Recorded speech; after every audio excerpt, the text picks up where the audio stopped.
Bem-vindos ao canal Xbook. Estamos felizes que este audiobook chegou até você. Faça bom aproveito e não esqueça de colocar em prática tudo o que você aprendeu. Boa leitura! Pai Rico, Pai Pobre, escrito por Roberto Kiyosaki Sharon L. Lesher. O que os ricos ensinam a seus filhos sobre dinheiro.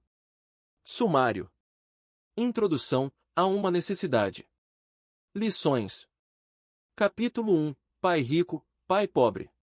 Capítulo 2. Lição L. Os ricos não trabalham pelo dinheiro. Capítulo 3. Lição 2. Para que alfabetização financeira? Capítulo 4. Lição 3. Cuide de seus negócios. Capítulo 5. Lição 4. A história dos impostos e o poder da sociedade anônima. Capítulo 6. Lição 5. Os ricos inventam dinheiro. Capítulo 7. Lição 6. Trabalhe para aprender, não trabalhe pelo dinheiro. Início. Capítulo 8. Como superar obstáculos. Capítulo 9. Em ação. Capítulo 10. Ainda quer mais? Conclusão. Como pagar a faculdade dos filhos com apenas $7,000. Haja. Os autores. Leituras recomendadas. Introdução. Há uma necessidade. A escola prepara as crianças para o mundo real?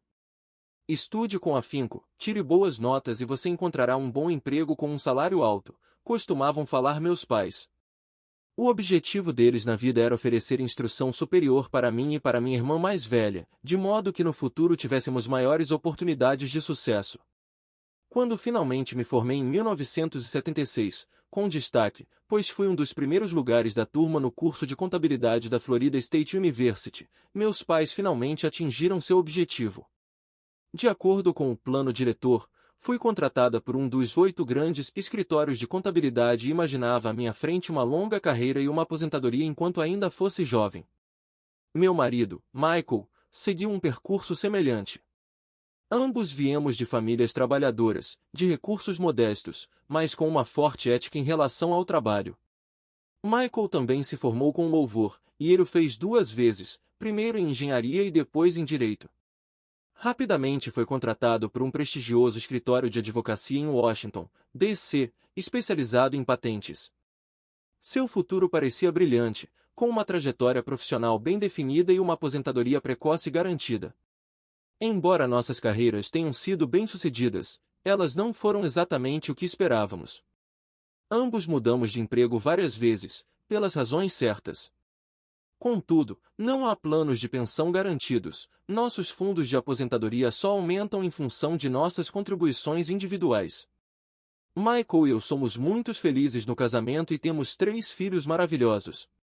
Enquanto escrevo este livro, 2 deles já estão na faculdade e o terceiro está começando o 2º grau. Gastamos uma fortuna para assegurar-nos de que nossos filhos estão recebendo a melhor formação possível. Um dia, em 1996, um dos meus filhos chegou em casa decepcionado com a escola. Estava aborrecido e cansado de estudar. Por que tenho que perder tempo estudando coisas que nunca aplicarei na vida real? Protestou. Sem pensar, respondi. Porque se você não tiver boas notas, você não vai entrar na faculdade. Mesmo que não entre na faculdade, replicou, vou ficar rico. Se você não se formar, não vai conseguir um bom emprego, respondi com uma ponta de pânico e preocupação maternal. E se você não tiver um bom emprego, como é que você pode ficar rico? Meu filho deu um sorrisinho forçado e balançou a cabeça. Já tínhamos levado este papo várias vezes. Ele abaixou a cabeça e desviou o olhar. Minhas palavras cheias de sabedoria materna caíam novamente em ouvidos surdos. Embora esperto e determinado, ele sempre se mostrou um garoto bem educado e respeitador. Mãe! Começou. Era minha vez de ouvir um sermão. Caia na real. Olhe o que está acontecendo.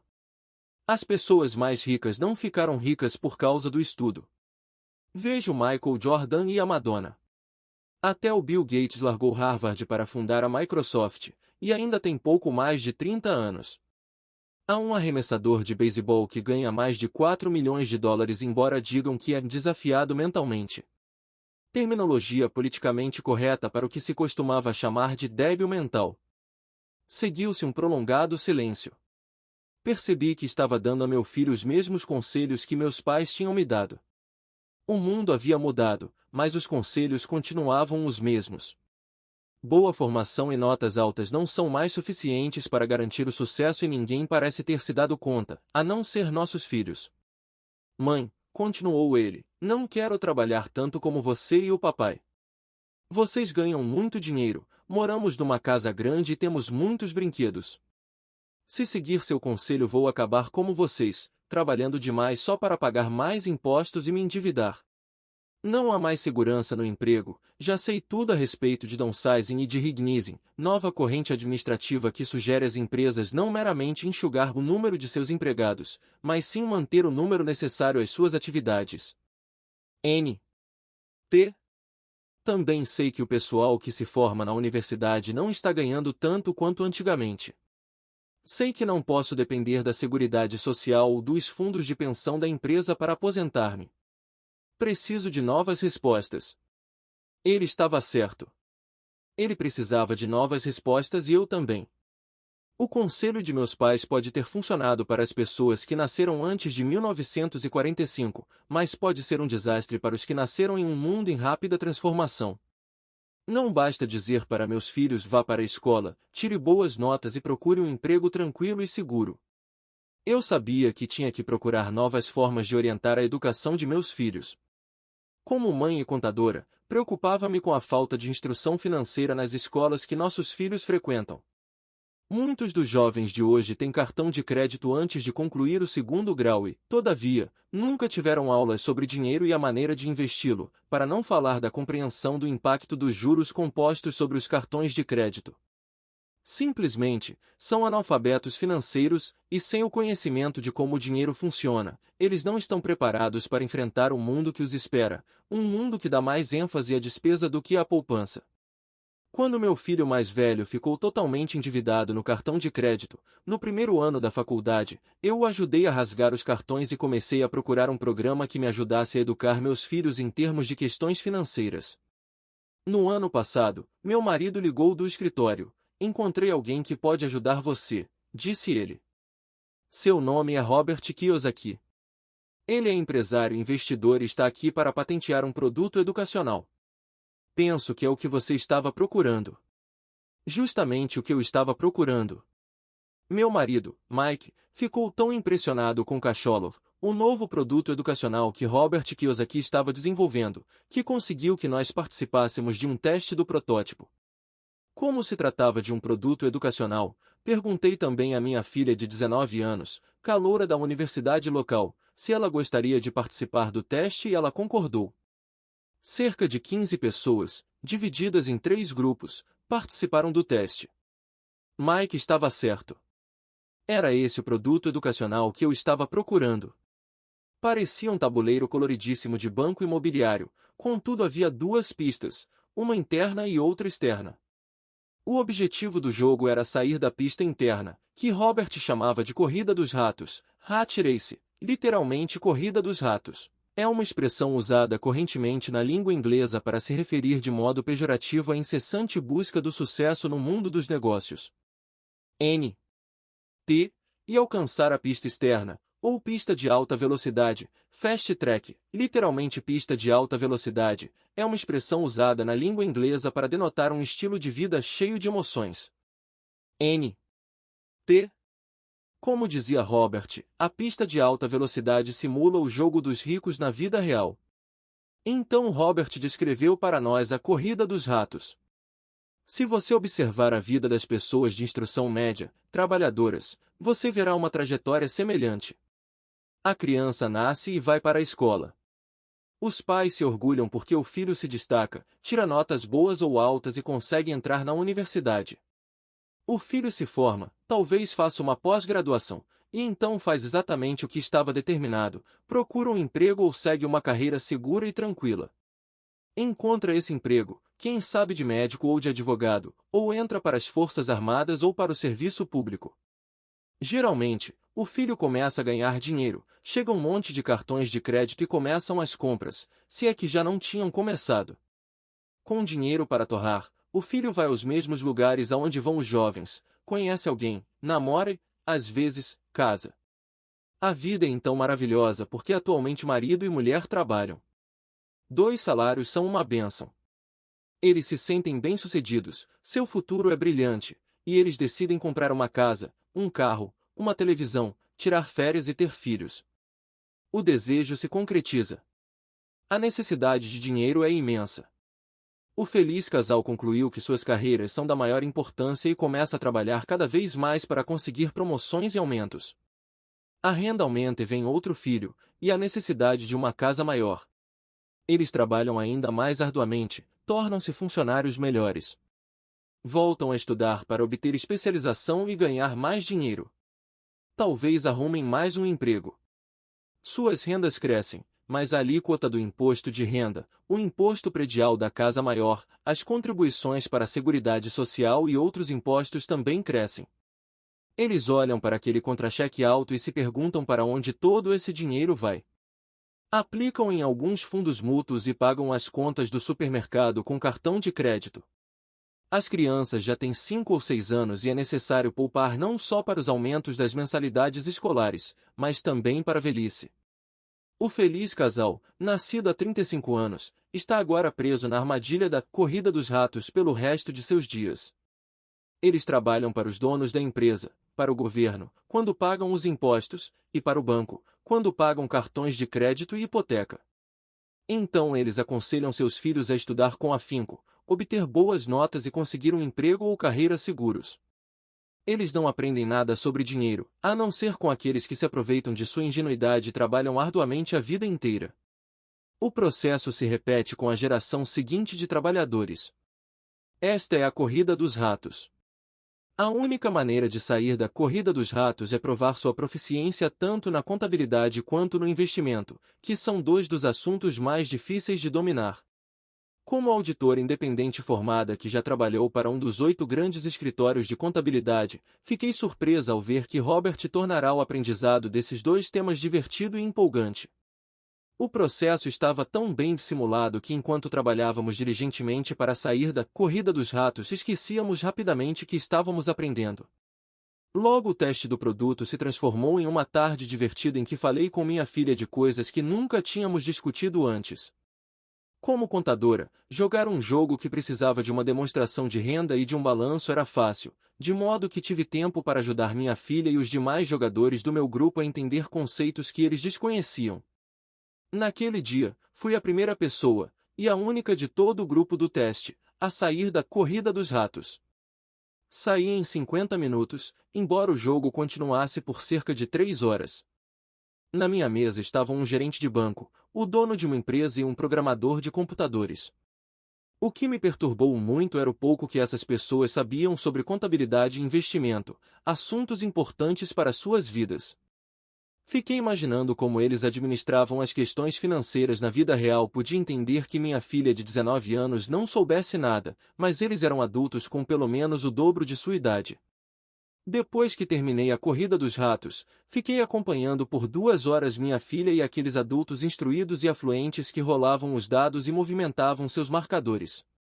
Embora estivesse contente de vê-los aprender tanto, fiquei incomodada ao perceber como os adultos tinham pouco conhecimento dos princípios básicos da contabilidade e do investimento. Eles não conseguiam ver com clareza a relação entre suas demonstrações de renda e seus balanços. À medida que compravam e vendiam ativos, eles tinham dificuldade em lembrar que cada transação poderia ter impacto sobre o fluxo de renda mensal. Pensei em quantos milhões de pessoas, no mundo real, lutam com problemas financeiros só porque nunca estudaram esse tema. Graças a Deus, estes estavam se divertindo e se distraíam na ânsia de ganhar o jogo, disse para mim mesma. Quando Robert deu por finalizado o teste, ele nos concedeu 15 minutos para discutir e criticar Kacholov entre nós mesmos. O dono de empresa do meu grupo não estava feliz. Ele não gostou do jogo. Não preciso conhecer isso, disse. Tenho contadores, gerentes de banco e advogados que me assessoram nestes assuntos. Robert lhe respondeu, você já notou que há uma porção de contadores que não ficam ricos? E gerentes de banco, e advogados, e corretores de valores e corretores imobiliários? Eles sabem muita coisa, e em geral são inteligentes, mas a maioria não é rica. Como nossas escolas não ensinam o que os ricos conhecem, seguimos os conselhos dessas pessoas. Mas um dia, você está dirigindo na estrada, preso no engarrafamento enquanto tenta chegar ao escritório e olha para o lado e vê seu contador preso no mesmo engarrafamento. Você olha para o outro lado e vê seu gerente de banco. Isso deveria dizer-lhe alguma coisa. O programador de computadores também não ficou muito impressionado com o jogo. Posso comprar um software que me ensine tudo isto. O gerente de banco, contudo, estava empolgado. Estudei isto na escola, quer dizer, a parte da contabilidade, mas nunca soube aplicá-la à vida real. Agora sei. Preciso sair da corrida dos ratos. Mas foi o comentário de minha filha o que mais me impressionou. Me diverti aprendendo, disse. Aprendi um monte de coisas sobre como o dinheiro funciona e como investi-lo. Então acrescentou, agora posso escolher uma profissão pelo que quero fazer e não para ter um emprego seguro ou mordomias ou pelo salário. Se eu aprender o que este jogo ensina, ficarei livre para fazer e estudar o que meu coração pede e não porque as empresas estão atrás de determinadas habilidades profissionais. Se aprender isto, não vou ter que me preocupar com segurança no emprego e seguridade social como a maioria de minha turma. Não consegui ficar para conversar com Robert depois que o jogo acabou, mas concordei em voltar a me encontrar com ele para falar mais do projeto. Sabia que ele queria usar o jogo para ajudar os outros a ficarem mais espertos do ponto de vista financeiro e estava ansiosa para ouvir mais a respeito de seus projetos. Meu marido e eu marcamos um jantar com Robert e sua esposa para dali a alguns dias. Embora fosse nosso primeiro encontro social, parecia que nos conhecíamos há anos. Descobrimos que tínhamos muito em comum. Falamos de tudo, de esportes e teatro a restaurantes e questões socioeconômicas.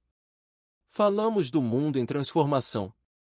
Ficamos conversando bastante tempo sobre como a maioria dos americanos tem pouca ou nenhuma poupança para a aposentadoria, bem como sobre a quase falência da Seguridade Social e do Medicare. Medicare é um programa de saúde do governo dos Estados Unidos voltado para os idosos. Meus filhos teriam que financiar a aposentadoria dos 75 milhões de baby boomers. Baby boomers igual referência às pessoas nascidas em um período de explosão populacional e, mais especificamente, às pessoas que nasceram na década de 1950. Ficamos imaginando se as pessoas percebem como é arriscado depender de planos de pensão. A principal preocupação de Robert era o hiato crescente entre os que têm e os que não têm, nos Estados Unidos e nos outros países. Empresário autodidata que viajava em torno do mundo para fazer investimentos, Robert tinha conseguido se aposentar aos 47 anos. Ele saiu do conforto da aposentadoria porque tinha a mesma preocupação que eu tinha em relação a meus filhos. Ele sabe que o mundo mudou, mas que a educação não mudou com ele. Na opinião de Robert, as crianças passam anos num sistema educacional ultrapassado, estudando matérias que jamais usarão, preparando-se para um mundo que não existe mais. Hoje, o conselho mais perigoso que se pode dar a um garoto é vá para a escola, tire boas notas e procure um emprego seguro, ele gosta de dizer. Este velho conselho é um mau conselho. Se você pudesse ver o que está acontecendo na Ásia, na Europa, na América do Sul estaria tão preocupado quanto eu. É um mau conselho, acredita ele, porque se você quer que seu filho tenha um futuro financeiro seguro, ele não pode jogar pelas velhas regras. É arriscado demais. Perguntei então o que ele entendia por velhas regras. As pessoas como eu jogam por regras diferentes das suas, disse. O que acontece quando uma grande empresa anuncia um downsizing? As pessoas são demitidas, respondi. As famílias sofrem. O desemprego aumenta. Sim, mas o que acontece com a empresa, em especial com uma empresa de capital aberto que tem ações na bolsa? Em geral, o preço das ações aumenta quando se anuncia o downsizing, respondi. O mercado gosta quando uma empresa reduz seus custos salariais, seja mediante a automação, seja apenas racionalizando o uso da mão de obra. Certo, respondeu ele. E quando o preço das ações aumenta, as pessoas como eu, os acionistas, ficam mais ricas. Isso é o que quero dizer sobre regras diferentes. Os empregados perdem, os proprietários e os investidores ganham. Robert estava descrevendo não apenas a diferença entre empregado e empregador, mas também entre controlar seu próprio destino e entregar esse controle a alguém. Mas para a maioria das pessoas é difícil entender por que isso acontece, disse eu. Elas só pensam que isso não é justo. E por isso que é uma besteira falar para uma criança simplesmente tenha uma boa instrução, disse. E besteira imaginar que a formação oferecida pelo sistema de ensino preparará seus filhos para o mundo que eles encontrarão depois de formados. As crianças precisam de mais educação. Uma instrução diferente. E elas precisam conhecer as regras. As regras diferentes. Robert continuou. Há as regras seguidas pelos ricos e as regras seguidas pelos outros 95% da população, disse. E os 95% aprendem essas regras em casa e na escola.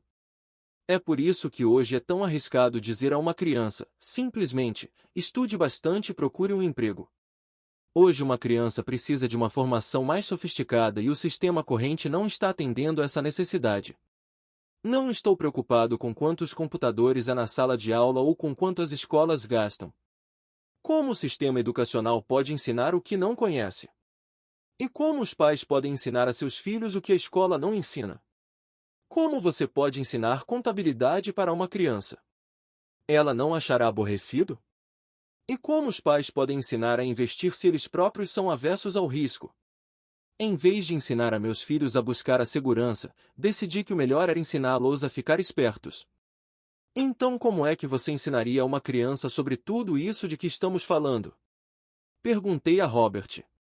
Como podemos facilitar a tarefa dos pais, especialmente quando eles próprios não sabem do que se trata? Escrevi um livro sobre o assunto, foi sua resposta. E onde está? Em meu computador. Está lá há anos, em pedaços. De vez em quando acrescento algo, mas nunca consegui organizar o material. Comecei a escrevê-lo depois que meu outro livro virou best-seller, mas nunca acabei o livro novo. Só tenho pedaços. E estava em pedaços mesmo. Depois de ler os capítulos, achei que o livro tinha méritos e que devia ser publicado, sobretudo nestes tempos em transformação. Concordei em ser coautora do livro de Robert.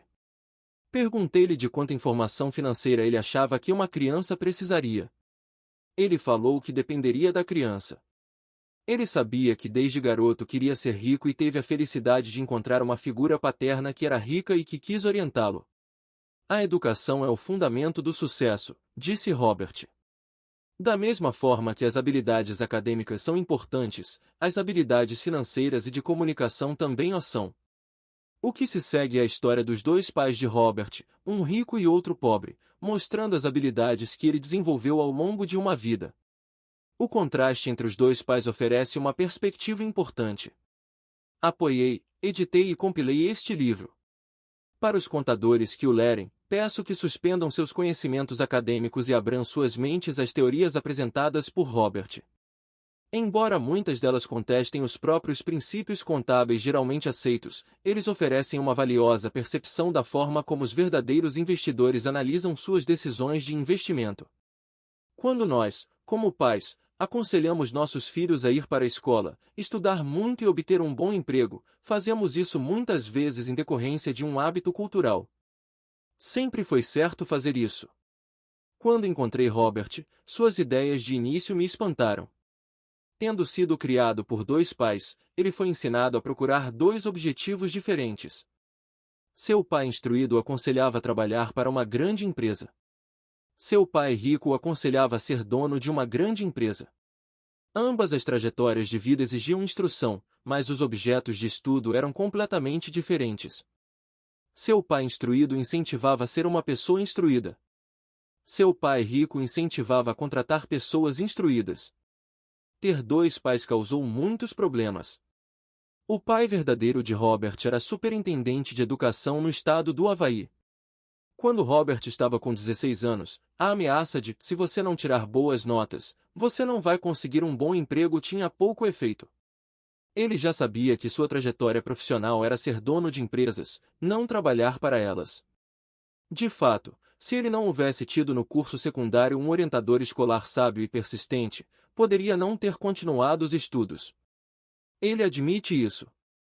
Estava ansioso para começar a acumular seus ativos, mas finalmente concordou que uma educação superior também lhe seria útil. Na verdade, as ideias deste livro são provavelmente muito extremas e radicais para a maioria dos pais.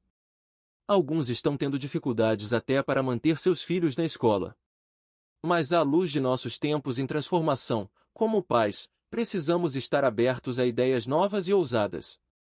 Incentivar filhos a serem empregados é aconselhar nossos filhos a pagar mais do que a justa parcela em impostos ao longo da vida, com pouca ou nenhuma esperança de uma aposentadoria. De fato, a maioria das famílias trabalha de janeiro a meados de maio para o governo, apenas para cobrir seus impostos. São necessárias novas ideias e este livro as oferece. Robert afirma que os ricos educam seus filhos de forma diferente. Eles ensinam aos filhos em casa, em volta da mesa de jantar. Essas ideias podem não ser aquelas que você escolheria para discutir com seus filhos, mas obrigada por olhar para elas. E eu o aconselho a continuar buscando. Em minha opinião, como mãe e auditor independente, o conceito de simplesmente ter boas notas e achar um bom emprego é uma ideia velha. Precisamos de novas ideias e de uma educação diferente. Talvez falar para seus filhos sobre lutar para serem bons funcionários e criarem sua própria empresa de investimentos não seja uma ideia tão má. Espero como mãe que este livro auxilie outros pais.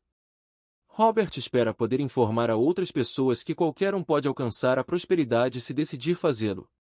Se você for um jardineiro ou um porteiro ou até um desempregado, você tem a capacidade de instruir-se e de ensinar a quem você ama a cuidar de si próprio financeiramente. Lembre que a inteligência financeira é o processo mental pelo qual resolvemos nossos problemas financeiros. Hoje estamos enfrentando mudanças globais e tecnológicas iguais ou até maiores que as ocorridas anteriormente. Ninguém tem uma bola de cristal, mas um fato é certo, à nossa frente descortinam-se mudanças que estão além de nossa realidade. Quem sabe o que o futuro nos trará? Mas aconteça o que acontecer, temos duas escolhas fundamentais, a segurança ou a inteligência, preparando-nos, instruindo-nos e despertando nosso gênio financeiro e o de nossas crianças. Sharon Lesher. Capítulo 1. Pai Rico, Pai Pobre por Robert Kiyosaki. Tive dois pais, um rico e outro pobre.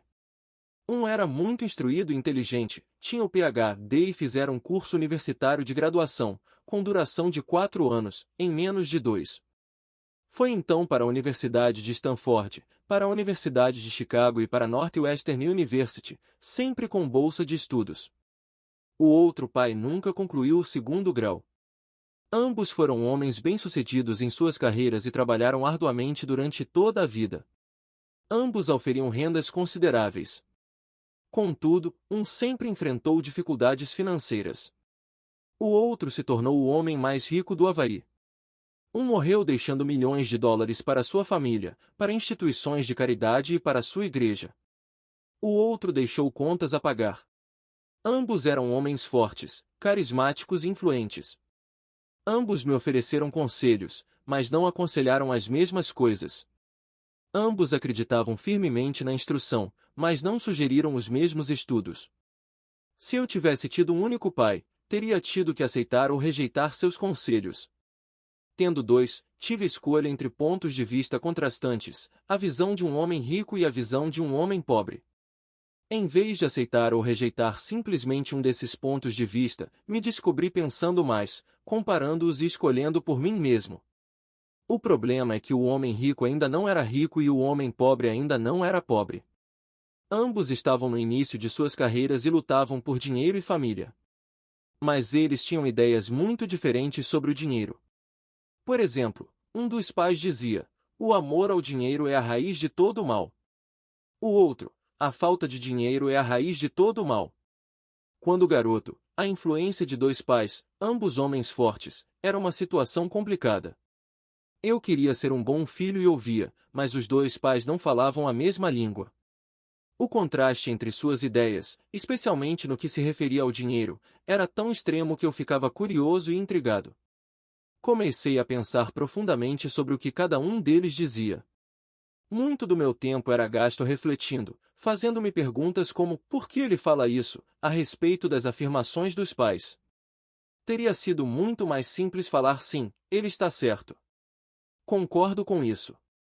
Ou simplesmente rejeitar o ponto de vista dizendo, o velho não sabe do que está falando. Porém, tendo dois pais que eu amava, fui forçado a pensar e a escolher um dos caminhos por mim mesmo. Esse processo de escolher por mim mesmo se mostrou muito valioso no longo prazo, não se tratou simplesmente da aceitação ou da rejeição de um único ponto de vista. Uma das razões pelas quais os ricos ficam mais ricos, os pobres, mais pobres e a classe média luta com as dívidas é que o assunto dinheiro não é ensinado nem em casa nem na escola. Muitos de nós aprendemos sobre o dinheiro com nossos pais. O que pode dizer um pai pobre a respeito do dinheiro para seu filho? Ele diz simplesmente, fique na escola e estude muito. O filho pode se formar com ótimas notas, mas com uma programação financeira e uma mentalidade de pessoa pobre. Isso foi aprendido pelo filho em sua tenra idade. O dinheiro não é ensinado nas escolas. As escolas se concentram nas habilidades acadêmicas e profissionais, mas não nas habilidades financeiras. Isso explica por que médicos, gerentes de banco e contadores inteligentes que tiveram ótimas notas quando estudantes terão problemas financeiros durante toda a sua vida. Nossa impressionante dívida nacional se deve em boa medida a políticos e funcionários públicos muito instruídos que tomam decisões financeiras com pouco ou nenhum treinamento na área do dinheiro. Muitas vezes penso no novo milênio e imagino o que acontecerá quando houver milhões de pessoas precisando de assistência financeira e médica. Eles se tornarão dependentes do apoio financeiro de suas famílias ou do governo. O que acontecerá quando o Medicare e a Seguridade Social ficarem sem dinheiro? Como uma nação sobreviverá se ensinar sobre dinheiro continuar sendo tarefa dos pais, cuja maioria será ou já é pobre? Como tive dois pais a me influenciar, aprendi com ambos. Tive que refletir sobre os conselhos de cada um deles e ao fazê-lo percebi o poder e o impacto dos nossos pensamentos sobre nossa própria vida. Por exemplo, um pai costumava falar não dá para comprar isso. O outro proibia o uso dessas palavras. Insistia em que eu falasse, o que posso fazer para comprar isso? Num caso temos uma afirmação, no outro uma pergunta. Um deixa você sem alternativa, o outro obriga você a refletir. Meu pai, que logo ficaria rico, explicava que ao falar automaticamente não dá para comprar isso, seu cérebro para de trabalhar. Ao perguntar o que posso fazer para comprar isso, você põe seu cérebro trabalhando. Ele não estava dizendo que comprasse tudo o que desejasse. Ele incentivava fanaticamente que exercitasse minha mente, o computador mais poderoso do mundo. Meu cérebro fica mais forte a cada dia porque eu o exercito. Quanto mais forte fica, mais dinheiro ganho. Ele acreditava que repetir mecanicamente não dá para comprar isso era um sinal de preguiça mental. Embora ambos os pais trabalhassem com afinco, observei que um deles tinha o hábito de pôr seu cérebro a dormir quando o assunto era dinheiro e o outro tinha o costume de exercitar seu cérebro. O resultado era que, ao longo do tempo, um dos pais ficava mais forte financeiramente, e o outro enfraquecia. Isso não é muito diferente do que ocorre quando uma pessoa faz exercícios físicos regulares enquanto a outra senta no sofá e fica assistindo à televisão. O exercício físico adequado aumenta suas chances de ter boa saúde, e o exercício mental adequado aumenta suas chances de ficar rico. A preguiça reduz tanto a saúde quanto a riqueza. Meus dois pais tinham atitudes mentais diferentes. Um acreditava que os ricos deviam pagar mais impostos para atender os menos afortunados. O outro dizia, os impostos punem os que produzem e recompensam os que não produzem. Um dos pais recomendava, estude arduamente para poder trabalhar em uma boa empresa. O outro falava, estude arduamente para poder comprar uma boa empresa. Um dos pais dizia, não sou rico porque tenho filhos. O outro, tenho que ser rico por causa de vocês, meus filhos. Um incentivava as conversas sobre dinheiro e negócios na hora do jantar. O outro proibia que se falasse do assunto durante as refeições. Um dizia, em questões de dinheiro seja cuidadoso, não se arrisque. O outro, aprenda a administrar o risco. Um recomendava, nossa casa é nosso maior investimento e nosso maior patrimônio. O outro, minha casa é uma dívida e se sua casa for seu maior investimento, você terá problemas. Ambos os pais pagavam suas contas no prazo, mas um deles pagava suas contas em primeiro lugar enquanto o outro as deixava para a última hora. Um deles acreditava que a empresa ou o governo deveria cuidar de você e de suas necessidades. Estava sempre preocupado com aumentos salariais, planos de aposentadoria, benefícios médicos, licenças de saúde, férias e outros benefícios. Ele ficava impressionado com dois de seus tios que foram para o exército e se aposentaram com vários benefícios após 20 anos de serviço ativo. Ele adorava a ideia de assistência médica e serviços de reembolso de alimentos que os militares ofereciam a seus aposentados. Ele também se empolgava com as cátedras vitalícias do sistema universitário. A ideia de estabilidade no emprego e benefícios trabalhistas lhe parecia às vezes mais importante do que o próprio emprego. Dizia frequentemente: trabalhei muito para o governo, mereço essas mordomias. O outro pai acreditava na total autossuficiência financeira. Ele sempre se manifestava contra a mentalidade dos direitos e falava que isso estava criando pessoas fracas e financeiramente necessitadas. Ele dava muita ênfase à competência financeira. Um dos pais lutava para poupar alguns poucos dólares. O outro simplesmente criava investimentos. Um pai me ensinou a escrever um currículo impressionante para que eu pudesse encontrar um bom emprego. O outro me ensinou a fazer sólidos planos financeiros e de negócios de modo que eu pudesse criar empregos. Ter dois pais fortes me proporcionou o luxo de observar o impacto de diferentes formas de pensar sobre a própria vida. Observei que as pessoas moldam suas vidas por meio de seus pensamentos. Por exemplo, meu pai pobre sempre me dizia: nunca vou ficar rico. E isso acabou acontecendo.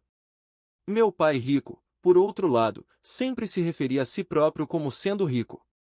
Ele dizia coisas como: sou um homem rico e pessoas ricas não fazem isto. Mesmo que estivesse totalmente quebrado após um revés financeiro, ele continuava a se considerar um homem rico. Ele se justificava dizendo: há uma diferença entre ser pobre e estar quebrado. Estar quebrado é algo temporário, ser pobre é algo eterno. Meu pai pobre dizia: não ligo para dinheiro ou o dinheiro não é importante. Meu pai rico sempre dizia: dinheiro é poder. O poder de nossos pensamentos nunca poderá ser medido ou avaliado, mas desde jovem se tornou óbvio para mim a tomada de consciência de meus pensamentos e da forma como me expressava. Observei que meu pai pobre não era pobre por causa do dinheiro que ganhava, que era bastante, mas por causa de seus pensamentos e ações. Quando garoto, tendo dois pais, me tornei consciente de que deveria ser cuidadoso com os pensamentos que decidisse adotar como meus. A quem ouviria? A meu pai rico ou a meu pai pobre?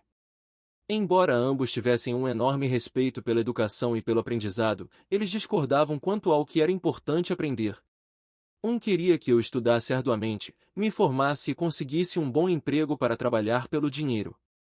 Ele queria que eu estudasse para me tornar um profissional, um advogado ou um contador, ou que fosse a uma escola de negócios para obter um MBA. O outro me incentivava a estudar para ficar rico, para entender como funciona o dinheiro e para aprender como fazê-lo trabalhar para mim. Não trabalho por dinheiro, costumava repetir uma e outra vez. O dinheiro trabalha para mim. Com 9 anos de idade resolvi ouvir e aprender com meu pai rico tudo sobre dinheiro. Optei por não dar ouvidos a meu pai pobre, mesmo que fosse ele quem possuísse todos os títulos universitários. Uma lição de Robert Frost. Robert Frost é meu poeta favorito. Embora goste de muitas de suas poesias, a minha preferida é The Road Not Taken. Quase todos os dias recorro às suas lições. O caminho não percorrido. Dois caminhos se separaram em uma floresta amarela, e desculpe por não poder percorrer ambos. E ser um viajante, por muito tempo eu fiquei. E olhei para um deles o máximo que pude até onde ele se curvava na vegetação. Então peguei o outro, tão justo quanto, e talvez com uma reivindicação melhor, porque estava gramado e queria uso embora. Quanto a isso, a passagem por ali os tinha desgastado realmente da mesma forma, e ambos naquela manhã deitavam-se igualmente. Sobre folhas não pisadas de preto. Ah, eu guardei o primeiro para outro dia. Ainda assim, sabendo como um caminho leva a outro, eu duvidei se algum dia voltaria. Eu vou contar isso com um suspiro em algum lugar. Eras e eras depois, dois caminhos se separaram em uma floresta, e eu peguei o menos percorrido. E isso fez toda a diferença. Robert Frost, 1916. O caminho não escolhido. Num bosque amarelo, dois caminhos se separavam, e lamentando não poder seguir os dois e sendo apenas um viajante, fiquei muito tempo parado e olhei para um deles tão distante quanto pude até que se perdia na mata, então segui o outro, como sendo mais merecedor, e vendo talvez melhor direito, porque coberto de mato e querendo uso de embora os que por lá passaram os tenham realmente percorrido de igual forma, e ambos ficaram essa manhã com folhas que passo nenhum pisou. Ó, guardei o primeiro para outro dia. Embora sabendo como um caminho leva para longe, duvidasse que algum dia voltasse novamente. Direi isto suspirando em algum lugar, daqui a muito e muito tempo. Dois caminhos se separaram em um bosque e eu escolhi o menos percorrido e isso fez toda a diferença. Robert Frost, 1916. E isso fez toda a diferença. No correr dos anos pensei muitas vezes no poema de Robert Frost. Ao escolher não dar atenção aos conselhos e atitudes quanto a dinheiro de meu pai muito instruído, tomei uma decisão dolorosa, mas foi uma decisão que determinou o resto de minha vida. Com a decisão de quanto a quem dar ouvidos, teve início minha educação sobre dinheiro.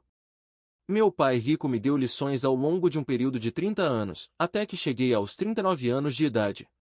Suas lições pararam quando ele percebeu que eu conhecia e entendia plenamente o que ele estava tentando martelar na minha cabeça, às vezes, bastante dura.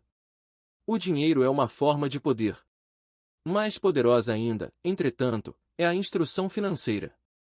O dinheiro vem e vai, mas se você tiver sido educado quanto ao funcionamento do dinheiro, você adquire poder sobre ele e pode começar a construir riqueza. O motivo pelo qual o simples pensamento positivo não funciona é porque a maioria das pessoas foi à escola e nunca aprendeu como o dinheiro funciona, e assim passam suas vidas trabalhando pelo dinheiro. Como comecei com apenas 9 anos, as lições que meu pai rico me ensinou foram simples. E quando tudo foi dito e tudo foi feito, encontramos apenas 6 lições, repetidas ao longo de 30 anos. Este livro trata dessas 6 lições, expostas da maneira mais simples possível, da forma como meu pai rico as passou para mim. Estas lições não pretendem ser respostas e sim marcos. Marcos que o ajudarão, a você e a seus filhos, a se tornar mais rico, não importa o que aconteça em um mundo de crescente mudança e incerteza. Lição L. Os ricos não trabalham pelo dinheiro. Lição 2. Para que alfabetização financeira? Lição 3. Cuide de seus negócios. Lição 4. A história dos impostos e o poder da sociedade anônima. Lição 5. Os ricos inventam dinheiro. Lição 6. Trabalhe para aprender, não trabalhe pelo dinheiro. Capítulo 2. Lição L. Os ricos não trabalham pelo dinheiro. Pai, como é que a gente fica rico? Meu pai largou o jornal. Por que você quer ficar rico, filho? Porque a mãe do Jimmy chegou hoje num cadela novo e eles iam passar o fim de semana na praia. Ele chamou 3 amiguinhos, mas o Mike e eu não fomos convidados. Eles disseram que não chamavam a gente porque éramos garotos pobres. Falaram isso mesmo? Perguntou meu pai, incrédulo. Falaram mesmo, respondi magoado. Meu pai balançou a cabeça em silêncio, ajeitou os óculos e voltou para a leitura do jornal. Fiquei esperando a resposta. Era o ano de 1956. Eu tinha 9 anos. Por algum golpe de sorte, eu frequentava a mesma escola pública onde estudavam os filhos dos ricos. A cidade vivia especialmente em função das usinas de açúcar. Os gerentes das usinas e outras pessoas influentes da cidade, como médicos, proprietários de estabelecimentos comerciais e gerentes de bancos, matriculavam seus filhos nessa escola. Terminado o primeiro grau, estes iam em geral para colégios particulares. Eu fazia parte desta escola porque minha família morava num lado da rua. Se morasse do outro lado, eu teria ido para uma escola diferente e meus colegas seriam de famílias mais parecidas com a minha. Concluído o primeiro grau, estes garotos e eu faríamos o segundo grau também em escolas públicas. Não havia colégios particulares para eles ou para mim. Meu pai finalmente largou o jornal. Senti que estava pensando. Filho, começou lentamente. Se você quiser ficar rico, você tem que aprender a ganhar dinheiro. E como ganho dinheiro? Perguntei. Use sua cabeça, filho, respondeu sorrindo. O que na verdade queria dizer? Isso é tudo que vou lhe dizer ou não sei a resposta, de modo que não me perturbe. Forma-se uma parceria. Na manhã seguinte, contei para meu melhor amigo, Mike, o que meu pai tinha falado. Tenho a impressão de que Mike e eu éramos os únicos garotos pobres da escola. Também Mike estava nessa escola por um golpe de sorte. Alguém tinha traçado aleatoriamente a linha divisória dos distritos escolares e nós acabamos na escola dos garotos ricos. Não éramos pobres de verdade, mas sentíamos como se fossemos porque os demais garotos tinham luvas de beisebol novas, bicicletas novas, tudo novo. Mãe e pai nos davam o básico: comida, teto, roupa. Mas isso era tudo. Meu pai costumava falar: se você quiser alguma coisa, trabalhe para obtê-la. Queríamos muitas coisas, mas não havia muito trabalho disponível para garotos de 9 anos. E então como ganhamos dinheiro? Perguntou Mike. Não sei, respondi. Mas você quer ser meu sócio? Ele concordou e, naquele sábado de manhã, Mike se tornou meu primeiro sócio nos negócios. Gastamos toda a manhã imaginando formas de ganhar dinheiro. De vez em quando falávamos dos caras legais que estavam se divertindo na casa de praia de Jimmy. Sentíamos uma certa mágoa, mas era uma mágoa boa, pois nos inspirou a ficar pensando em como ganhar dinheiro. Finalmente, nessa tarde, um lampejo surgiu em nossas mentes. Era uma ideia que Mike havia tirado de um livro de ciências que lera. Empolgados, demos um aperto de mão e a sociedade agora tinha um objetivo. Durante as semanas seguintes, Mike e eu percorremos a vizinhança pedindo aos vizinhos que guardassem para nós os tubos vazios de pasta de dentes. Intrigados, muitos adultos concordavam sorrindo. Alguns perguntavam o que estávamos fazendo. Respondíamos: não dá para contar, é um segredo de negócios. Conforme as semanas passavam, mamãe ficava nervosa. Tínhamos escolhido um lugar perto da máquina de lavar roupas para estocar nossa matéria-prima. Numa caixa de papelão, que contivera vidros de molho de tomate, acumulava-se nossa pilha de tubos de pasta de dentes usados. Finalmente, mamãe deu uma bronca. Não aguentava mais ver aquele monte de tubos espremidos na maior confusão. O que vocês estão fazendo, garotos? Perguntou. E não me venham novamente com a desculpa de que é um segredo de negócios. Deem um jeito nesta bagunça ou jogo tudo fora. Mike e eu argumentamos, explicamos que em breve teríamos o suficiente para começar a produção. Dissemos que estávamos esperando que alguns vizinhos acabassem de usar suas pastas para que pudéssemos recolher os tubos. Mamãe nos deu uma semana de prazo. Antecipamos a data do início da produção. A pressão aumentava. Minha primeira sociedade já estava sendo ameaçada por uma notificação de despejo do nosso armazém, feita por minha própria mãe. Mike se encarregou de apressar o consumo das pastas, informando que os dentistas recomendavam escovação mais frequente dos dentes. Comecei a instalar a linha de produção. Um dia meu pai chegou em casa com um amigo para mostrar como os garotos operavam a linha de produção a todo vapor, perto da garagem. Por todo lugar havia uma fina poeira branca. Numa mesa comprida se alinhavam embalagens de leite trazidas da escola e no forno japonês da família as brasas do carvão brilhavam gerando o máximo de calor. Papai caminhava com cuidado, o carro fora estacionado próximo ao portão da rua porque a linha de produção estava na frente da porta da garagem.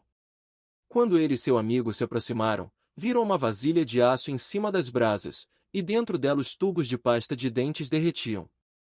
Naquela época não havia tubos de pasta de dentes de plástico, eles eram de chumbo. Por isso, depois que a pintura queimava, os tubos dentro da vasilha derretiam até ficarem líquidos.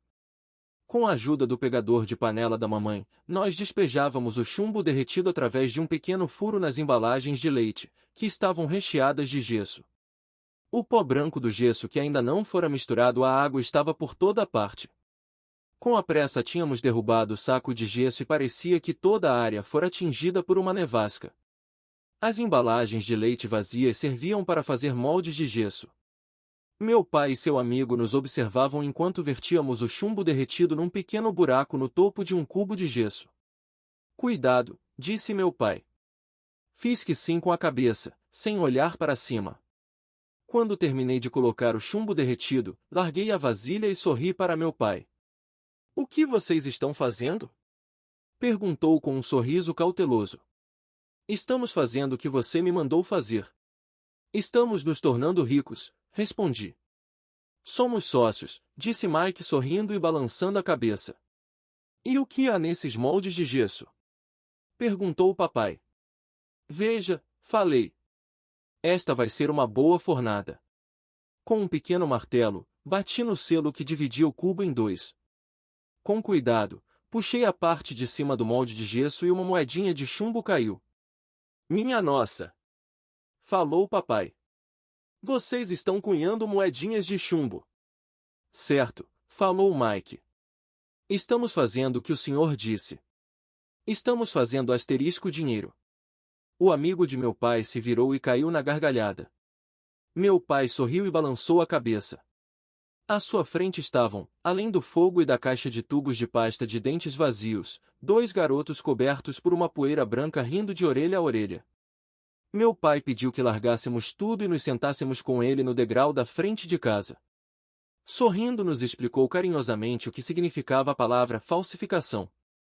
Nossos sonhos estavam desfeitos. Você quer dizer que isto é ilegal?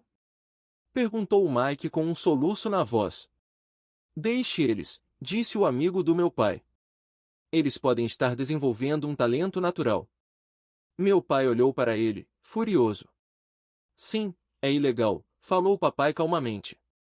Mas vocês demonstraram muita criatividade e ideias originais. Continuem, estou orgulhoso de vocês. Desapontados, Mike e eu ficamos sentados uns 20 minutos antes de começarmos a arrumar a bagunça. O negócio foi encerrado no próprio dia da inauguração. Varrendo a poeira, olhei para Mike e falei. Acho que Jimmy e os amigos dele estavam certos. Somos pobres. Quando falei isso, meu pai já estava saindo. Garotos, falou, vocês só serão pobres se desistirem.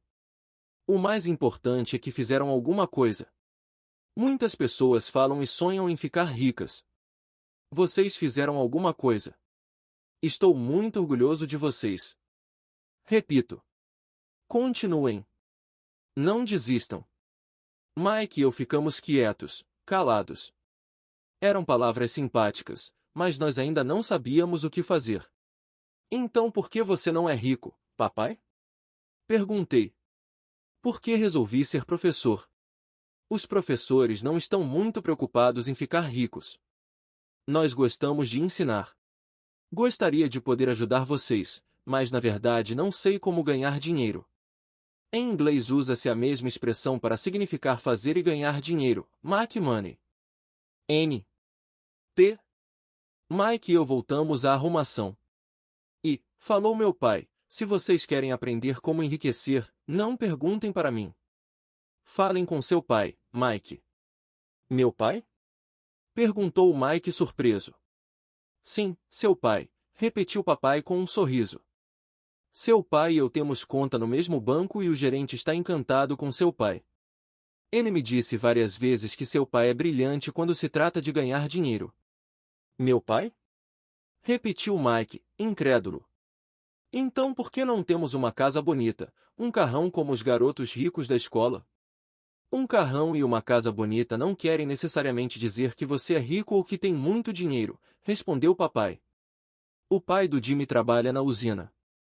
Ele não é muito diferente de mim. Ele trabalha para uma empresa e eu trabalho para o governo. A empresa compra o carro para ele. Se a usina tiver problemas financeiros, o pai do Jimmy pode acabar sem nada. Seu pai é diferente, Mike.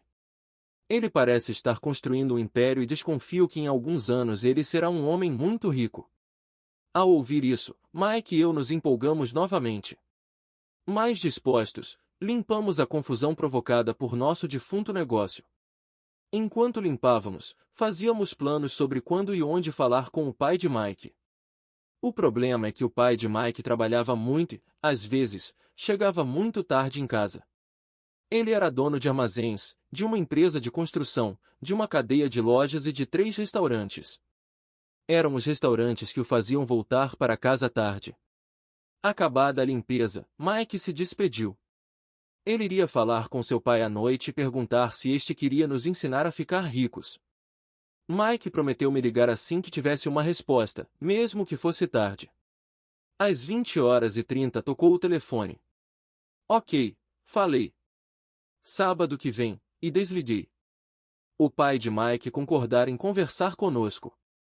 Às 7h30 de sábado, peguei o ônibus para o lado pobre da cidade.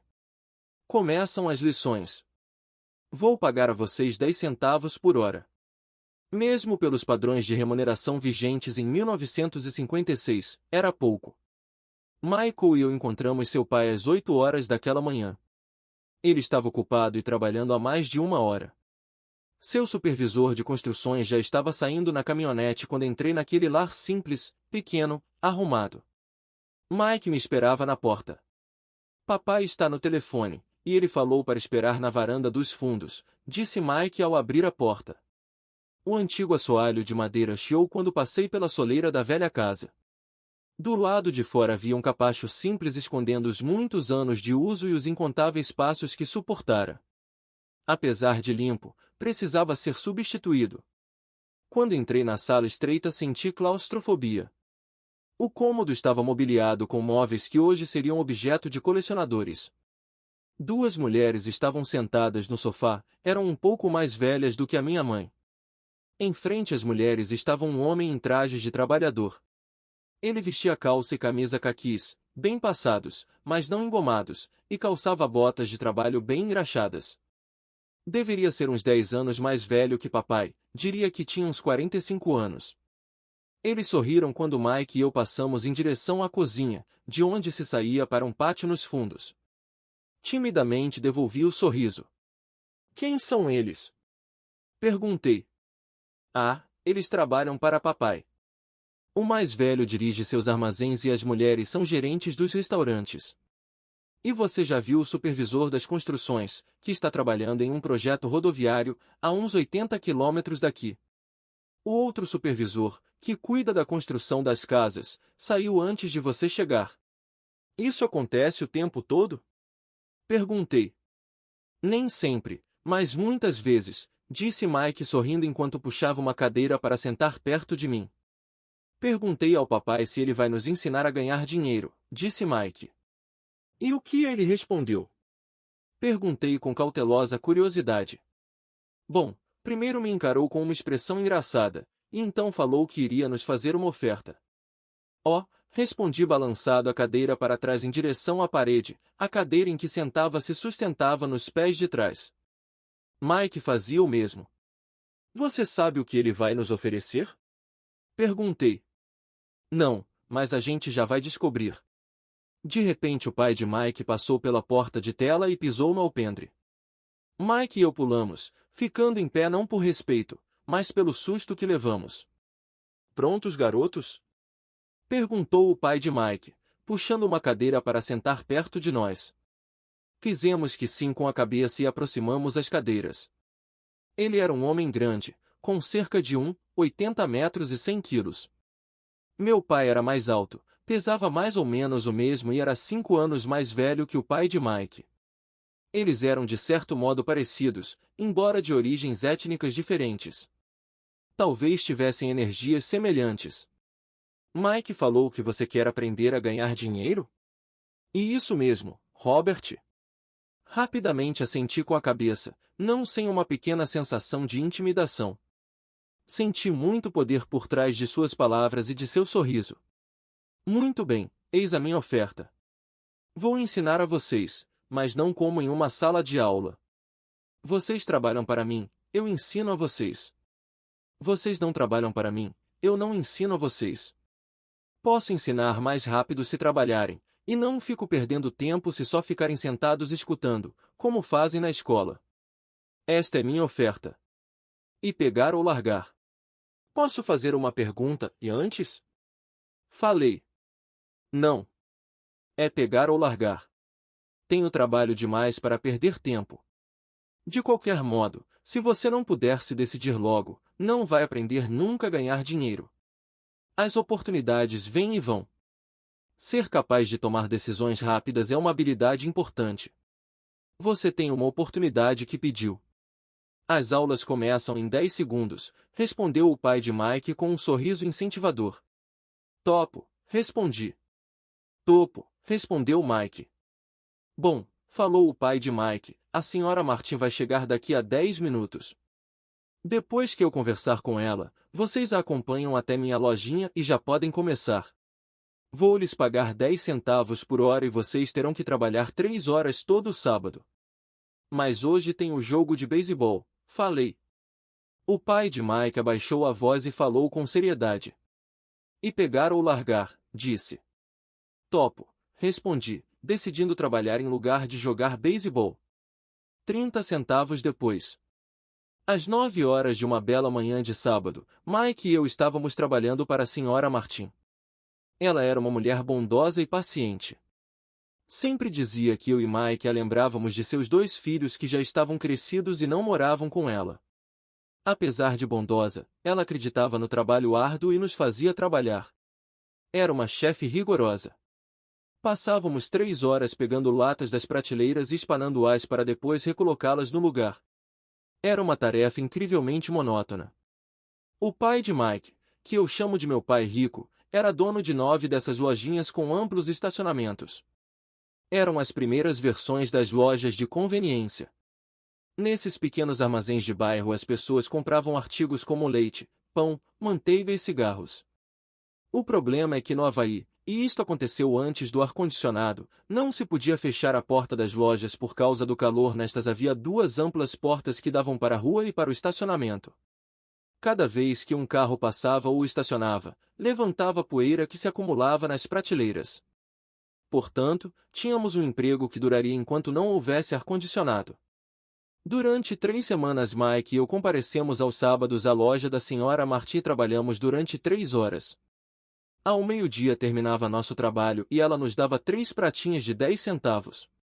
Mas nem aos 9 anos, em meados da década de 1950, 30 centavos eram algo muito empolgante. Na época um gibi custava 10 centavos, de modo que em geral eu gastava meu dinheiro com revistas em quadrinhos e voltava para casa. Na quarta-feira da 4ª semana, eu já estava a fim de largar. Tinha concordado em trabalhar só porque eu queria aprender a ganhar dinheiro com o pai do Mike, mas agora era um escravo por 10 centavos a hora. E, ainda por cima, não tinha voltado a ver o pai do Mike desde aquele sábado. Desisto, falei para Mike na hora do almoço. O almoço da escola era horrível. A escola era monótona e agora já nem podia esperar pelos sábados. Mas o que estava me perturbando eram os 30 centavos. Desta vez Mike sorriu. De que é que você está rindo? Perguntei zangado e frustrado. Papai falou que isso ia acontecer. Ele disse para você procurá-lo quando estivesse a fim de largar. O quê? Disse indignado. Ele está esperando que eu fique saturado? Por aí, falou Mike. O papai é meio diferente, ele ensina de modo diferente do seu pai. Seu pai e sua mãe falam muito. Meu pai é tranquilo e caladão. Espere até sábado. Vou falar para ele que você está a fim de largar. Você está dizendo que eu fui enrolado? Não, não é isso, mas pode ser. Papai vai explicar no sábado. Fazendo fila no sábado. Estava pronto e preparado para enfrentá-lo. Até meu pai de verdade estava furioso com ele. Meu verdadeiro pai, aquele que chamo de pai pobre, pensou que meu pai rico estava infringindo a legislação sobre trabalho de menores e deveria ser investigado. Meu instruído pai pobre me falou que eu deveria exigir o que merecia. Pelo menos 25 centavos por hora. Falou ainda que se não conseguisse o aumento deveria me demitir imediatamente. De qualquer maneira você não precisa dessa droga de emprego, falou meu pai pobre indignado. Às 8 horas da manhã de sábado eu estava entrando pela velha porta da casa de Mike. Sente e espere na fila, falou o pai do Mike quando entrei. Ele então se virou e foi para o pequeno escritório que ficava junto de um quarto de dormir. Olhei em volta e não vi Mike em lugar algum. Achando tudo meio esquisito, sentei perto daquelas 2 mulheres, as mesmas que lá estavam 3 semanas antes. Elas sorriram e me deram um lugar no sofá. Passaram-se 45 minutos e eu estava possesso. As duas mulheres já tinham falado com ele e saído há meia hora. Um senhor mais velho ficou lá 20 minutos e foi embora. A casa estava vazia e eu sentado na sala antiquada, escura, numa bela manhã do Havaí, esperando para falar com um avarento explorador de menores. Podia ouvi-lo se movimentando no escritório, falando ao telefone e me ignorando. Queria sair dali, mas por alguma razão fiquei. Finalmente, 15 minutos depois, exatamente às 9 horas, o pai rico apareceu sem dizer palavra e me fez sinal com a mão para entrar no modesto escritório. Parece que você está querendo um aumento ou vai largar, falou o pai rico rodando a cadeira giratória. Bem, o senhor não está cumprindo sua parte do acordo, falei quase em prantos. Para um garoto de 9 anos era de fato apavorante confrontar um adulto. O senhor falou que, se eu trabalhasse para o senhor ia me ensinar. Eu trabalhei. Dei duro. Larguei meus jogos de beisebol para trabalhar. E o senhor não cumpriu sua palavra. Não me ensinou nada. O senhor é um desonesto, como todo mundo fala. O senhor é ganancioso. O senhor só quer todo o dinheiro e não se preocupa com seus empregados. O senhor me deixou esperando e não me respeita. Eu sou apenas um garoto e mereço ser tratado melhor. De sua cadeira giratória, as mãos no queixo, o pai rico me fitava. Parecia que estava me estudando. E, nada mal, falou. Em menos de um mês você já se parece com a maioria dos meus empregados. O quê? Exclamei. Como não entendia o que ele estava falando, continuei reclamando. Pensei que o senhor ia cumprir sua parte do acordo e me ensinar. Em lugar disso, o senhor quer me torturar? Isso é cruel. Muito cruel. Estou lhe ensinando, falou calmamente o pai rico. O que o senhor me ensinou? Nada. Repliquei furioso. Nem falou comigo depois que eu aceitei trabalhar por uma merreca. 10 centavos por hora. Eu devia denunciar o senhor ao governo. Existem leis sobre o trabalho infantil, o senhor sabe disso. Meu pai trabalha para o governo. Uau! Disse pai rico. Agora você parece com a maioria das pessoas que trabalharam para mim. Pessoas que eu mandei embora ou que se demitiram. O que o senhor tem a me dizer? Questionei, sentindo-me muito corajoso para um moleque. O senhor mentiu para mim. Trabalhei e o senhor não manteve sua palavra. Não me ensinou nada. E como você sabe que não lhe ensinei nada? Perguntou calmamente pai rico. Bom, o senhor nunca falou comigo. Trabalhei 3 semanas e o senhor não me ensinou nada, disse com cara de zangado. Ensinar quer dizer falar ou dar uma aula? Perguntou o pai rico. Sim, lógico, respondi. É assim que a escola ensina, ele disse sorrindo. Mas não é assim que a vida ensina você e eu diria que a vida é o melhor dos mestres. Na maioria das vezes a vida não fala com você. E mais como se ela lhe desse um empurrão. Cada empurrão é a vida dizendo acorde. Quero que aprenda alguma coisa. Do que este cara está falando, pensei com meus botões. A vida me empurrando era a vida falando comigo? Agora tinha certeza de que deveria largar o emprego. Eu estava falando com alguém que não regulava bem. Se você aprender as lições da vida, você vai se dar bem. Se não, a vida vai continuar dando trancos em você. Alguns apenas deixam a vida continuar batendo neles. Outros ficam zangados e batem de volta. Mas eles batem no patrão ou no emprego, no marido ou na mulher. Eles não sabem que é a vida que está batendo. Eu não tinha a menor ideia do que ele estava falando. A vida bate em todos nós. Alguns desistem. Outros lutam. Alguns aprendem a lição e seguem em frente. Eles recebem satisfeitos os trancos da vida. Para estes, isso quer dizer que precisam e querem aprender alguma coisa. Eles aprendem e prosseguem em frente. A maioria desiste e uns poucos, como você, lutam. Pai rico ficou em pé e fechou a velha janela de madeira que precisava de conserto. Continuou. Se você aprender esta lição, você se tornará um jovem sábio, rico e feliz. Se você não aprender, passará a vida culpando o emprego, um baixo salário ou seu chefe pelos seus problemas. Passará sua vida esperando por um golpe de sorte que resolva seus problemas de dinheiro. Pai Rico olhou para mim a fim de verificar se eu ainda estava ouvindo. Seus olhos encontraram os meus. Estabeleceu-se uma comunicação entre nossos olhares. Finalmente, me afastei ao perceber que tinha assimilado esta última mensagem. Sabia que ele estava certo. Eu o estava culpando e eu tinha pedido para aprender. Eu estava lutando. Pai Rico continuou. Se for o tipo de pessoa que não tem garra, desistirá toda vez que a vida bater em você. Se for uma pessoa assim, passará sua vida buscando segurança, fazendo as coisas certas, esperando por algo que nunca vai acontecer. E, então, morrerá como um velho rabugento. Terá um monte de amigos que gostam de você, porque é um cara trabalhador. Você passa a vida na rotina, fazendo as coisas certas. Mas a verdade é que a vida o leva à submissão. No fundo, você tem pavor de se arriscar. Queria, na verdade, vencer, mas o medo de perder é maior do que o entusiasmo da vitória. No íntimo, só você saberá que não foi atrás disso. Você escolheu a segurança. Nossos olhos voltaram a se encontrar. Por 10 segundos ficamos nos encarando e só depois que a mensagem foi recebida nossos olhos se afastaram. O senhor estava me empurrando? Perguntei. Algumas pessoas achariam isso, sorriu o Pai Rico. Eu diria que apenas lhe mostrei o gostinho da vida. Que gostinho da vida? Respondi ainda zangado, mas agora curioso. Pronto, até, para aprender. Vocês dois, garotos, foram as primeiras pessoas na vida que me pediram para lhes ensinar a ganhar dinheiro. Tenho mais de 150 empregados e nenhum deles me perguntou o que eu sei sobre dinheiro. Eles me pedem um emprego e um salário, mas nunca que lhes ensine sobre o dinheiro.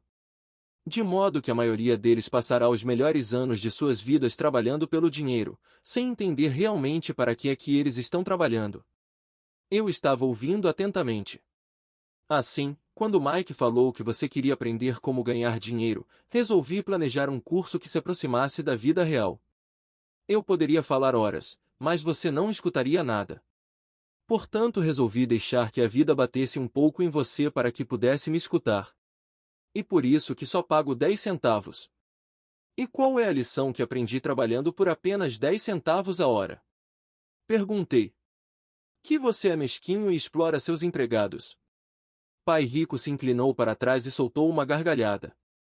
Finalmente, quando parou de rir, falou. E melhor que você mude seu ponto de vista. Pare de culpar-me pensando que eu sou o problema. Se você pensa que eu sou o problema, então terá que me modificar. Se perceber que você é o problema, então poderá modificar a si mesmo, aprender alguma coisa e tornar-se mais sábio. A maioria das pessoas quer que todos no mundo mudem, menos elas próprias. Mas eu lhe digo, é mais fácil mudar a si próprio que a todos os demais. Não entendo, falei. Não me culpe por seus problemas, falou o Pai Rico dando sinais de impaciência. Mas o senhor só me paga 10 centavos. Então, o que você está aprendendo? Perguntou o Pai Rico com um sorriso. Que o senhor é mesquinho, respondi com uma risadinha. Está vendo, você acha que eu sou o problema, retrucou o Pai Rico. Mas o senhor é. Bem, continue assim e você não aprenderá nada. Pense que sou o problema, então quais são suas escolhas? Bem, se o senhor não me pagar mais ou não me respeitar mais e me ensinar, eu largo tudo. Muito bem, disse Pai Rico. E isso é exatamente o que faz a maioria das pessoas. Elas se demitem e começam a procurar outro emprego, uma oportunidade melhor e um salário mais alto, pensando que um novo emprego ou um salário mais alto resolverão o problema. Não é o que acontece na maioria dos casos. Então, o que resolve o problema? Perguntei. Pegar esses miseráveis 10 centavos por hora e sorrir? Pai Rico sorriu. Isso é o que fazem as outras pessoas. Apenas aceitam o pagamento sabendo que eles e suas famílias lutarão com dificuldades financeiras. Mas é tudo o que fazem, esperando um aumento na ilusão de que mais dinheiro resolverá o problema. A maioria se conforma e alguns procuram um segundo emprego, trabalhando mais, mas continuam aceitando um contra-cheque ínfimo. Fiquei olhando para o chão, começando a entender a lição que pai rico estava apresentando. Podia sentir que tinha um gosto de vida. Finalmente, olhei para cima e repeti a pergunta. Então, o que é que resolve o problema? Isto, disse ele dando-me um ligeiro tapinha na cabeça. Essa coisa que está entre suas orelhas. Foi nesse momento que pai rico me mostrou o ponto de vista central que o separava de seus empregados e de meu pai pobre, e que mais tarde o levou a tornar-se um dos homens mais ricos do Havaí, enquanto meu pai, muito instruído, mas pobre, lutou com problemas financeiros durante toda a sua vida. Era um ponto de vista singular que fez toda a diferença durante uma vida inteira. Pai rico repetia de vez em quando esse ponto de vista que eu chamo a lição L. Os pobres e a classe média trabalham pelo dinheiro. Os ricos fazem o dinheiro trabalhar para eles. Naquela bela manhã de sábado eu estava aprendendo um ponto de vista diferente daquele que meu pai pobre me ensinara. Aos 9 anos de idade eu percebia que ambos os pais queriam que eu aprendesse. Ambos me incentivavam a estudar, mas não as mesmas coisas. Meu pai, muito instruído, recomendava que fizesse o que ele fizera. Filho, quero que você estude muito, que tenha boas notas, para que você possa conseguir um bom emprego, seguro, em uma grande empresa, que lhe traga grandes benefícios. Meu pai rico queria que eu aprendesse como funciona o dinheiro para que eu pudesse colocá-lo a trabalhar para mim. Essas lições eu aprenderia ao longo da vida, sob sua orientação e não na sala de aula. Meu pai rico continuou a primeira lição. Fico contente em ver que você se enfureceu por trabalhar por 10 centavos a hora. Se não tivesse se zangado e tivesse aceitado isso satisfeito, teria que lhe dizer que não poderia ensinar nada. Veja, aprender de verdade exige energia, paixão e um desejo ardente. A raiva é uma grande parte desta fórmula, pois a paixão é uma combinação de raiva e amor. No caso do dinheiro, a maioria das pessoas prefere não arriscar e se sentir seguras. Ou seja, não são conduzidas pela paixão, são conduzidas pelo medo. E por isso que elas aceitam um emprego com salário baixo? Perguntei. Sim, respondeu o pai rico. Algumas pessoas dizem que eu exploro os empregados porque não pago tanto quanto a usina de açúcar ou o governo. Eu digo que as pessoas se exploram a elas mesmas. O medo é delas, não o meu. Mas o senhor não acha que deveria pagar mais para elas? Indaguei. Não tenho que fazê-lo. E, além disso, mais dinheiro não vai resolver o problema. Veja seu pai. Ele ganha bastante dinheiro e ainda assim não dá conta das despesas. A maioria das pessoas, se receber mais dinheiro, apenas passará a se endividar mais. Daí os 10 centavos por hora, eu disse rindo.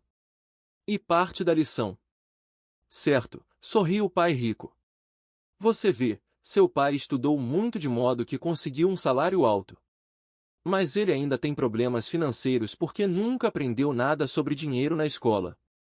E ainda por cima, ele acredita em trabalhar pelo dinheiro. E o senhor não acredita? Perguntei. Não, de verdade não, disse pai rico. Se você quiser aprender a trabalhar pelo dinheiro, então fique na escola. E um bom lugar para aprender isso. Mas se você quer aprender como fazer o dinheiro trabalhar para você, então vou lhe ensinar como fazer. Mas só se você quiser aprender. E todo mundo não quer aprender isso? Indaguei. Não, respondeu o pai rico. Simplesmente porque é mais fácil aprender a trabalhar pelo dinheiro, em especial se o medo é a principal emoção quando se trata de discutir dinheiro. Não estou entendendo, retruquei franzindo as sobrancelhas. Não se preocupe com isso, por enquanto. Saiba apenas que é o medo que faz a maioria das pessoas trabalhar num emprego. O medo de não pagar as contas. O medo de ser mandado embora. O medo de não ter dinheiro suficiente. O medo de começar de novo. Esse é o preço de aprender uma profissão ou habilidade e então trabalhar pelo dinheiro. A maioria das pessoas se torna escrava do dinheiro e fica zangada com o patrão. Aprender a pôr o dinheiro a trabalhar para a gente é um tipo de estudo totalmente diferente? Perguntei. Sem dúvida, respondeu o pai rico. Ficamos sentados em silêncio contemplando a bela manhã. Meus amigos deviam estar começando seu jogo de beisebol infantil. E, por alguma razão, agora eu estava feliz de ter decidido trabalhar por 10 centavos a hora. Sentia que estava a ponto de aprender alguma coisa que meus colegas não aprenderiam na escola. Pronto para aprender? Perguntou o pai rico. Sem dúvida, respondi com um risinho. Estou cumprindo minha promessa. Estive ensinando a você de longe, falou o pai rico. Aos 9 anos de idade você teve um gostinho do que é trabalhar pelo dinheiro. Multiplique seu mês passado por 15 anos e você terá uma ideia do que muitas pessoas passam a vida fazendo. Não entendo, falei. Como você se sentiu esperando na fila para falar comigo? Uma vez para ser contratado e outra para pedir um aumento? Péssimo, disse. Quando se opta por trabalhar pelo dinheiro, essa é a vida que levam muitas pessoas, disse pai rico. E como se sentiu quando a senhora Martim pôs na sua mão 30 centavos por 3 horas de trabalho? Achei que não era suficiente. Parecia que não valia nada. Fiquei desapontado, respondi. E assim que a maioria dos empregados se sente quando recebe seus contra-cheques. Especialmente com todos os descontos de impostos e outros itens. Pelo menos você recebeu 100%. O senhor está dizendo que a maioria dos empregados não recebe tudo? Perguntei espantado. Claro que não. Disse pai rico. O governo sempre tira sua parte antes. E como é que ele faz? Perguntei. Impostos, disse pai rico. Você paga impostos quando ganha. Você paga impostos quando gasta. Você paga impostos quando poupa. Você paga impostos quando morre. Por que é que as pessoas deixam que o governo faça isso com elas? Os ricos não deixam, disse pai rico com um sorriso. Os pobres e a classe média deixam. Aposto que ganham mais que seu pai, contudo, ele paga mais impostos. E como pode ser? Perguntei. Aos 9 anos de idade isso não fazia sentido para mim. Por que alguém deixaria o governo fazer isso com ele? Pai rico ficou sentado em silêncio. Acho que ele queria que eu ouvisse, em lugar de ficar falando besteira. Finalmente me acalmei. Não tinha gostado do que ouvirá. Sabia que meu pai vivia reclamando dos impostos que pagava, mas na verdade não tomava nenhuma atitude quanto a isso. A vida estaria batendo nele? Pai rico se balançava em sua cadeira tranquilamente enquanto olhava para mim. Pronto para aprender? Perguntou. Fiz que sim com a cabeça, lentamente. Como já falei, há muito a aprender. E aprender como se faz o dinheiro trabalhar para a gente é estudo para uma vida inteira. A maioria das pessoas fica 4 anos numa faculdade e aí termina os estudos. Eu sei que meu estudo sobre o dinheiro vai continuar toda a minha vida, simplesmente porque quanto mais sei, mais descubro que tenho que aprender ainda. As pessoas em geral nunca estudam o assunto. Trabalha-se, recebe-se o salário, confere-se os canhotos do talão de cheques e isso é tudo. E ainda se espantam porque têm problemas de dinheiro. Então pensam que mais dinheiro vai resolver a situação. Poucos percebem que lhes falta instrução financeira. Então papai tem dificuldade com os impostos porque ele não entende de dinheiro? Perguntei confuso. Olha, disse pai rico. Os impostos são apenas uma pequena parte do aprendizado para fazer o dinheiro trabalhar para você. Hoje, eu só queria descobrir se você ainda tem a paixão de aprender sobre dinheiro. A maioria das pessoas não tem. Elas querem ir para a escola, aprender uma profissão, divertir-se no trabalho e ganhar rios de dinheiro. Um dia acordam com sérios problemas financeiros e então não podem parar de trabalhar. Esse é o preço de só saber como trabalhar pelo dinheiro em lugar de estudar para saber como pôr o dinheiro a trabalhar para você. E então, você continua apaixonado por aprender? Perguntou o pai rico. Acenei afirmativamente com a cabeça. Bom, disse pai rico. Agora de volta ao trabalho. Desta vez não vou lhe pagar nada. O quê? Perguntei espantado. Você ouviu? Nada. Trabalhará as mesmas 3 horas no sábado, mas desta vez não receberá os 0 centavos por hora. Você disse que queria aprender a não trabalhar pelo dinheiro, sendo assim não vou pagar nada. Eu não podia acreditar no que estava ouvindo. Já tive esta conversa com o Mike. Ele já está trabalhando, tirando a poeira e arrumando as latas para mim. Melhor você se apressar e correr para lá. Não é justo, gritei. O senhor tem que pagar alguma coisa. Você disse que queria aprender. Se não aprender isso agora, será como aquelas duas mulheres e o homem que estavam sentados na minha sala, trabalham pelo dinheiro e esperam que eu não os mande embora. Ou como seu pai, ganhando rios de dinheiro apenas para ficar endividado até o pescoço e esperando que mais dinheiro resolva o problema. Se for isso que você quer, então volte para aqueles 10 centavos a hora. Ou você pode ainda fazer aquilo que muitas pessoas acabam fazendo, reclamar que o salário não é suficiente, demitir-se e procurar outro emprego. Que é que eu faço? Perguntei. Pai Rico deu um tapinha em minha cabeça. Use isto, falou. Se você usar bem, logo estará me agradecendo por ter lhe dado uma oportunidade de se tornar um homem rico. Fiquei parado, sem acreditar que eu estivesse embarcando nessa canoa. Queria conseguir um aumento e acabei sendo convencido a trabalhar de graça. Pai Rico voltou a dar um tapinha na minha cabeça e disse: Use isto. Agora fora daqui, de volta ao trabalho. Lição L. Os ricos não trabalham pelo dinheiro. Não contei para meu pai pobre que não estava mais sendo pago. Ele não teria entendido e eu não queria tentar explicar algo que eu próprio ainda não estava entendendo. Durante 3 semanas, Mike e eu trabalhamos 3 horas, todo sábado, sem ganhar nada. O trabalho não me preocupava, e a rotina se tornou mais fácil. O que me deixava danado era perder os jogos de beisebol e não poder comprar os gibis. Na terceira semana, por volta do meio-dia, apareceu o Pai Rico. Ouvimos seu caminhão chegar ao estacionamento e fazer um barulhão quando o motor foi desligado. Ele entrou na loja e cumprimentou a senhora Martin com um abraço. Depois de verificar como a loja estava indo, ele abriu o freezer dos sorvetes, pegou 2 picolés, pagou e chamou a mim e a Mike. Vamos dar uma voltinha, moçada. Atravessamos a rua e fomos para um amplo gramado onde alguns adultos estavam jogando beisebol. Sentando em uma mesa de piquenique afastada, ele deu os picolés para mim e para o Mike. Como as coisas estão indo, garotos? Ok, respondeu Mike. Concordei com ele. Aprenderam alguma coisa? Perguntou o Pai Rico. Mike e eu olhamos um para o outro, levantamos os ombros e balançamos a cabeça em uníssono. Evitando uma das maiores armadilhas da vida. Bom, garotos, precisam começar a pensar. Vocês estão observando uma das maiores lições da vida. Se aprenderem a lição, terão uma vida de grande liberdade e segurança.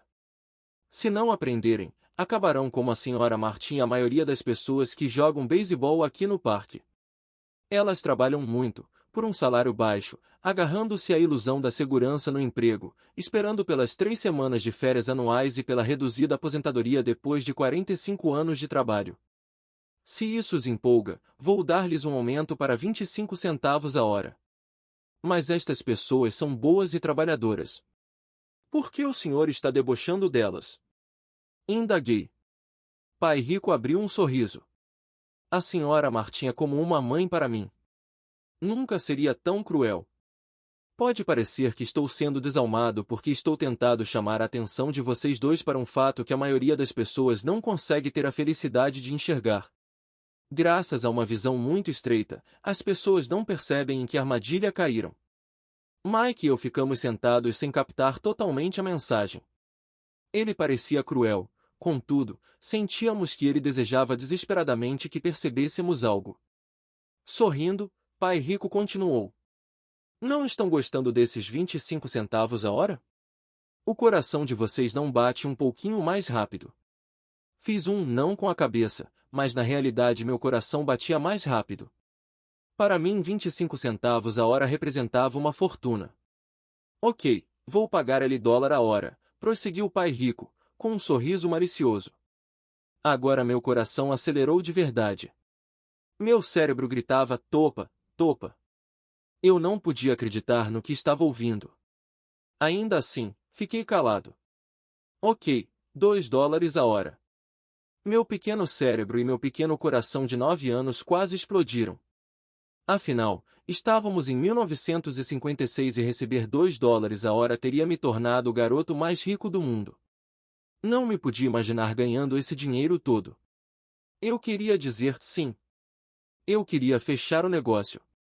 E podia ver a bicicleta nova, a luva de beisebol nova e a adoração de meus colegas quando eu mostrasse algum dinheiro. E, ainda por cima, Jim e seus amigos ricos nunca poderiam voltar a me chamar de pobre. Mas consegui me manter em silêncio. Quem sabe tivesse torrado os miolos e queimado um fusível. Mas no fundo do coração eu queria loucamente esses $2 a hora. O sorvete estava se derretendo e escorregando pela minha mão. As formigas se deliciavam com a pasta melada de baunilha e chocolate. Pai Rico olhava para dois garotos que o olhavam de volta embasbacados. Ele sabia que estava nos testando e ele sabia que parte de nossas emoções queria topar a parada. Sabia que todo ser humano tem uma parte fraca e necessitada de suas almas que pode ser comprada. E sabia que todo ser humano também tinha uma parte da alma que era forte e que jamais se deixaria comprar. A questão era saber qual prevaleceria. Ele tinha testado milhares de almas ao longo de sua vida. Ele testava almas toda vez que entrevistava um candidato a emprego. Ok, $5 a hora. De repente fez-se um silêncio dentro de mim. Alguma coisa tinha mudado. A oferta era grande demais e se tornará ridícula. Nem muitos adultos ganhavam $5 por hora em 1956. A tentação se esvaiu e a calma se instalou.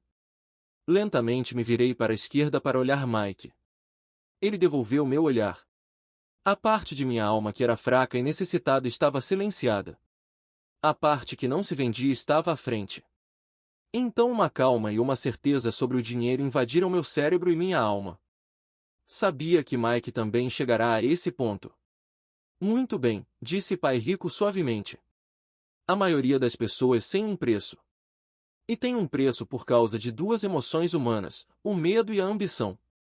Primeiro, o medo de não ter dinheiro as leva a trabalhar arduamente. Quando recebem o contra-cheque, a ambição ou o desejo as levam a pensar nas coisas maravilhosas que podem ser compradas. Então se define o padrão. Que padrão? Perguntei. Acordar, ir para o trabalho, pagar contas, acordar, ir para o trabalho, pagar contas. Suas vidas então são conduzidas sempre por duas emoções: medo e ambição. Ofereça-lhes mais dinheiro e elas continuarão o ciclo, aumentando também as despesas. É isso que chamo de corrida dos ratos. E há outro jeito? Perguntou Mike. Sim, disse Pai Rico. Mas só poucas pessoas o descobrem. E qual é esse jeito? Perguntou Mike. É o que espero que vocês descubram enquanto trabalham e estudam comigo. É por isso que acabei com todas as formas de pagamento. Alguma dica? Perguntou Mike. Estamos um pouco cansados de trabalhar muito, especialmente sem receber. Bem, o primeiro passo é falar a verdade, disse Pai Rico. Nós não mentimos, falei. Não disse que estavam mentindo. Disse para falar a verdade, retrucou Pai Rico. A verdade sobre o quê? Perguntei. Sobre como estão se sentindo, respondeu Pai Rico. Vocês não precisam falar para mais ninguém. Só para vocês mesmos. O senhor está dizendo que as pessoas que estão no parque, as pessoas que trabalham para o senhor, a senhora Martin não fazem isso? Perguntei. Duvido, disse Pai Rico. Elas têm medo de ficar sem dinheiro. Em lugar de enfrentar o medo, elas reagem em vez de pensar. Elas reagem emocionalmente em lugar de usar suas cabeças, disse Pai Rico batendo nas nossas cabeças. Então, elas se veem com alguns dólares na mão e novamente as emoções da alegria e do desejo e da ambição se apossam delas e novamente reagem em vez de pensar. São suas emoções que pensam por elas, falou Mike. Certo, falou Pai Rico. Em vez de falar a verdade sobre como se sentem, elas reagem a seus sentimentos, e não pensam. Elas sentem o medo, vão para o trabalho esperando que o trabalho acalme esse medo, mas não é isso que acontece. Esse medo antigo as assombra, e elas voltam ao trabalho esperando novamente que o dinheiro acalme seu medo e, novamente, nada. O medo as leva a essa armadilha de trabalhar, ganhar dinheiro, esperando que o medo vá embora. Mas a cada dia elas acordam, e o velho medo acorda com elas. Para milhões de pessoas, esse velho medo as mantém acordadas de noite, perturbando-as com ansiedade e preocupação. De modo que se levantam e vão para o trabalho esperando que o contra-cheque mate esse medo que lhes rói a alma. O dinheiro conduz suas vidas e elas se recusam a aceitar essa verdade. O dinheiro controla suas emoções e, consequentemente, suas almas. Pai Rico ficou sentado, quieto, deixando que assimilássemos suas palavras. Mike e eu havíamos escutado o que ele disse, mas na verdade não entendemos o que ele falou. Eu só sabia que muitas vezes ficava pensando em por que os adultos corriam para o trabalho. Não parecia ser algo muito divertido e eles não aparentavam estar muito felizes, mas alguma coisa os impelia a correr para o trabalho. Percebendo que tínhamos absorvido o que era possível de suas palavras, Pai Rico falou: "E quero que vocês, garotos, evitem essa armadilha. É isso que quero ensinar a vocês. Não apenas a ser rico, porque ser rico não resolve o problema." "Não resolve?" perguntei surpreso. Não, não resolve. Deixem-me falar desta outra emoção, que é o desejo.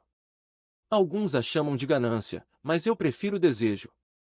É perfeitamente normal querer coisas melhores, mais bonitas, mais divertidas ou empolgantes.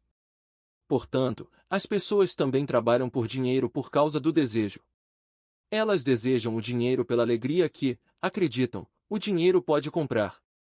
Mas a alegria que o dinheiro traz muitas vezes tem curta duração e é preciso mais dinheiro para adquirir mais alegria, mais satisfação, mais conforto, mais segurança. Assim, continua-se trabalhando, pensando que o dinheiro um dia acalmará suas almas perturbadas pelo medo e pelo desejo. Mas o dinheiro não pode fazer isso. Mesmo para as pessoas ricas? Perguntou Mike. Incluindo os ricos, respondeu o pai rico. De fato, a razão pela qual muitas pessoas são ricas não é o desejo, mas o medo. Elas pensam que o dinheiro pode acabar com seu medo de ficar sem dinheiro, de serem pobres, de modo que acumulam fortunas apenas para descobrir que o medo fica pior. Agora elas receiam perdê-lo. Tenho amigos que continuam trabalhando mesmo quando já têm muito. Sei de pessoas que têm milhões e estão mais apavoradas do que quando eram pobres. Estão aterrorizadas com a possibilidade de perder todo o seu dinheiro. Os medos que as levaram a se tornarem ricas ficam maiores. Essa parte fraca e necessitada de suas almas na verdade grita ainda mais forte. Não querem perder suas mansões, seus carros, a vida de luxo que o dinheiro pode comprar. Preocupam-se com o que seus amigos dirão se perderem todo o seu dinheiro. Muitos estão emocionalmente desesperados e neuróticos embora pareçam ricos e tenham grandes fortunas. Então a pessoa pobre é mais feliz? Perguntei. Não, não acho, replicou o pai rico. Evitar o dinheiro é tão neurótico quanto ser apegado ao dinheiro. Como se isso tivesse sido uma deixa, o mendigo da cidade passou perto de nossa mesa, parou junto ao cesto de lixo e começou a vasculhar. Nós três observamos com grande interesse, talvez antes o tivéssemos ignorado. Pai Rico tirou da carteira uma nota de $1 e fez um gesto para o velho. Este, ao ver o dinheiro, se aproximou imediatamente, pegou a nota, agradeceu profusamente e saiu encantado com sua boa sorte. Ele não é muito diferente da maioria dos meus empregados, disse Pai Rico. Já encontrei tanta gente que fala, não estou interessado no dinheiro. Contudo, eles trabalham 8 horas por dia nos seus empregos. Isso é uma negação da verdade. Se não estão interessados no dinheiro, então por que é que trabalham? Esse tipo de pensamento é possivelmente mais neurótico do que o de uma pessoa que entesoura dinheiro. Enquanto eu estava ali sentado, ouvindo meu pai rico, minha mente recordava as inúmeras vezes em que meu próprio pai dizia, não estou interessado no dinheiro. Ele falava isso frequentemente. Também se justificava dizendo sempre, trabalho porque gosto do que faço. Então o que temos que fazer? Perguntei. Não trabalhar pelo dinheiro até perder todos os resquícios de medo e ganância? Não, Isso seria uma perda de tempo, falou o pai rico. As emoções são o que nos torna humanos. Nos tornam reais. A palavra emoção representa energia em movimento. Seja sincero a respeito de suas emoções e use sua mente e suas emoções a seu favor, não contra você. Nossa! Exclamou Mike. Não se preocupe com o que acabei de falar. Daqui a alguns anos você entenderá melhor. Observe suas emoções, não reaja a elas. A maioria das pessoas não percebe que está pensando com suas emoções. Suas emoções são suas emoções, mas você precisa aprender a pensar por si próprio. O senhor poderia dar um exemplo? Pedi. Lógico, retrucou o pai rico. Quando uma pessoa fala, preciso procurar um emprego, o mais provável é que esteja pensando com uma emoção. O medo de não ter dinheiro é que gera esse pensamento. Mas as pessoas precisam de dinheiro se têm contas a pagar, falei. Sem dúvida, disse pai rico sorrindo. Tudo o que estou dizendo é que na maioria das vezes são as emoções que comandam o pensamento. Não estou entendendo, disse Mike.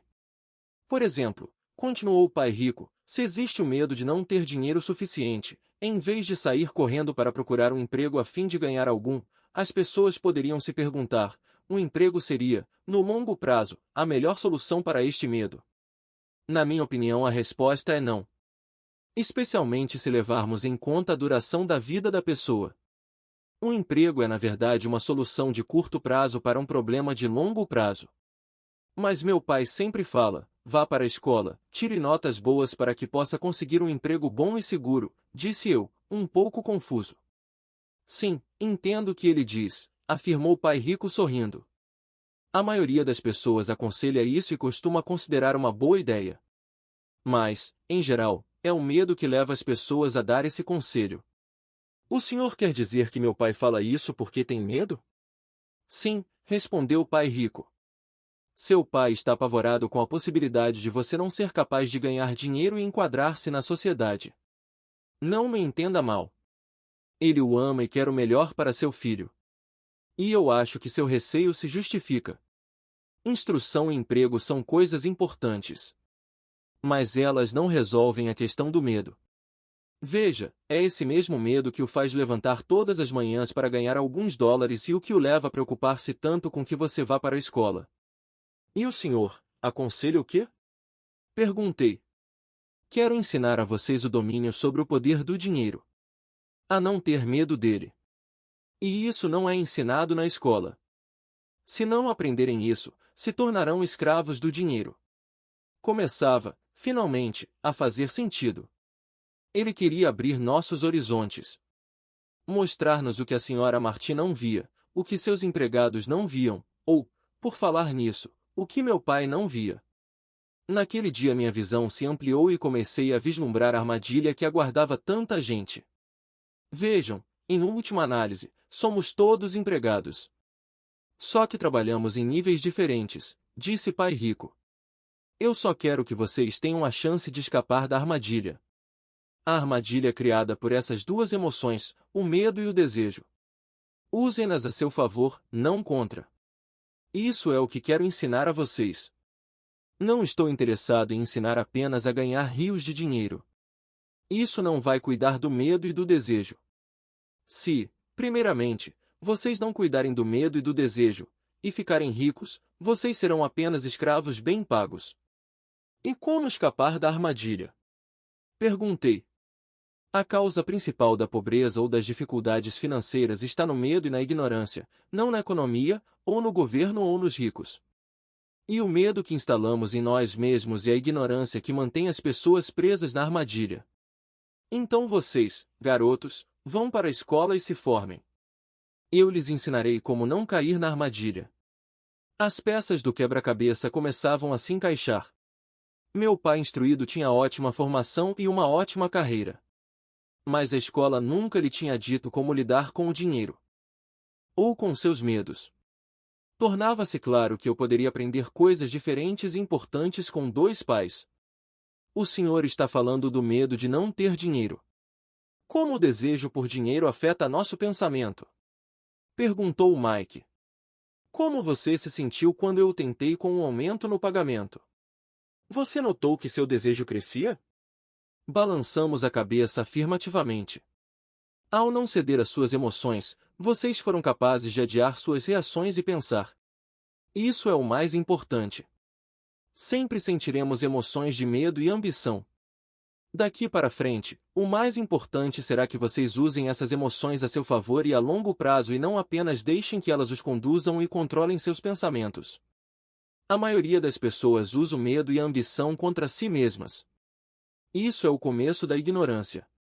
Grande parte das pessoas passa a vida atrás de contra-cheques, aumentos salariais e segurança no emprego por causa dessas emoções de desejo e medo, sem se questionar realmente para onde esses pensamentos conduzidos pela emoção as estão levando.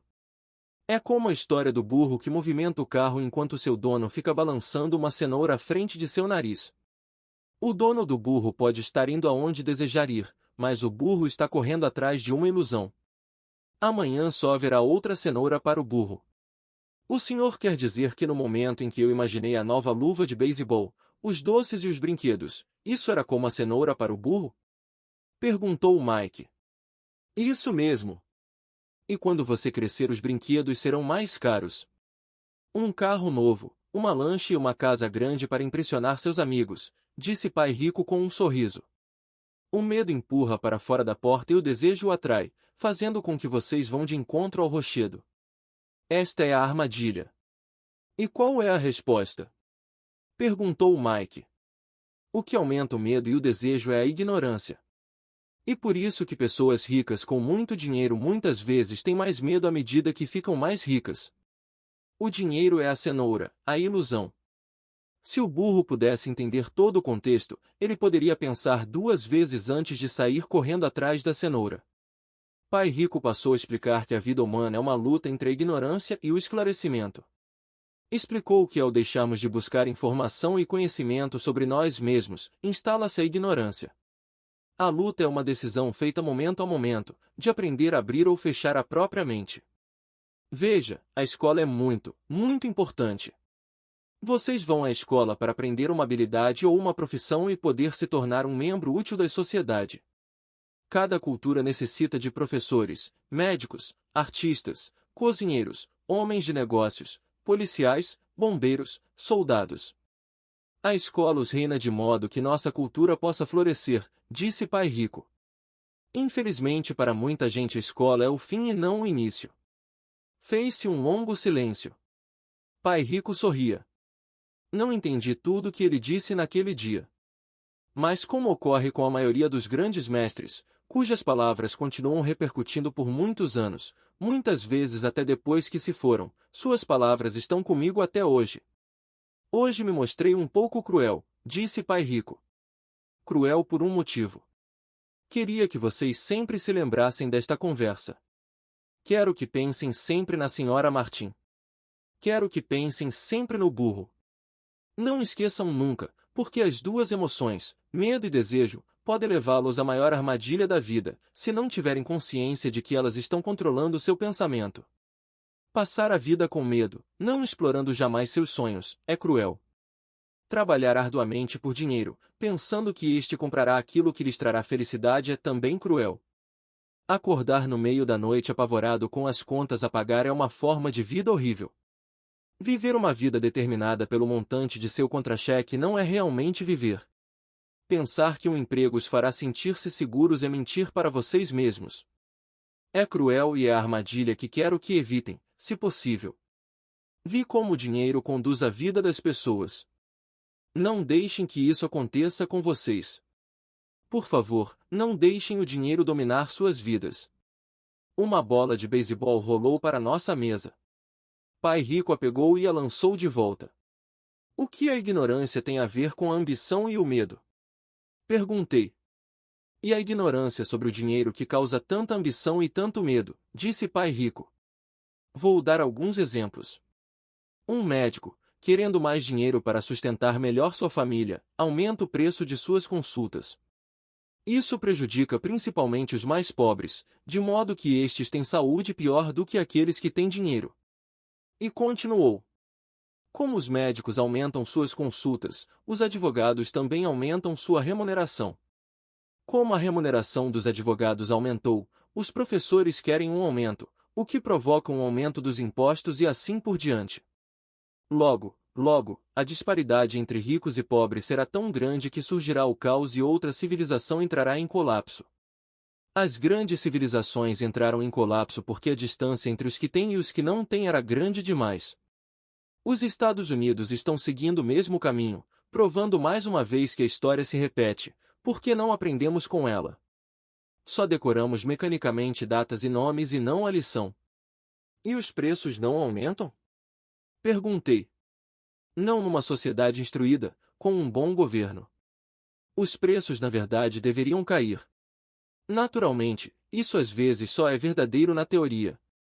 Os preços sobem devido ao medo e à ambição gerados pela ignorância. Se as escolas ensinassem as pessoas sobre o dinheiro, haveria mais dinheiro e preços mais baixos, mas as escolas estão preocupadas em ensinar as pessoas a trabalhar pelo dinheiro e não a controlar o poder do dinheiro. Mas não existem escolas de negócios? Perguntou Mike. O senhor não está incentivando que eu vá fazer meu mestrado em uma escola de negócios? Sim, falou o pai rico. Mas na maioria das vezes as escolas de negócios treinam empregados que são contadores sofisticados. Que os céus não permitam que um contador domine uma empresa. Tudo o que eles fazem é olhar para os números, demitir gente e aniquilar o negócio. Sei disso porque contrato contadores. Tudo o que eles pensam é cortar custos e aumentar preços, o que causa mais problemas. A contabilidade é importante. Gostaria que mais gente a conhecesse, mas, ao mesmo tempo, ela não mostra tudo, acrescentou o pai rico furioso. Há uma solução? Perguntou Mike. Sim, disse pai rico. Aprenda a usar suas emoções para pensar e não pensar com suas emoções. Quando vocês, garotos, dominaram suas emoções, concordando em trabalhar de graça para mim, sabia que havia esperança. Quando novamente vocês resistiram às suas emoções quando os tentei com mais dinheiro, vocês estavam novamente aprendendo a pensar em vez de se renderem às emoções. Este é o primeiro passo. Por que esse primeiro passo é tão importante? Perguntei. Isso vocês terão de descobrir. Quero que vocês aprendam. Vou levá-los pelo caminho dos espinhos. É um lugar que quase todos evitam. Vou levá-los a esse lugar aonde a maioria das pessoas tem medo de ir. Se forem comigo, abandonarão a ideia de trabalhar por dinheiro e aprenderão a fazer o dinheiro trabalhar para vocês. E o que receberemos se formos com o Senhor? O que acontecerá se concordamos em aprender com o Senhor? O que obteremos? Perguntei. O mesmo que irmão Coelho obteve, disse pai rico. Libertação da boneca de piche, referências a personagens de uma conhecida história infantil passada no sul dos Estados Unidos, Uncle Reunice, de George C. Harris. Com base nela, Disney criou em 1946 o filme A Canção do Sul. A boneca de piche é usada pela raposa como isca para pegar e livrar-se de seu inimigo, o coelho. Há um caminho de espinhos? Perguntei. Sim, assentiu o pai rico. O caminho de espinhos é nosso medo e nossa ambição. A saída está em pôr de lado o medo e confrontar nossa ambição, nossas fraquezas, nossa carência. E a saída também está na mente, na escolha de nossos pensamentos. Escolher nossos pensamentos? Perguntou Mike intrigado. Sim. Escolher o que pensamos em lugar de reagir a nossas emoções, em lugar de levantar da cama e ir para o trabalho para resolver os problemas, porque estamos assombrados pelo medo de não ter dinheiro para pagar nossas contas. O pensamento levaria a dedicar tempo a colocar-se a si mesmo a pergunta. Uma pergunta como: trabalhar com mais afinco seria a melhor solução para este problema? A maioria das pessoas está tão apavorada por não encarar a verdade, o medo está controlando-as, que não podem pensar e assim correm para sair de casa. A boneca de piche está no controle. Isto é o que quero dizer quando falo em escolher os pensamentos. E como fazemos isso? Perguntou Mike. Isso é o que vou ensinar a vocês.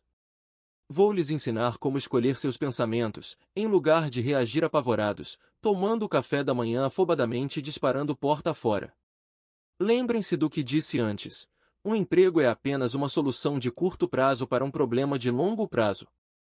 A maioria das pessoas só tem um problema em mente e é de curto prazo. São as contas do fim do mês, a boneca de piche. O dinheiro passa a conduzir suas vidas. Ou melhor dizendo, o medo e a ignorância em relação ao dinheiro. Da mesma forma que faziam seus pais, elas acordam toda manhã e vão trabalhar por dinheiro. Não tem tempo de se perguntar se há outra maneira. Suas emoções estão no controle de seu pensamento, não suas cabeças. O senhor pode distinguir o pensar com as emoções do pensar com a cabeça?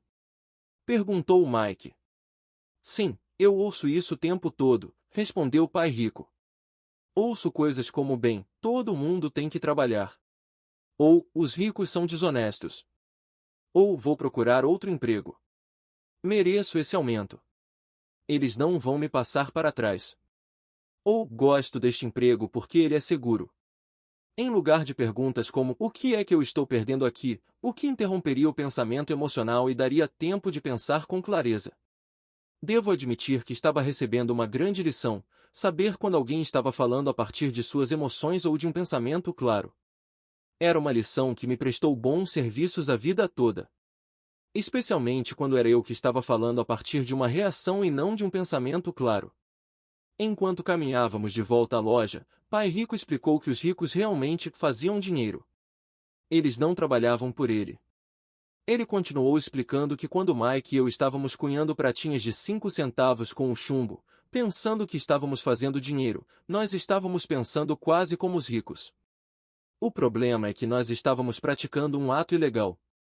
Era legal quando o governo e os bancos faziam isso, mas não quando nós o fazíamos. Ele explicou que havia formas legais de fazer dinheiro e formas ilegais.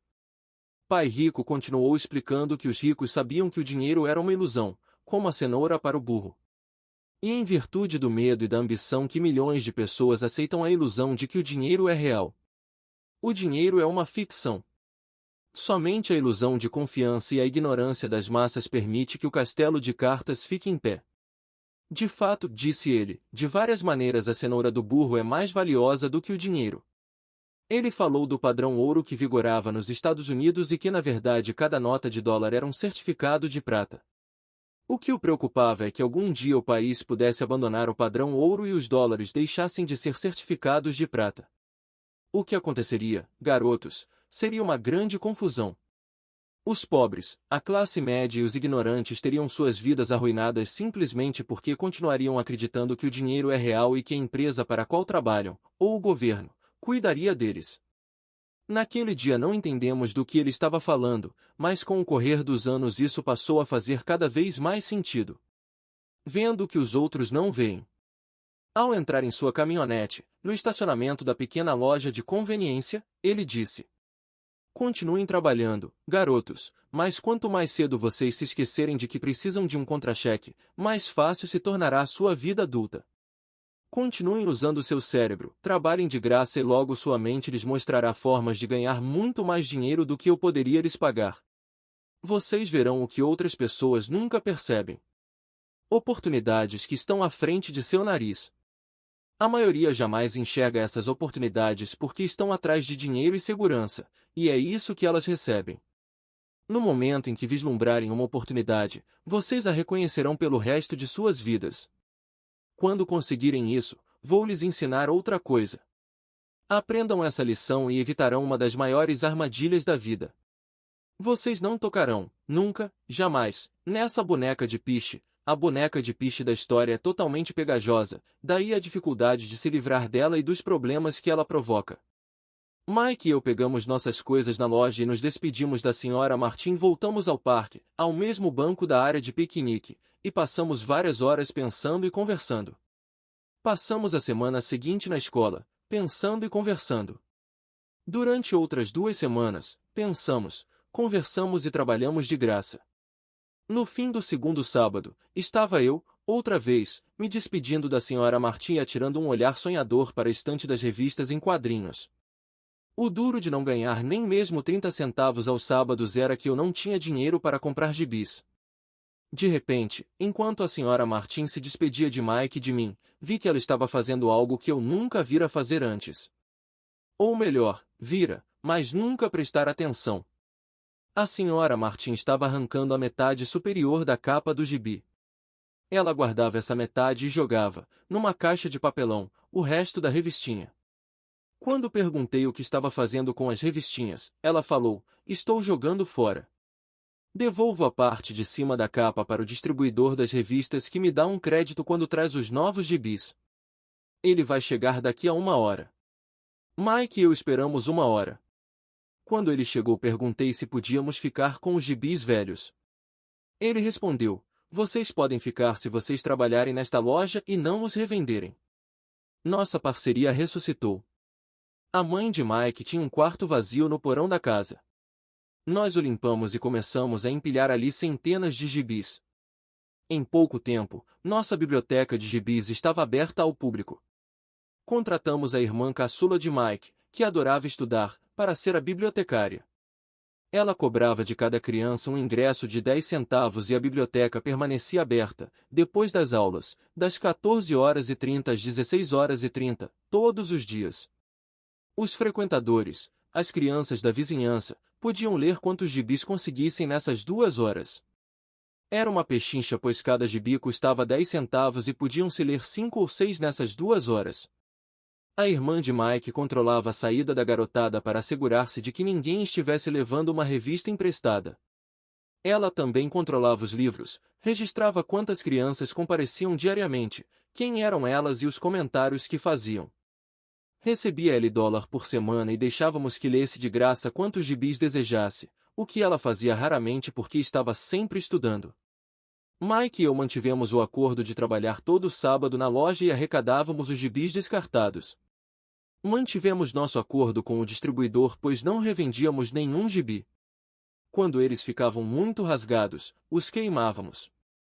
Tentamos abrir uma filial, mas nunca encontramos alguém tão dedicado e confiável quanto a irmã do Mike para cuidar dela.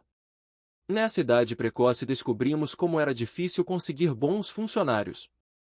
3 meses depois da inauguração da biblioteca, houve uma briga na sala. Alguns garotos de outro bairro a invadiram e começaram a confusão.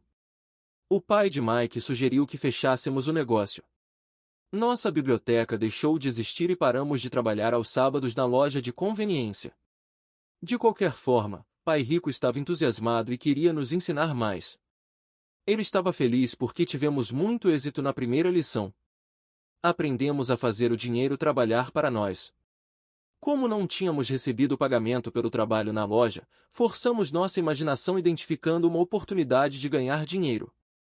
Ao começar nosso próprio negócio, a biblioteca de gibis, estávamos controlando nossas próprias finanças e não dependendo de um empregador. A melhor parte é que nosso negócio rendia dinheiro para nós, mesmo que nós não estivéssemos fisicamente presentes. Nosso dinheiro trabalhava para nós.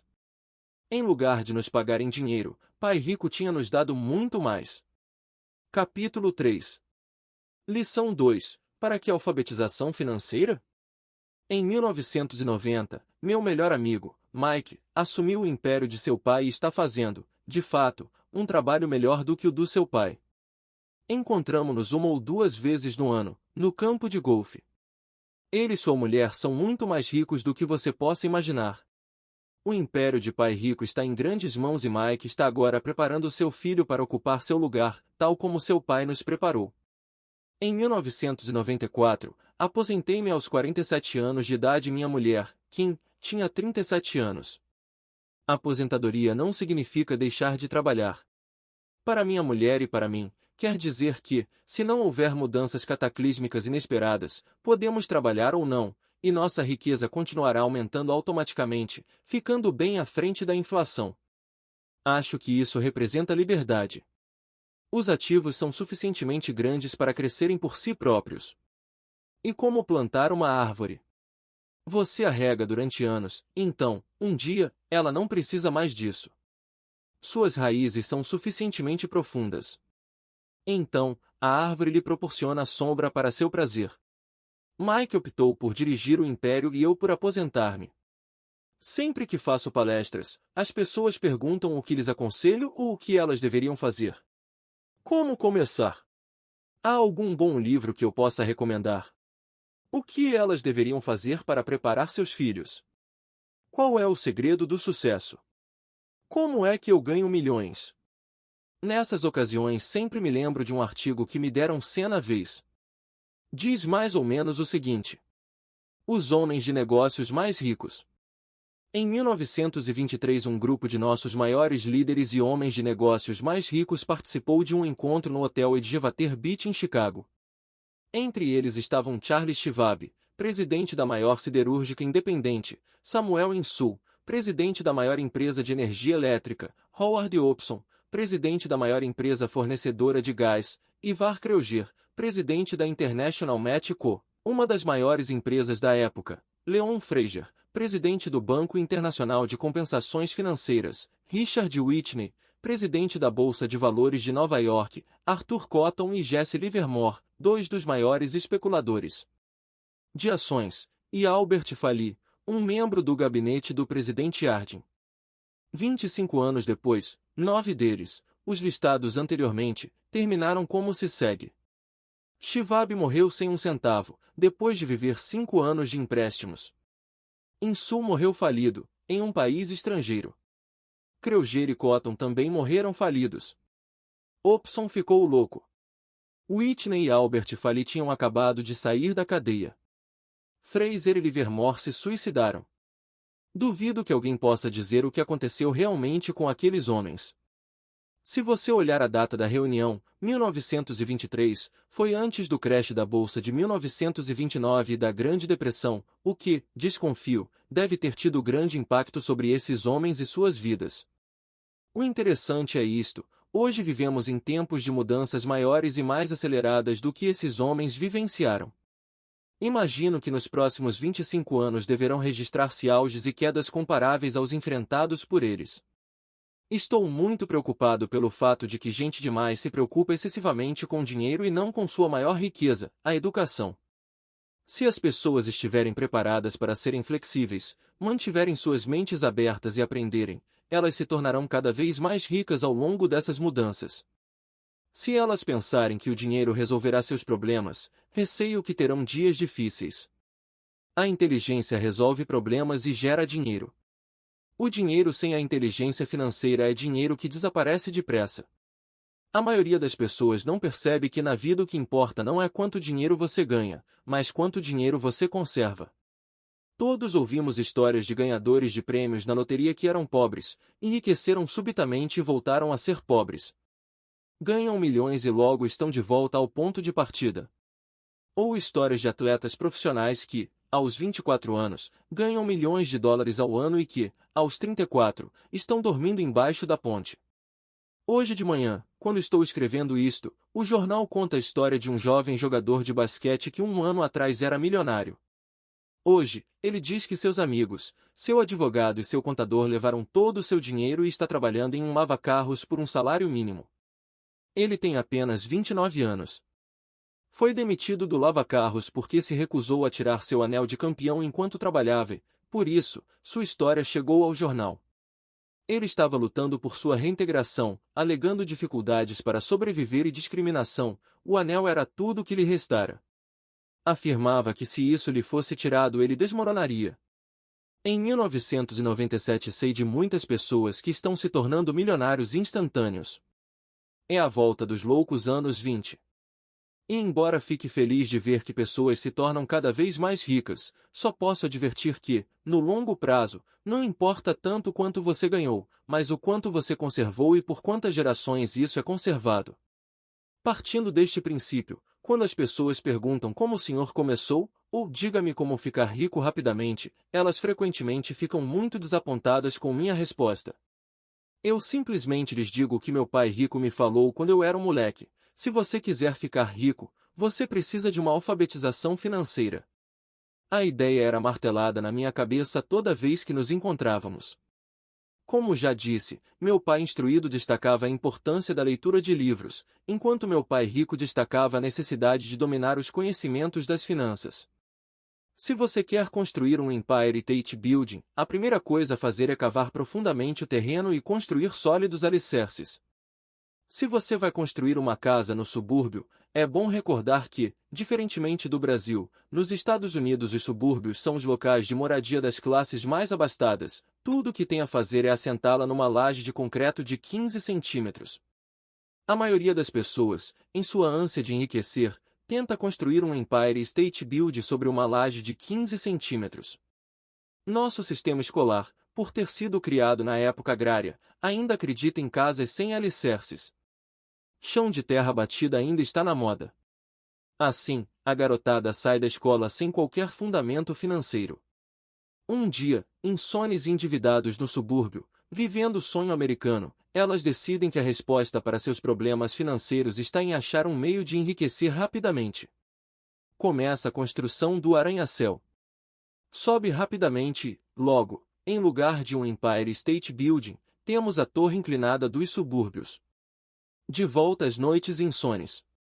No meu caso e no de Mike, quando adultos, as nossas escolhas foram possíveis porque fomos ensinados a construir sólidos alicerces quando éramos apenas crianças.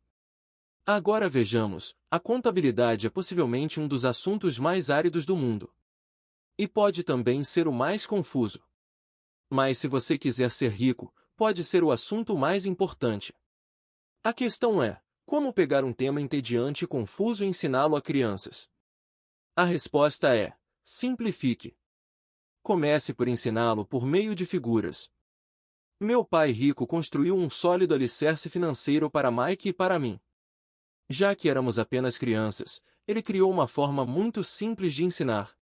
Durante anos ele apenas fazia desenhos e usava palavras.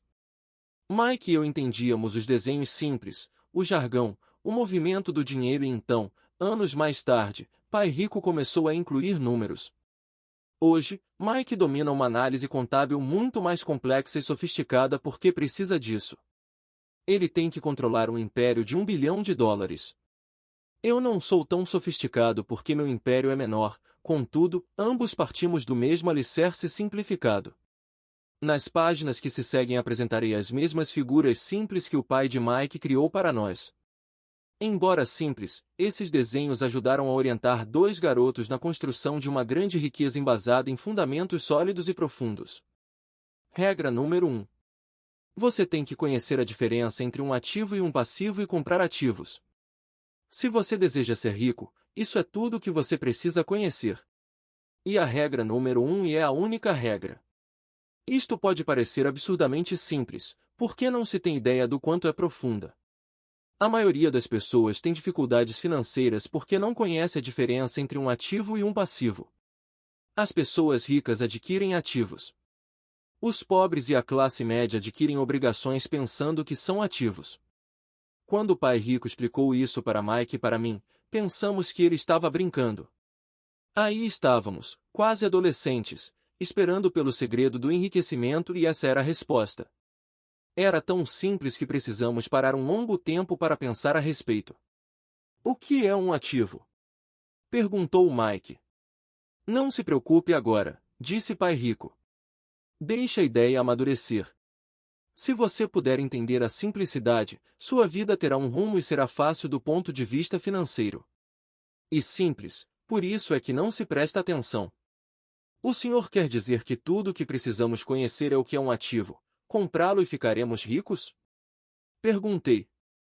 Pai rico balançou a cabeça afirmativamente. E tão simples assim? Se é tão simples, por que é que todos não ficam ricos? Perguntei. Pai rico sorriu. Porque as pessoas não sabem distinguir um ativo de um passivo. Lembro de ter perguntado como é que os adultos podem ser tão ignorantes. Se é tão simples, tão importante, por que todo mundo não procura descobrir a diferença? Pai rico levou apenas alguns minutos para explicar o que eram ativos e passivos. Já adulto tive dificuldade em explicar isso a outros adultos. Por quê? Porque os adultos são mais espertos. Na maioria dos casos, a simplicidade da ideia escapa aos adultos porque eles foram educados de maneira diferente. Eles foram educados por outros profissionais instruídos, como banqueiros, contadores, agentes imobiliários, planejadores financeiros e assim por diante. A dificuldade está em levar os adultos a desaprender ou a tornar-se outra vez criança. Um adulto inteligente frequentemente se sente diminuído ao prestar atenção em definições simplistas. Pai Rico acreditava no princípio se simplifique, estúpido, de modo que ele simplificou as coisas para os dois garotos e lhes deu uma sólida base financeira. O que provoca confusão? Ou como algo tão simples pode parecer tão enrolado? Por que alguém compraria um ativo que na verdade era uma obrigação? A resposta está nos conhecimentos básicos. Pensamos em alfabetização e não em alfabetização financeira. O que define se algo é um ativo ou é um passivo não são as palavras. De fato, se você quer ficar realmente confuso, procure as palavras ativo e passivo no dicionário. Sei que um contador pode achar boa a definição, mas para a pessoa média não faz sentido. Mas nós adultos muitas vezes somos orgulhosos demais para admitir que algo não faz sentido. Quando éramos garotos, Pai Rico falava: o que define um ativo não são as palavras, mas os números. E se você não puder ler os números, você não pode distinguir um ativo de um buraco no chão. Na contabilidade, dizia Pai Rico, não importam os números, mas o que os números contam. E como as palavras? Não são as palavras, mas as histórias que elas nos contam. Muitas pessoas leem, mas não entendem muita coisa. E a chamada compreensão da leitura. E todos temos habilidades diferentes no que se refere à compreensão da leitura. Por exemplo, recentemente comprei um novo aparelho de vídeo. Junto vinha um manual que explicava como fazer gravações. Tudo o que eu queria era gravar meu programa preferido numa sexta-feira à noite. Quase fiquei maluco tentando ler o manual. Nada no meu mundo é tão complexo quanto programar a gravação do vídeo. Eu li as palavras, mas não entendi nada. Eu tiro 10 no reconhecimento das palavras, mas tiro-o na compreensão.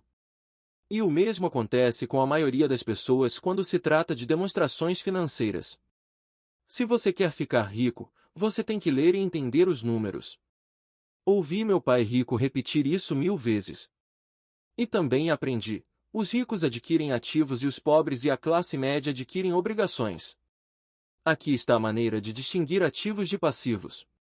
A maioria dos contadores e profissionais das finanças não concorda com as definições, mas estes desenhos simples foram o início de uma base financeira sólida para dois garotos. Para ensinar a pré-adolescentes, Pai Rico simplificou tudo, durante anos, usando tantos diagramas quanto possível, o menor número de palavras possível e nenhum número. Este é o padrão do fluxo de caixa de um ativo. A caixa de cima é uma demonstração de renda, muitas vezes chamada de demonstração de lucros e perdas. Mede renda e despesas. Dinheiro que entra e dinheiro que sai. O diagrama inferior é um balanço. E chamado de balanço porque representa o equilíbrio entre ativos e passivos. Muitos novatos nas finanças não conhecem a relação entre a demonstração de renda e o balanço. O entendimento desta relação é vital. A principal causa da dificuldade financeira está simplesmente no desconhecimento da diferença entre um ativo e um passivo. E a confusão decorre da definição das duas palavras. Se você quer uma lição de confusão, busque no dicionário as palavras ativo e passivo. Isso pode fazer sentido para contadores formados, mas para as pessoas comuns parece estar escrito em mandarim. Você lê as palavras da definição, mas o entendimento verdadeiro é difícil. Como disse anteriormente, meu pai rico dizia para dois garotos que ativos põem dinheiro no seu bolso. Simpático, simples e útil. Este é o padrão do luxo de caixa. De um passivo. Agora que ativos e passivos foram definidos em diagramas, pode ficar mais fácil o entendimento das palavras. Um ativo é algo que põe dinheiro no meu bolso. Um passivo é algo que tira dinheiro do meu bolso. Isso é o que você realmente precisa saber. Se quer ser rico, simplesmente passe sua vida comprando ativos. Se quer ser pobre ou pertencer à classe média, passe a vida comprando passivos. É o desconhecimento dessa diferença que provoca a maior parte das dificuldades financeiras na vida real.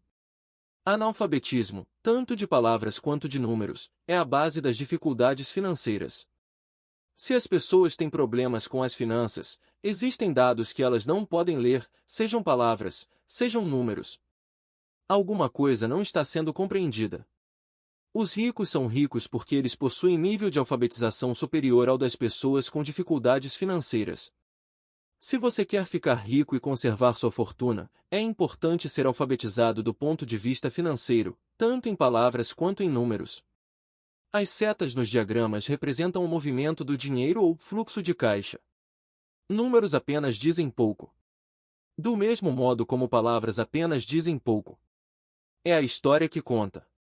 Nas demonstrações financeiras, a leitura dos números é a busca pelo enredo, pela história. A história de para onde o dinheiro está indo. Em 80% das famílias, a história financeira é um percurso de trabalho árduo na tentativa de progredir.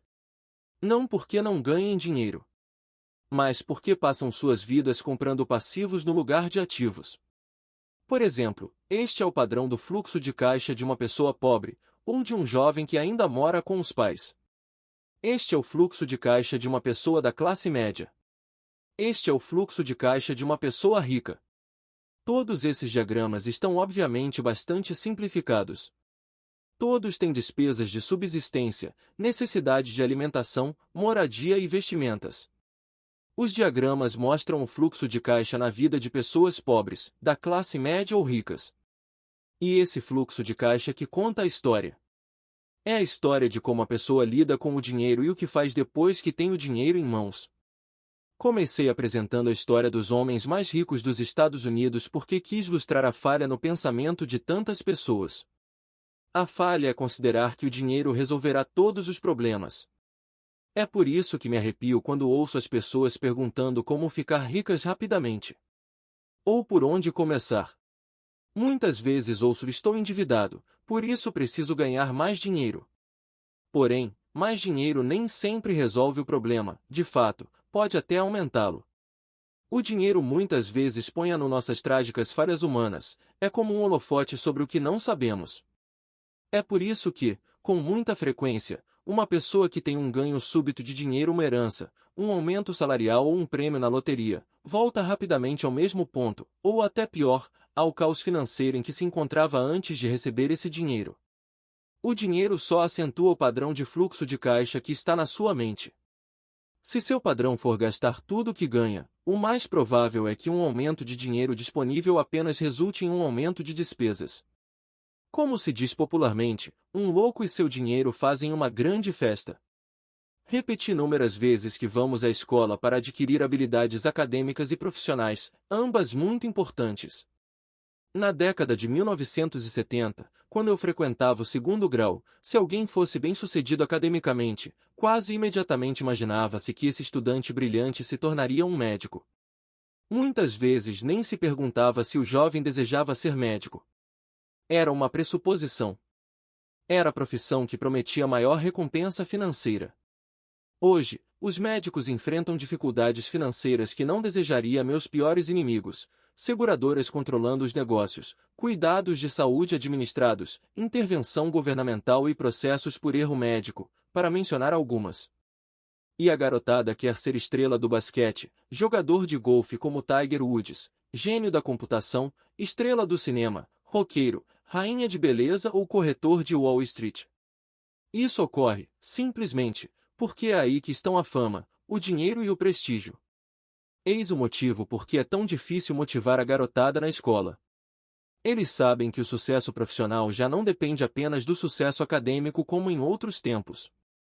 Como os estudantes deixam a escola sem habilidades financeiras, milhões de pessoas instruídas obtêm sucesso em suas profissões, mas depois se deparam com dificuldades financeiras. Trabalham muito, mas não progridem. O que falta em sua educação não é saber como ganhar dinheiro, mas como gastá-lo, o que fazer com ele depois de tê-lo ganho. E o que se chama aptidão financeira. O que você faz com o dinheiro depois que o ganhou, como evitar que as pessoas lhe tirem o dinheiro, quanto tempo você o conserva e o quanto esse dinheiro trabalha para você. A maioria das pessoas não descobre o motivo de suas dificuldades financeiras porque não entende os fluxos de caixa. Uma pessoa pode ser muito instruída, bem-sucedida profissionalmente e ser analfabeta do ponto de vista financeiro. Essas pessoas muitas vezes trabalham mais do que seria necessário porque aprenderam a trabalhar arduamente, mas não como fazer o dinheiro trabalhar para elas. A história de como a conquista de um sonho financeiro se transforma em um pesadelo financeiro. A visão cinematográfica de pessoas trabalhadoras tem um padrão definido. Recém-casados, jovens altamente instruídos, felizes, mudam-se para um de seus pequenos apartamentos alugados. Imediatamente percebem que estão poupando dinheiro, porque dois podem viver com a mesma despesa de um. O problema é que o apartamento é apertado. Decidem então poupar para comprar a casa de seus sonhos e ter filhos. Eles têm duas rendas e se concentram em suas carreiras. Suas rendas começam a aumentar. E a aumentar. E suas despesas também. A despesa N graus L, para a maioria, são os impostos.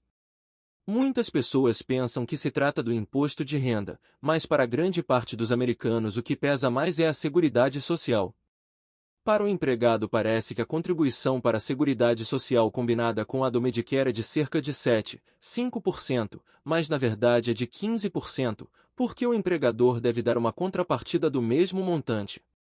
Essencialmente, esse é um dinheiro que o empregador não pode pagar a você. Além disso, você ainda paga imposto de renda sobre a quantia deduzida de seus salários para a Seguridade Social. No caso brasileiro, as contribuições para a Previdência Social são deduzidas do salário antes do cálculo do imposto de renda. Renda essa que você nunca recebeu porque foi transferida na fonte para a Seguridade Social. E seu passivo também aumenta. Isso é visto mais claramente se voltarmos ao caso do jovem casal. Em consequência do aumento de suas rendas, eles resolvem comprar a casa de seus sonhos.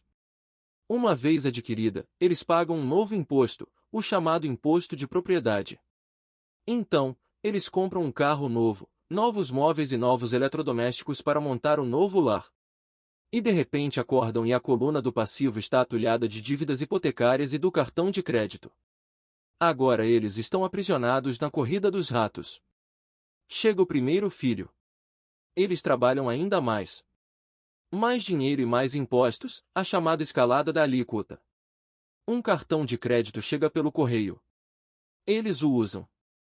Mais despesa. Uma financeira telefona e diz que seu maior ativo, sua casa, teve seu valor aumentado. A empresa oferece um empréstimo de consolidação, porque sua ficha é tão boa, e lhes diz que o mais inteligente a fazer é zerar os altos juros ao consumidor liquidando seu débito junto ao cartão de crédito. E, além de tudo, os juros pagos sobre a hipoteca imobiliária podem ser deduzidos do imposto de renda. Eles aceitam e zeram os débitos de seus cartões de crédito onerados pelos elevados juros ao consumidor. Eles suspiram aliviados. A dívida com o cartão de crédito está encerrada. Agora suas dívidas de consumo estão somadas à hipoteca imobiliária de sua casa própria. As prestações mensais são reduzidas porque ampliaram o financiamento para 30 anos. E atitude muito inteligente. O vizinho os convida para irem às compras, afinal está começando a liquidação do Memorial Day, importante feriado americano em que se homenageia os mortos nas guerras. Comemorado na última segunda-feira de maio. Uma chance de poupar algum dinheiro. Eles se dizem, não vamos comprar nada. Só vamos olhar. Mas, para a eventualidade de achar uma boa oferta, põem aquele novo cartão de crédito na carteira. Encontro este jovem casal a toda hora. Seus nomes mudam, mas seu dilema financeiro é o mesmo. Eles vêm a minhas palestras para ouvir o que eu tenho a dizer. Perguntam-me, o senhor pode nos dizer como ganhar mais dinheiro? Seus hábitos de compra os levam a buscar mais renda. Eles nem sabem que o problema está na forma que escolheram para gastar o dinheiro que têm. São provocados por seu analfabetismo financeiro e por não entenderem a diferença entre um ativo e um passivo. Raramente os problemas de dinheiro das pessoas são resolvidos com mais dinheiro. A inteligência resolve os problemas. Um amigo meu costuma repetir uma frase para as pessoas endividadas. Se você descobre que se enterrou num buraco, pare de cavar. Quando criança, meu pai dizia frequentemente que os japoneses conheciam 3 poderes: o poder da espada, o poder da joia e o poder do espelho.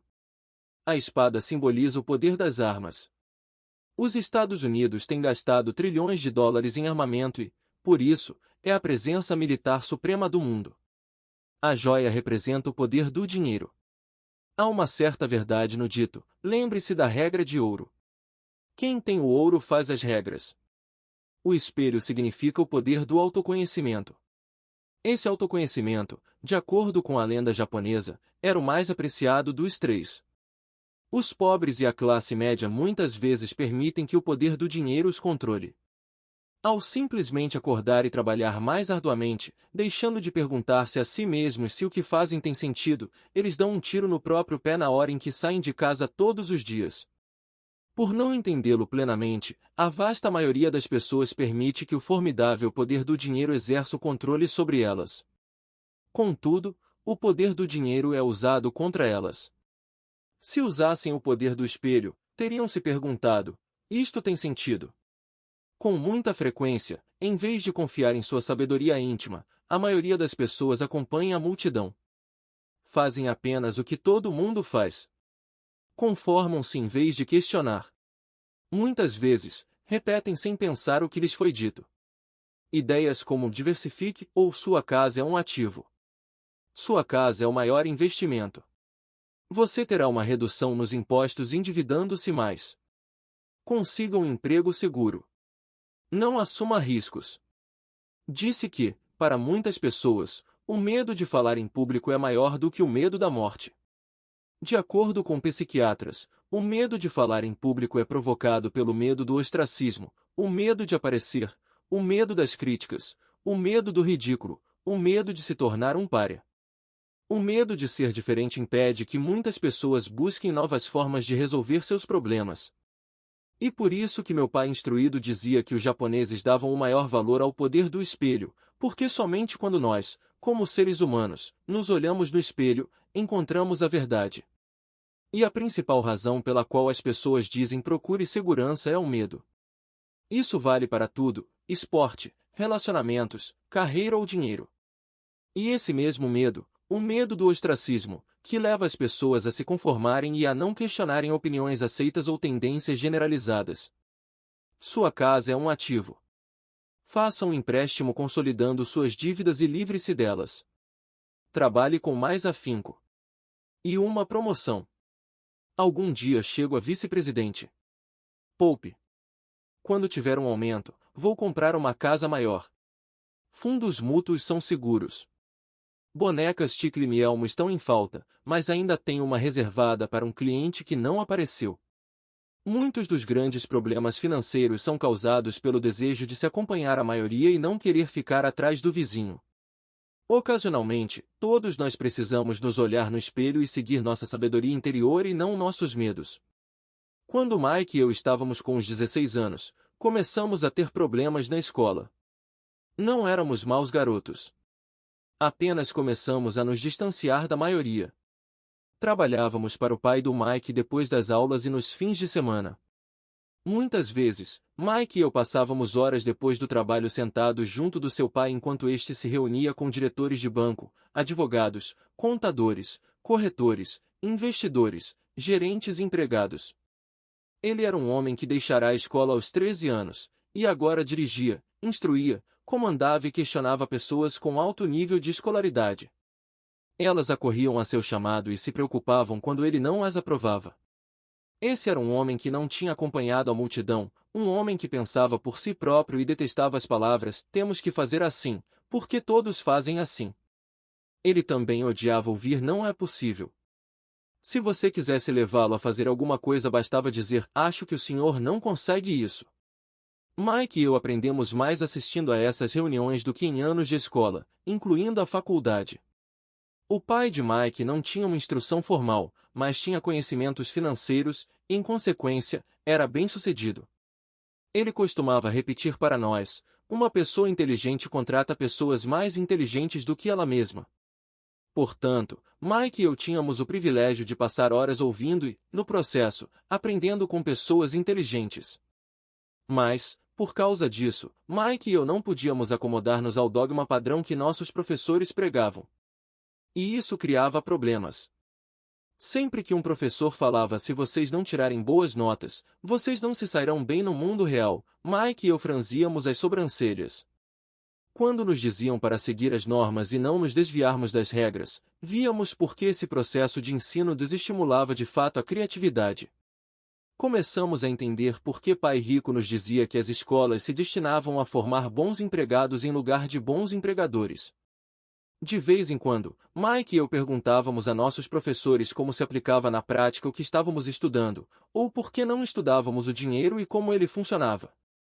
Esta última pergunta era muitas vezes respondida com a afirmação de que o dinheiro não era importante, que se nós tivéssemos uma educação excelente, o dinheiro viria atrás. Quanto mais sabíamos sobre o poder do dinheiro, mais nos distanciávamos de nossos mestres e colegas. Meu pai instruído nunca me pressionava em relação às notas. Muitas vezes me perguntei por quê. Ele, porém, começou a discutir sobre dinheiro. Com 16 anos, já tinha provavelmente uma base de conhecimentos sobre dinheiro melhor do que minha mãe e meu pai. Eu sabia escriturar livros contábeis, ouvi especialistas em tributação, advogados especializados em questões empresariais, gerentes de banco, corretores imobiliários e investidores. Meu pai falava com professores. Certo dia meu pai falou que nossa casa era seu maior investimento. Uma discussão um tanto desagradável teve início quando eu lhe mostrei por que não achava que uma casa fosse um bom investimento. O diagrama a seguir ilustra a diferença na percepção de meu pai rico e de meu pai pobre no que se referia a casas. Um pensava que sua casa era um ativo, o outro que era um passivo. Lembro que tracei o diagrama a seguir para mostrar a meu pai a direção dos fluxos de caixa. Também lhe mostrei as despesas que acompanhavam a posse de uma casa. Uma casa maior representa despesas maiores e o fluxo de caixa sai pela coluna das despesas. Atualmente, ainda ouço contestações à ideia de que uma casa não é um ativo. E sei que para a maioria das pessoas, ela é não só seu maior investimento como também seu sonho. E sermos donos de nossa moradia é melhor do que nada. Eu ofereço simplesmente uma maneira alternativa de encarar esse dogma popular. Se minha mulher e eu fossemos comprar uma casa maior, mais vistosa, nós a encararíamos não como um ativo, mas como um passivo, já que esta iria tirar dinheiro de nossos bolsos. Aqui vai o argumento que desenvolvo. Na verdade, não espero que a maioria das pessoas concorde com ele, uma vez que um lar agradável é um fator emocional. E, no que se refere a dinheiro, grandes emoções tendem a reduzir a inteligência financeira. L. Em relação a casas, destaco que em geral as pessoas passam a vida pagando por uma moradia que nunca será delas. Em outras palavras, compra-se uma casa nova a cada tantos anos, incorrendo, cada vez, em um novo empréstimo de 30 anos sobre a casa anterior. 2. Apesar de poderem deduzir os juros da hipoteca imobiliária para fins de imposto de renda, as pessoas pagam todas as demais despesas com o dinheiro que sobra depois de pago o imposto, mesmo depois que liquidam a hipoteca. 3. Impostos sobre a propriedade. Os pais de minha mulher ficaram chocados quando os impostos sobre a propriedade relativos à sua residência aumentaram para $1,000 mensais. Isso ocorreu após sua aposentadoria, de modo que o aumento pressionou seu orçamento e eles se viram obrigados a mudar de casa. 4. O valor dos imóveis nem sempre aumenta. Em 1997, enquanto escrevo este livro, eu tenho amigos que devem $1 milhão por imóveis que só conseguiriam vender por $700 mil.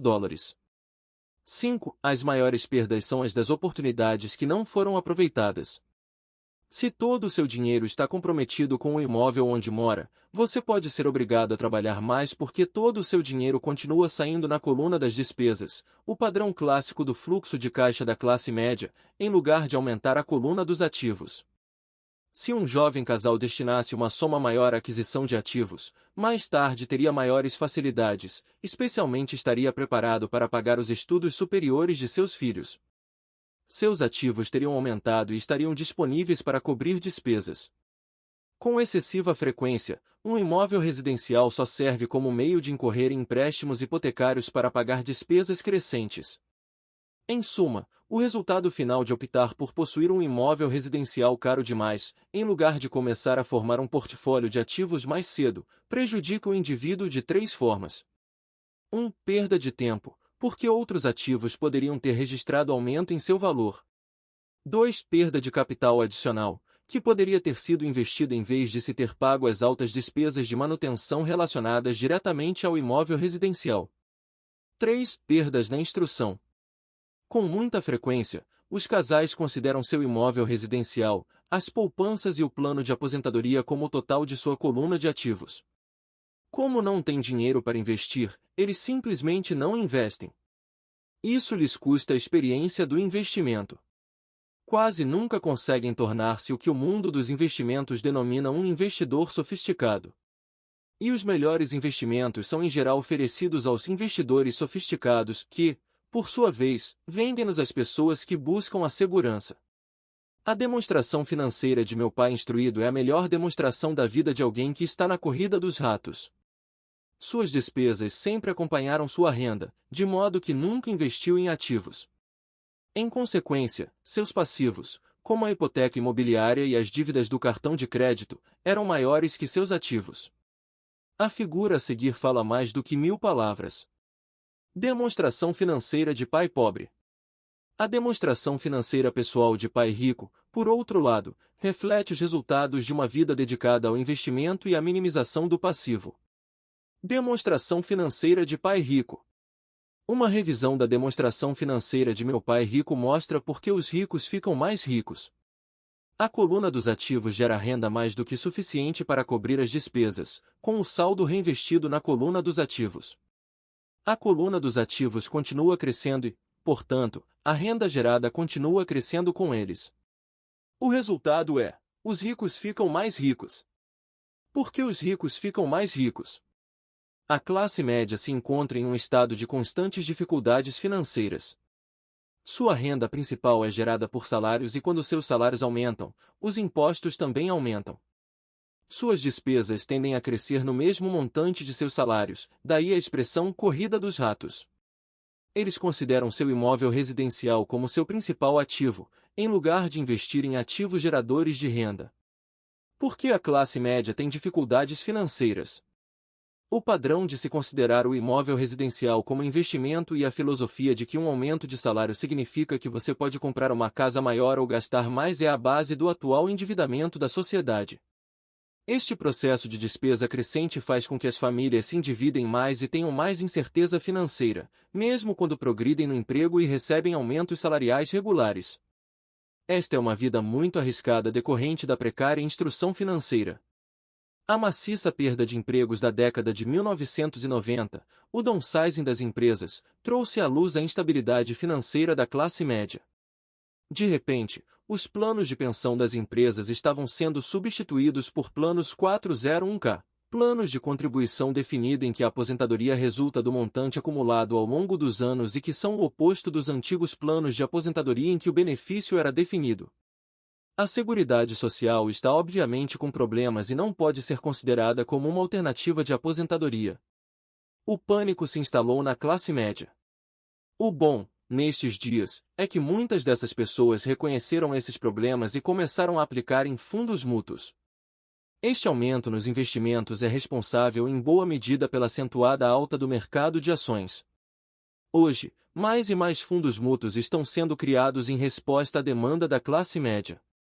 Os fundos mútuos são populares porque representam segurança. Os aplicadores médios dos fundos de pensão estão demasiadamente ocupados trabalhando para pagar impostos e hipotecas imobiliárias, e têm dificuldade em poupar de modo a poder pôr seus filhos na faculdade e liquidar as dívidas do cartão de crédito. Não têm tempo de aprender a investir, de modo que confiam na experiência do administrador do fundo mútuo. Como o fundo mútuo também inclui muitos tipos diferentes de investimento, tem-se uma sensação de segurança porque o fundo é diversificado. Este grupo da classe média instruída aceita o dogma da diversificação defendido por corretores de fundos mútuos e consultores financeiros. Procure a segurança. Evite o risco. A verdadeira tragédia, contudo, é a falta de instrução financeira precoce, responsável pelo risco enfrentado pela pessoa comum da classe média. A razão é que precisam procurar a segurança porque sua situação financeira é, na melhor das hipóteses, precária. Seus balanços não fecham. Estão atulhados de passivos, sem verdadeiros ativos para gerar renda. Em geral, sua única fonte de renda é o contra-cheque. Seu modo de vida depende totalmente do empregador. Sendo assim, quando os verdadeiros negócios de sua vida aparecem, essas mesmas pessoas não podem aproveitar a oportunidade. Elas devem procurar a segurança, porque estão trabalhando muito, pagando impostos máximos e assoberbadas de dívidas.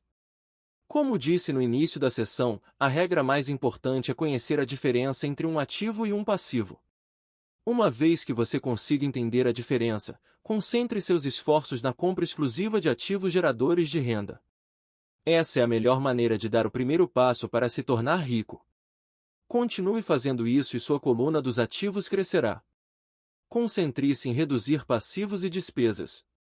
Isso aumentará o dinheiro disponível para continuar aumentando a coluna dos ativos. Logo, a base de ativos será tão profunda que você poderá permitir-se olhar para investimentos mais especulativos. Investimentos que podem ter retornos que variam de 100% ao infinito. Investimentos em que $5.000 podem se transformar rapidamente em $1 milhão ou mais. Investimentos que a classe média considera demasiado arriscados.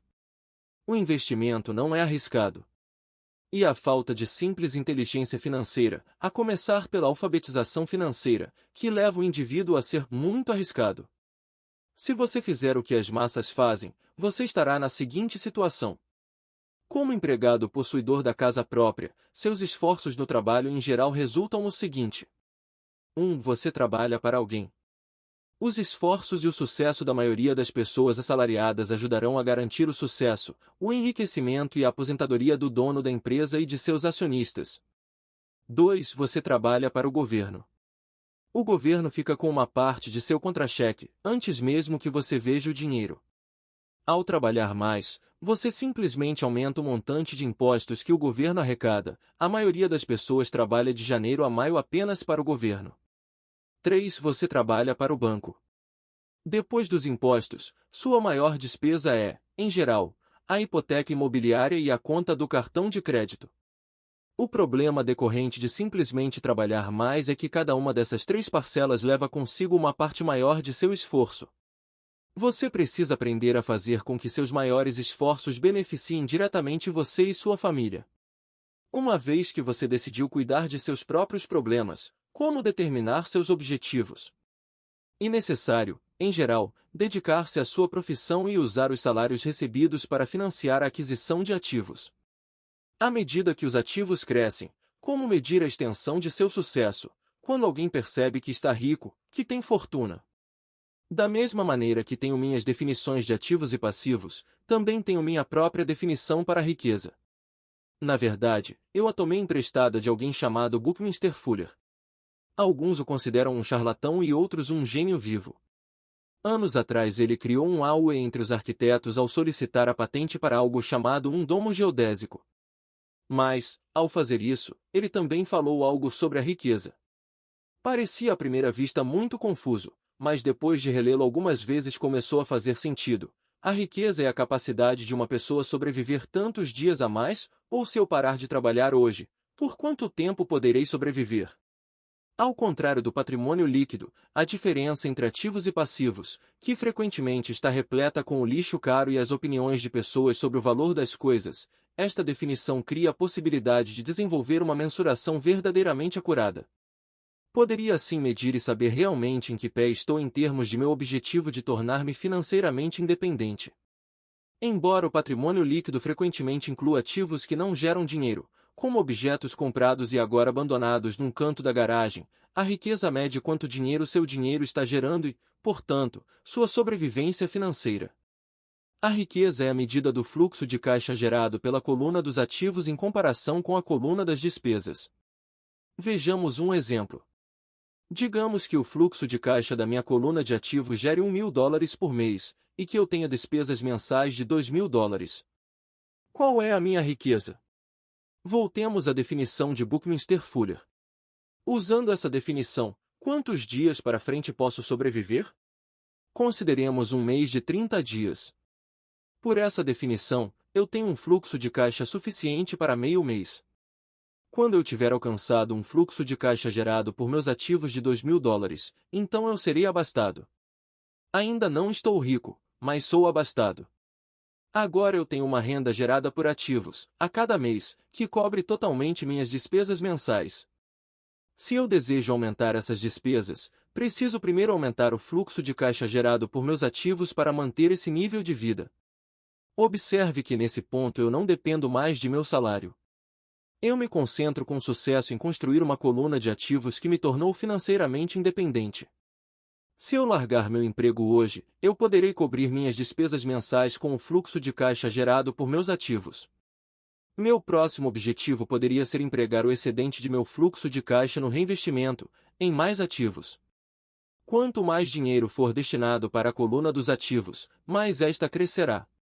Quanto mais meus ativos crescerem, mais aumentará meu fluxo de caixa. E enquanto eu mantiver minhas despesas menores do que o fluxo de caixa gerado por esses ativos, eu me tornarei mais rico, com mais e mais fontes de renda além de meu trabalho físico. Enquanto este processo de reinvestimento continuar, estarei no caminho do enriquecimento. A verdadeira definição de riqueza depende de quem a define, você nunca poderá ser rico demais. Lembre desta observação simples. Os ricos compram ativos. Os pobres só têm despesas. A classe média compra passivos pensando que são ativos. E como eu cuido dos meus negócios? Qual é a resposta? Ouça o fundador do McDonald's. Capítulo 4. Lição 3. Cuide de seus negócios. Em 1974, Ray Kroc, fundador do McDonald's, foi convidado a fazer uma palestra para a turma de MBA da Universidade do Texas, em Austin. Um querido amigo meu, Keith Cunningham, era aluno dessa turma. Depois de uma exposição forte e inspiradora, os estudantes perguntaram a Ray se gostaria de juntar-se a eles num bar que frequentavam para tomar uma cerveja. Ray aceitou gentilmente. Qual é o meu negócio? Perguntou Ray, quando todo mundo já estava com seu copo de cerveja. Todos riram, conta Keith. A maioria da turma pensou que Ray estivesse brincando. Ninguém respondeu e Ray repetiu a pergunta. Em que negócio vocês pensam que eu atuo? Os estudantes soltaram uma gargalhada e finalmente uma alma corajosa gritou. Ray, não há ninguém no mundo que não saiba que você está no ramo dos hambúrgueres. Ray deu uma risada. Achei que vocês fossem responder isso mesmo, fez uma pausa e disse rapidamente, senhoras e senhores, eu não atuo no ramo de hambúrgueres. Meu negócio são imóveis. Keith conta que Ray passou um bom tempo explicando seu ponto de vista. Em seu plano de negócios, Ray sabia que o principal foco era a venda de franquias de hambúrguer, mas nunca perdeu de vista a localização de cada franquia. Ele sabia que os imóveis e sua localização eram o mais importante fator de sucesso de cada franquia. Basicamente, a pessoa que comprava a franquia estava também comprando, o terreno em que se situava a franquia da organização de Ray Kroc. O McDonald's é hoje o maior proprietário individual de terrenos do mundo, superando até a Igreja Católica. Atualmente, o McDonald's é proprietário de alguns dos cruzamentos esquinas mais valiosos não só dos Estados Unidos como também de outras partes do mundo. Keith diz que essa foi uma das mais importantes lições que recebeu em sua vida. Atualmente, Keith é proprietário de lavacarros, mas seu negócio são os terrenos que estão por baixo desses lavacarros. O capítulo anterior terminou com diagramas ilustrando que a maioria das pessoas trabalha para todo mundo menos para elas próprias. Elas trabalham, em primeiro lugar, para os donos das empresas, depois para o governo ao pagar impostos e finalmente para o banco onde fizeram a hipoteca. Quando garoto, não havia nenhum McDonald's por perto. Contudo, meu pai rico ensinou a mim e a Mike a mesma lição que Ray Kroc deu na Universidade do Texas. É a lição 3 dos ricos. O segredo é: cuide de seu negócio. As dificuldades financeiras são muitas vezes o resultado direto de se trabalhar toda a vida para outras pessoas. Muita gente chegará sem nada ao fim de sua vida de trabalho. Novamente, uma imagem vale 1000 palavras. Aqui está o diagrama da demonstração de renda e do balanço que descrevem o conselho de Ray Kroc. Nosso atual sistema de ensino se concentra em preparar a juventude para os empregos por meio do desenvolvimento de habilidades acadêmicas. Suas vidas girarão em torno de seus salários ou, como mostrado anteriormente, na coluna da renda. Depois de desenvolvidas as habilidades acadêmicas, os estudantes vão para níveis mais elevados de ensino a fim de desenvolver suas habilidades profissionais. Eles estudam para tornar-se engenheiros, cientistas, cozinheiros, policiais, artistas, escritores, etc. Suas habilidades profissionais lhes permitirão ingressar na força de trabalho e trabalhar por dinheiro. Há uma grande diferença entre sua profissão e seu negócio. Muitas vezes pergunto às pessoas: qual é o seu negócio? E elas respondem: sou banqueiro. Então lhes pergunto se eles são donos do banco? Em geral respondem: não, eu trabalho para o banco. Em inglês, usa-se a mesma palavra, banquier, para denominar o banqueiro e o gerente do banco. Nesse caso, está se confundindo profissão com negócio. Sua profissão pode ser a de banqueiro, mas elas ainda não são donas do negócio. Ray Kroc sabia claramente a diferença entre sua profissão e seu negócio. Em uma época ele vendia misturadores de milkshake, e pouco depois vendia franquias de hambúrguer. Mas enquanto sua profissão era vender franquias de hambúrguer, seu negócio era acumular imóveis geradores de renda. Um dos problemas com a escola é que frequentemente você se transforma naquilo que você estuda. Se você estuda, digamos, culinária, você se torna um chefe. Se você estuda direito, você se torna um advogado, e se você estuda mecânica de automóveis, você se torna um mecânico. O erro de tornar-se aquilo para o qual você estuda é que muitas pessoas se esquecem de cuidar de seu negócio. Elas passam a vida cuidando dos negócios de outras pessoas e enriquecendo essa pessoa. Para ter segurança financeira, a pessoa precisa cuidar de seu negócio. Seu negócio gira em torno de sua coluna de ativos, em oposição à sua coluna de renda. Como dito anteriormente, a regra N graus L é conhecer a diferença entre um ativo e um passivo e comprar ativos. Os ricos se concentram em sua coluna de ativos enquanto os demais se preocupam com sua demonstração de renda. E por isso que ouvimos com tanta frequência: preciso de um aumento. Se pelo menos conseguisse uma promoção. Vou voltar a estudar para poder procurar um emprego melhor. Vou fazer hora extra. Quem sabe consigo mais um emprego. Vou me demitir em 2 semanas, encontrei um emprego com salário maior. Em alguns círculos, estas são ideias sensatas. Contudo, se prestar atenção em Ray Kroc, verá que ainda não está cuidando de seu negócio. Essas ideias todas ainda focam a coluna da renda e só ajudarão a pessoa a ter mais segurança financeira se o dinheiro adicional for utilizado na aquisição de ativos geradores de renda. A principal razão pela qual pobres e classe média são conservadores, do ponto de vista financeiro, o que quer dizer não posso me arriscar, é que eles não têm um embasamento financeiro. Apenas agarram-se a seus empregos. Fazem o que é seguro. Quando o corte de pessoal se tornou a coisa a ser feita, milhões de trabalhadores descobriram que seu chamado maior ativo, sua residência, os estava comendo vivos. Seu ativo, chamado de casa, ainda lhes custava dinheiro a cada mês. Seu carro, outro ativo, os devorava. Os tacos de golfe guardados na garagem e que tinham custado $1.000 já não valiam isso. Sem segurança no emprego, não tinham nada a que recorrer. O que eles pensavam serem ativos não os podiam ajudar a sobreviver em uma época de crise financeira. Imagino que todos nós já tenhamos preenchido uma ficha de cadastro para solicitar um financiamento bancário para comprar um imóvel ou um automóvel. E bem interessante olhar para o item patrimônio líquido. É interessante porque é isso que os bancos e as práticas contábeis aceitam como ativo de uma pessoa.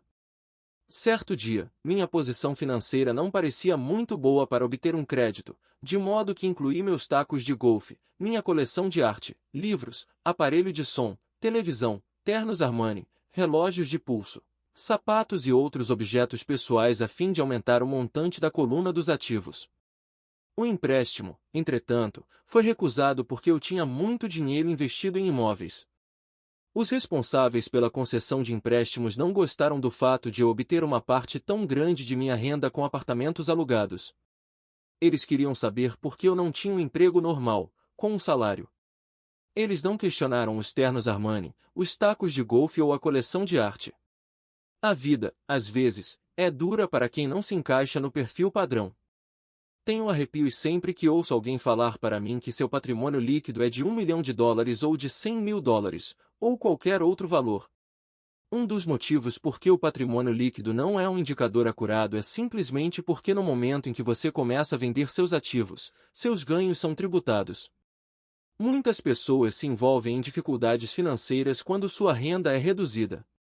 Elas tomam empréstimos, elas vendem seus ativos. Primeiro, seus ativos em geral só podem ser vendidos por uma fração do valor declarado em seu balanço pessoal. Ou se houver um ganho na venda desses ativos, esse ganho será tributado. De modo que, repito, o governo pega uma parte dos ganhos, reduzindo assim o montante disponível para auxiliá-las a sair da dívida. Por isso, costumo dizer que o patrimônio líquido de alguém frequentemente vale menos do que ele pensa. Comece a cuidar de seus negócios. Fique no seu emprego, mas comece a comprar ativos reais, não passivos ou objetos pessoais que não têm valor real, uma vez que você os leva para dentro de casa. Um carro novo perde cerca de 25% do preço que você paga no momento em que sai da concessionária. Não é um ativo verdadeiro, mesmo que seu banco permita que você o liste entre seus ativos. Meu novo taco de titânio que custou $400, passou a valer $150 no momento em que pisei no campo de golfe. Para adultos, a lição é manter reduzidas as despesas, reduzir os passivos e formar diligentemente uma sólida base de ativos. Para os jovens, que ainda não saíram de casa, é importante que seus pais lhes ensinem a diferença entre ativos e passivos. Faça com que seus filhos comecem a construir uma firme base de ativos antes que saiam de casa, casem, comprem casa, tenham filhos e se encontrem em uma situação financeira difícil, agarrando-se a um emprego e comprando tudo a crédito. Vejo muitos jovens casarem e se verem aprisionados num estilo de vida que não lhes permite sair do atoleiro das dívidas durante a maior parte dos anos de trabalho. Frequentemente, quando o último filho sai de casa, os pais constatam que não se prepararam adequadamente para a aposentadoria e começam a tentar pôr de lado algum dinheiro. Então, seus próprios pais adoecem e eles se deparam com novas dificuldades. Qual o tipo de ativo que sugiro a você ou a seus filhos adquirirem? No meu mundo, ativos reais se agrupam em várias categorias diferentes. Negócios que não exigem minha presença. Sou o dono deles, mas eles são administrados por outras pessoas. Se eu tiver que trabalhar neles, não é um negócio. Torna-se uma profissão. 2. Ações. 3. Títulos. 4. Fundos mútuos. 5. Imóveis que geram renda. 6. Promissórias.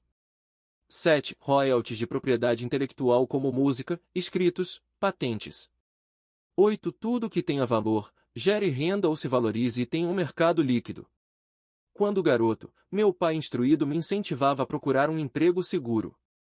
Meu pai rico, por outro lado, me incentivava a começar a adquirir ativos que me agradassem. Se você não gostar deles, você não cuidará deles. Comecei a adquirir imóveis simplesmente porque adoro prédios e terrenos. Gosto de comprá-los. Poderia buscá-los o dia todo. Quando surgem problemas, não são tão graves que mudem meu apreço pelos imóveis. Pessoas que detestam imóveis não deveriam comprá-los.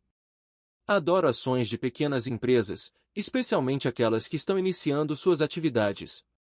A razão é que sou um empreendedor, não um homem da grande empresa. Quando jovem, trabalhei em grandes organizações como a Standard Oil da Califórnia, a Marinha dos Estados Unidos e a Xerox Corp. Apreciei o tempo que lá passei e tenho boas lembranças, mas eu sabia lá no fundo que não era um homem de organização. Gosto de iniciar empresas, não de dirigi-las. Então compro, em geral, ações de pequenas empresas e, às vezes, até inicio a empresa e depois a levo ao mercado. Podem-se fazer fortunas com a emissão de novas ações e eu gosto desse jogo. Muitas pessoas têm medo de pequenas empresas e as consideram arriscadas, e de fato são. Mas o risco sempre é diminuído se você gostar daquilo em que está investindo, entendê-lo e conhecer o jogo. Com pequenas empresas, minha estratégia de investimento é desfazer-me das ações no prazo de 1 ano. Por outro lado, minha estratégia para os imóveis é começar com pouco, depois trocá-los por imóveis maiores, portanto, adiar o pagamento dos impostos sobre os ganhos. Isto permite que seu valor aumente acentuadamente. Costumo ficar com os imóveis menos do que 7 anos. Durante anos, mesmo quando estava na Marinha ou na Xerox, fiz o que aconselhava meu pai rico. Fiquei no meu emprego, mas ainda assim cuidava dos meus negócios. Estava atento à minha coluna de ativos. Negociava com imóveis e ações. Pai rico sempre destacava a importância da alfabetização financeira. Quanto melhor eu entendesse a contabilidade e a gestão do dinheiro, melhor eu poderia analisar investimentos e, por fim, construir minha própria empresa. Eu não incentivaria ninguém a iniciar uma nova empresa a menos que realmente o desejasse. Conhecendo o que conheço quanto à direção de uma empresa, não recomendaria a tarefa a ninguém. Em certos casos, quando a pessoa não consegue um emprego, iniciar uma empresa pode ser uma solução. As chances, entretanto, são adversas. 9 entre 10 empresas quebram em 5 anos. Das que sobrevivem aos primeiros 5 anos, 9 entre cada 10 também quebram. Se você realmente tem o desejo de ter sua própria empresa, vá em frente. Se não for esse o caso, fique no seu emprego e cuide de seus negócios. Quando digo cuide de seus negócios, refiro-me à formação e à manutenção de uma sólida coluna de ativos. Se $1 entrar nela, nunca o deixe sair de lá. Pense deste modo: uma vez que $1 entra na coluna dos ativos, ele se transforma em seu empregado. O melhor do dinheiro é que ele trabalha 24 horas por dia e pode fazê-lo durante gerações. Fique no seu emprego, seja um ótimo empregado, mas construa essa coluna de ativos. À medida que seu fluxo de caixa cresce, você pode comprar alguns artigos de luxo. Uma distinção importante é que os ricos compram os artigos de luxo por último, enquanto pobres e classe média tendem a fazê-lo antes. Nos Estados Unidos, os pobres e a classe média frequentemente compram itens de luxo como casas grandes, diamantes, pêres, joias ou barcos porque desejam parecer ricos. Parecem ricos, mas na verdade estão afundando em dívidas. As pessoas que já têm dinheiro, os ricos a longo prazo, constroem primeiro sua coluna de ativos. Então, com a renda gerada por sua coluna de ativos, compram os artigos de luxo. Os pobres e a classe média compram artigos de luxo com seu próprio suor, sangue e com a herança de seus filhos. Um luxo verdadeiro é uma recompensa por ter investido e desenvolvido uma coluna de ativos. Por exemplo, quando minha mulher e eu oferimos uma renda maior com nossos apartamentos, ela comprou sua Mercedes. Ela não fez nenhum trabalho extra, ou arriscou sua parte, porque os imóveis compraram o carro. Contudo, ela teve que esperar durante 4 anos enquanto o portfólio de imóveis crescia e finalmente começou a gerar suficiente renda extra para pagar o carro. Mas o luxo, o Mercedes, foi uma verdadeira recompensa. Ela provou que sabia como aumentar sua coluna de ativos. Esse carro significa muito mais para ela do que apenas outro carro bonito. Significa que utilizou sua inteligência financeira para adquiri-lo. O que muita gente faz é comprar compulsivamente um carro ou outro bem de luxo a crédito. Podem estar se sentindo entediadas e desejam apenas um brinquedo novo. Comprar um luxo a crédito leva alguém, mais cedo ou mais tarde, a se ressentir desse luxo, porque o endividamento se torna um ônus financeiro. Depois que você dedicou seu tempo e investiu em seus negócios, está pronto para acrescentar o toque mágico, o maior segredo dos ricos. O segredo que põe os ricos muito à frente da multidão. A recompensa no fim da estrada por ter dedicado diligentemente seu tempo para cuidar de seus negócios. Capítulo 5. Lição 4. A história dos impostos e o poder da sociedade anônima. Lembro-me de ter ouvido na escola a história de Robin Hood. Meu professor pensava que fosse uma maravilhosa história de um herói romântico, tipo Kevin Costner, que roubava dos ricos para dar aos pobres. Meu pai rico não via Robin Hood como um herói. Ele o chamava de bandido. Robin Hood pode ter desaparecido há muito tempo, mas seus seguidores perduram. Quantas vezes ouço as pessoas dizerem: por que os ricos não pagam por isso? Ou, os ricos deveriam pagar mais impostos para atender à pobreza. Essa ideia de Robin Hood, ou de tirar dos ricos para dar aos pobres, é que provoca os maiores sofrimentos para os pobres e para a classe média. A razão pela qual a classe média paga impostos tão pesados está no ideal de Robin Hood. Na verdade, os ricos não são tributados. É a classe média que paga pelos pobres, especialmente a classe média alta instruída. Novamente, Para entender bem como tudo acontece, precisamos adotar uma perspectiva histórica. Precisamos conhecer a história dos impostos. Meu pai, muito instruído, era especialista em história da educação, já meu pai rico se tornou um especialista na história dos impostos. Pai rico explicou a Mike e a mim que originalmente na Inglaterra e nos Estados Unidos não havia impostos. De vez em quando eram lançados impostos eventuais para financiar guerras. O rei ou o presidente anunciavam o acontecido e convocavam todos para rachar a despesa. Impostos foram lançados na Grã-Bretanha para financiar as lutas contra Napoleão de 1799 a 1816 e nos Estados Unidos para financiar a Guerra Civil entre 1861 e 1865. Em 1874, a Inglaterra instituiu um imposto de renda permanente para seus cidadãos. Em 1913, o imposto de renda se tornou permanente nos Estados Unidos com a adoção da 16ª Emenda à Constituição. Durante certo tempo, os americanos eram contrários aos impostos. Foi o excessivo imposto sobre o chá que levou ao famoso Tea Party no porto de Boston, um incidente que ajudou a desencadear a Guerra Revolucionária.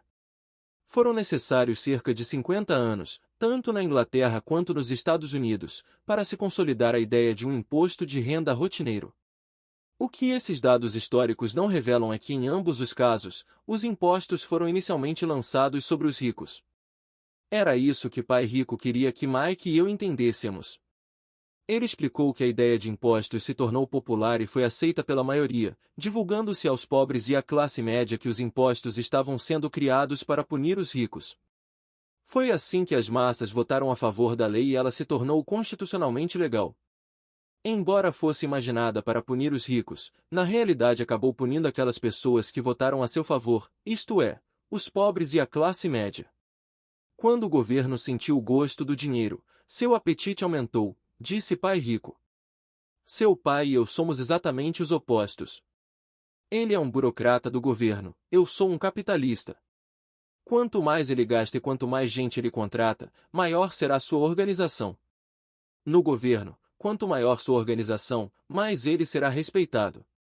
Por outro lado, dentro de minha organização, quanto menos gente eu contratar e quanto menos eu gastar, mais respeito obterei de meus investidores. E por isso que não gosto de gente do governo.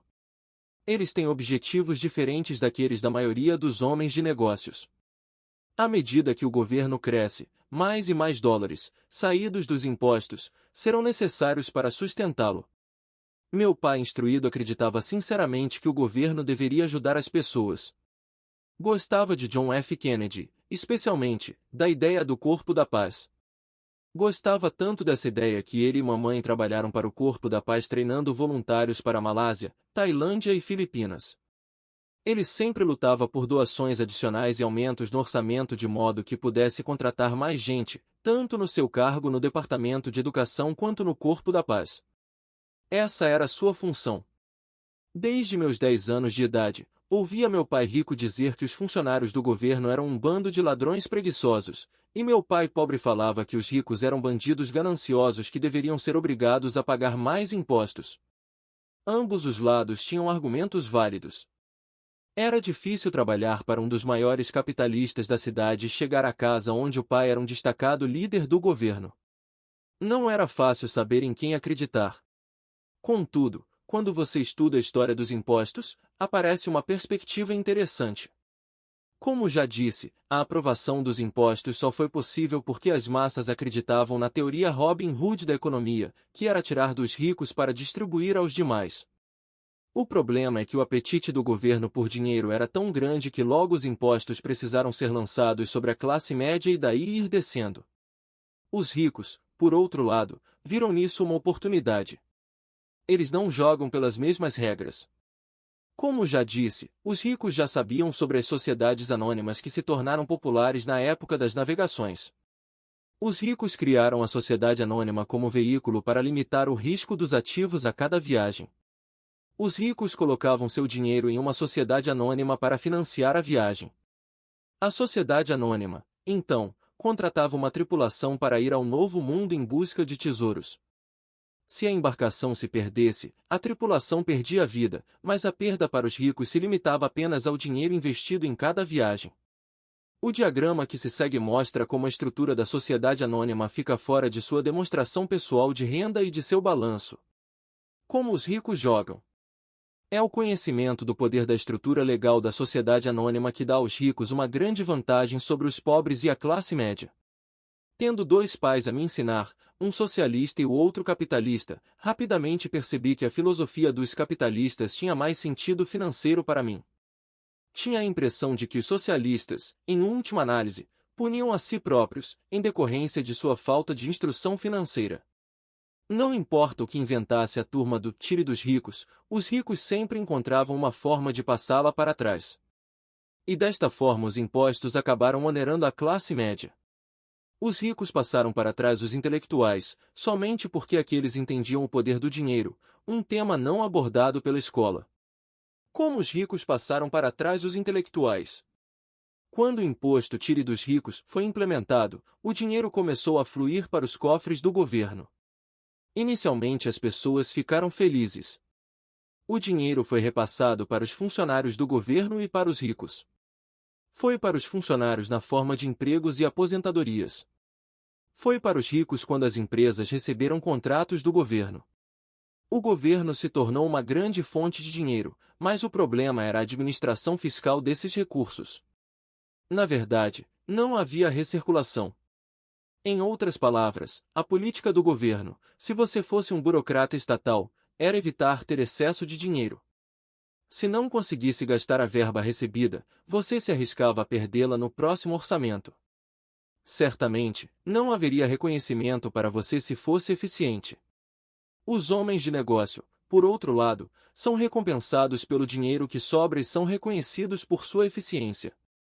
À medida que este ciclo de despesas públicas crescentes continuava, a demanda por dinheiro aumentava e a ideia de tire dos ricos se ajustava agora para incluir níveis de renda mais baixos, chegando aos que tinham votado em favor dos impostos, os pobres e a classe média.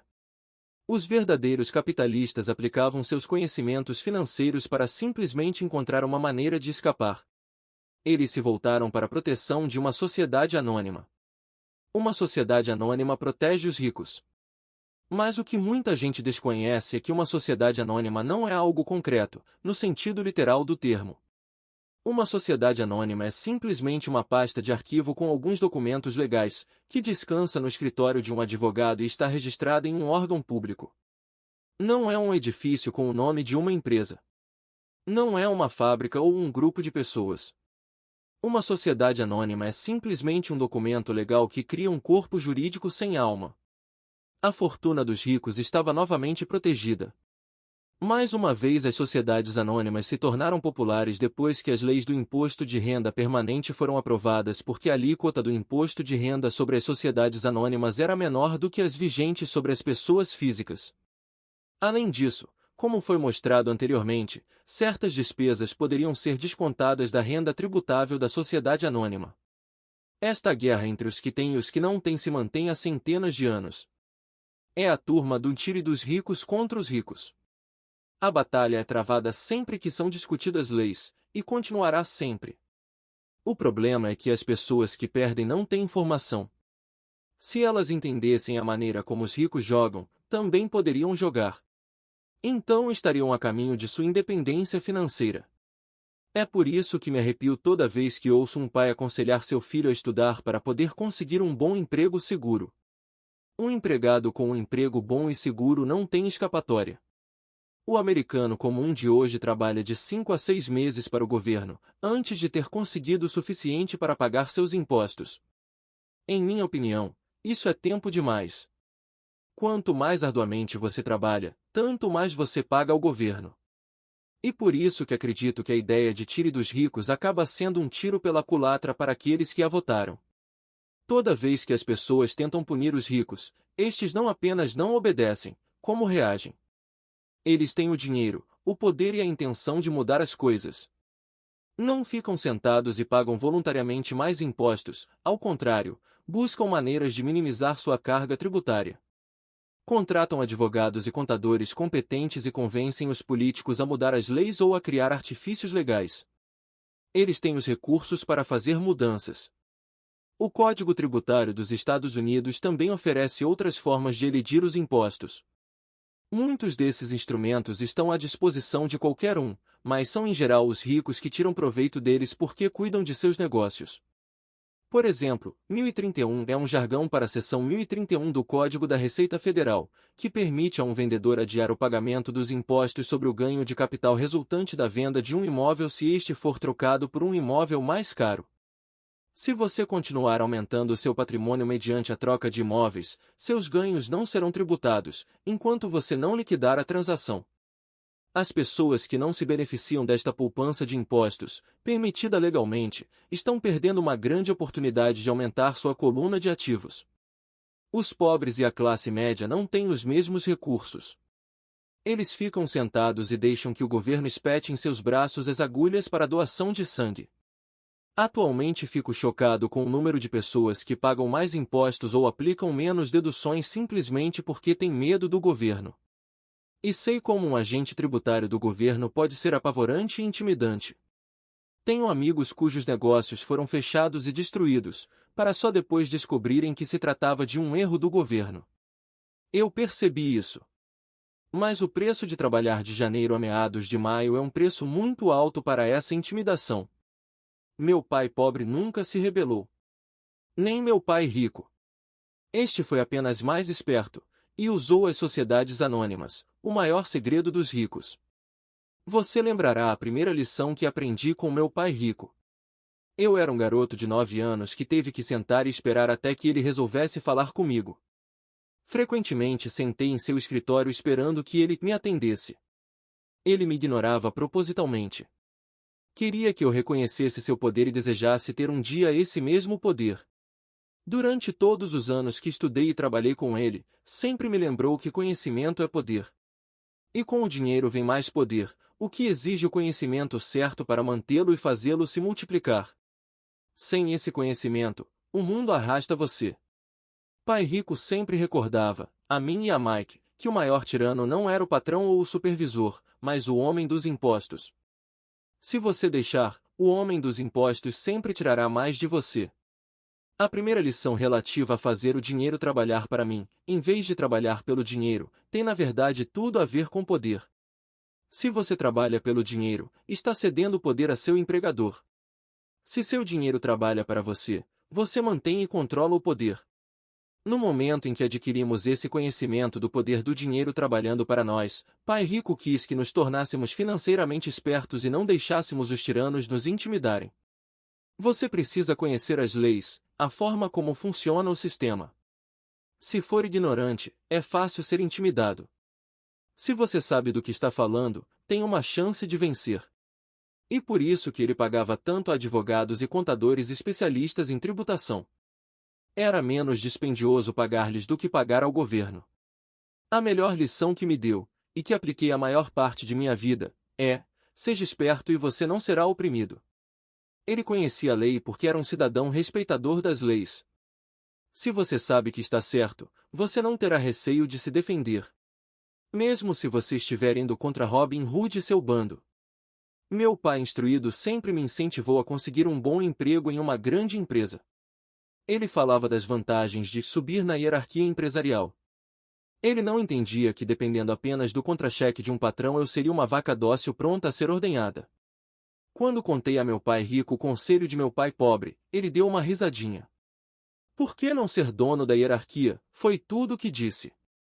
Eu era garoto e não entendia o que meu pai rico queria dizer com tornar-me dono de minha empresa. Era uma ideia que parecia impossível e assustadora. Embora a ideia me empolgasse, minha juventude não me permitia vislumbrar a possibilidade de que adultos trabalhassem, algum dia, para uma empresa da qual eu era o dono. O importante é que se não fosse por meu pai rico, eu teria provavelmente seguido o conselho de meu pai instruído. Foi apenas a lembrança ocasional de meu pai rico que manteve viva a ideia de eu vir a ter minha própria empresa e me fez seguir um caminho diferente. Quando eu já estava com 15 ou 16 anos, sabia que não podia continuar a trajetória que meu pai instruído recomendava.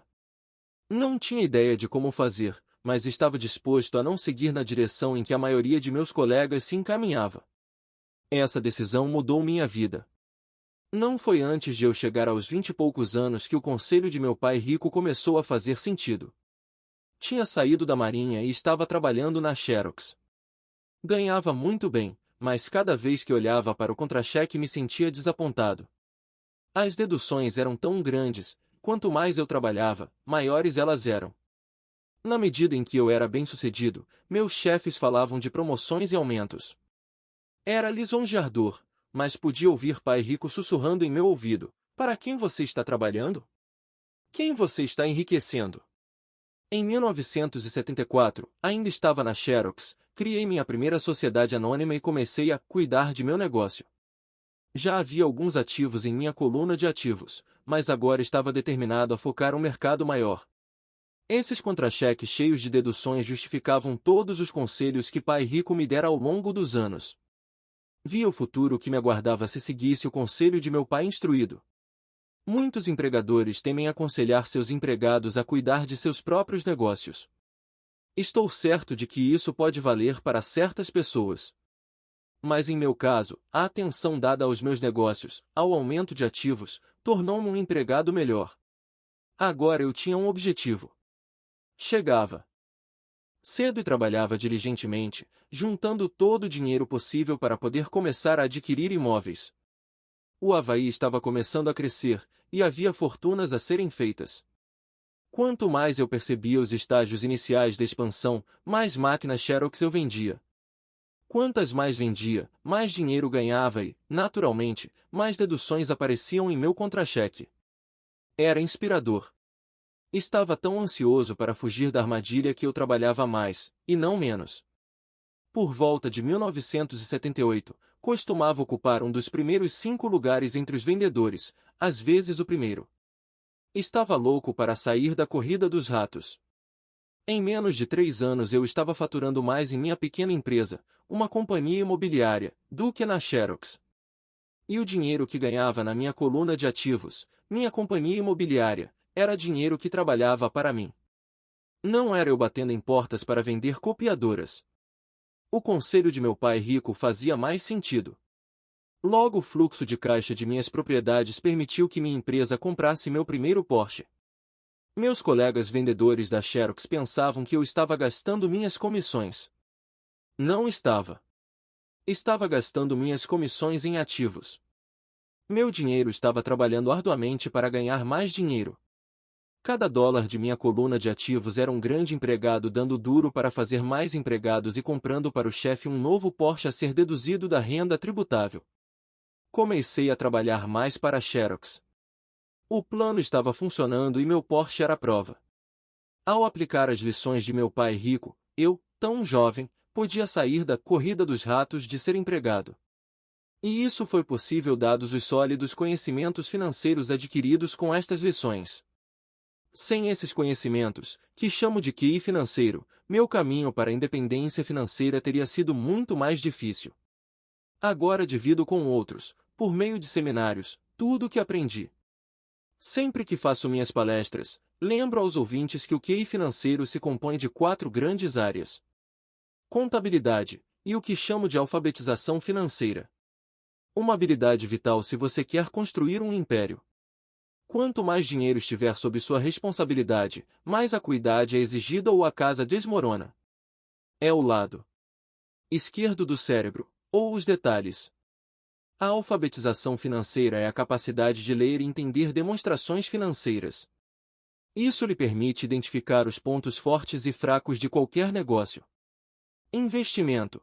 O que eu chamo de ciência do dinheiro que faz dinheiro. Isso envolve estratégias e fórmulas. E o lado direito do cérebro, ou o lado criativo. Entendimento dos mercados, a ciência da oferta e da demanda. A necessidade de conhecer os aspectos técnicos do mercado, o que está relacionado à emoção. O boneco Tickle Me Elmo, no Natal de 1996, é um caso de mercado técnico ou conduzido pelas emoções. O outro fator de mercado é o dos fundamentos ou do sentido econômico de um investimento. O investimento faz sentido ou não de acordo com as condições correntes do mercado. Muitas pessoas pensam que os conceitos de investimento e a compreensão do mercado são muito complexos para as crianças. Elas não conseguem ver que as crianças conhecem esses assuntos intuitivamente.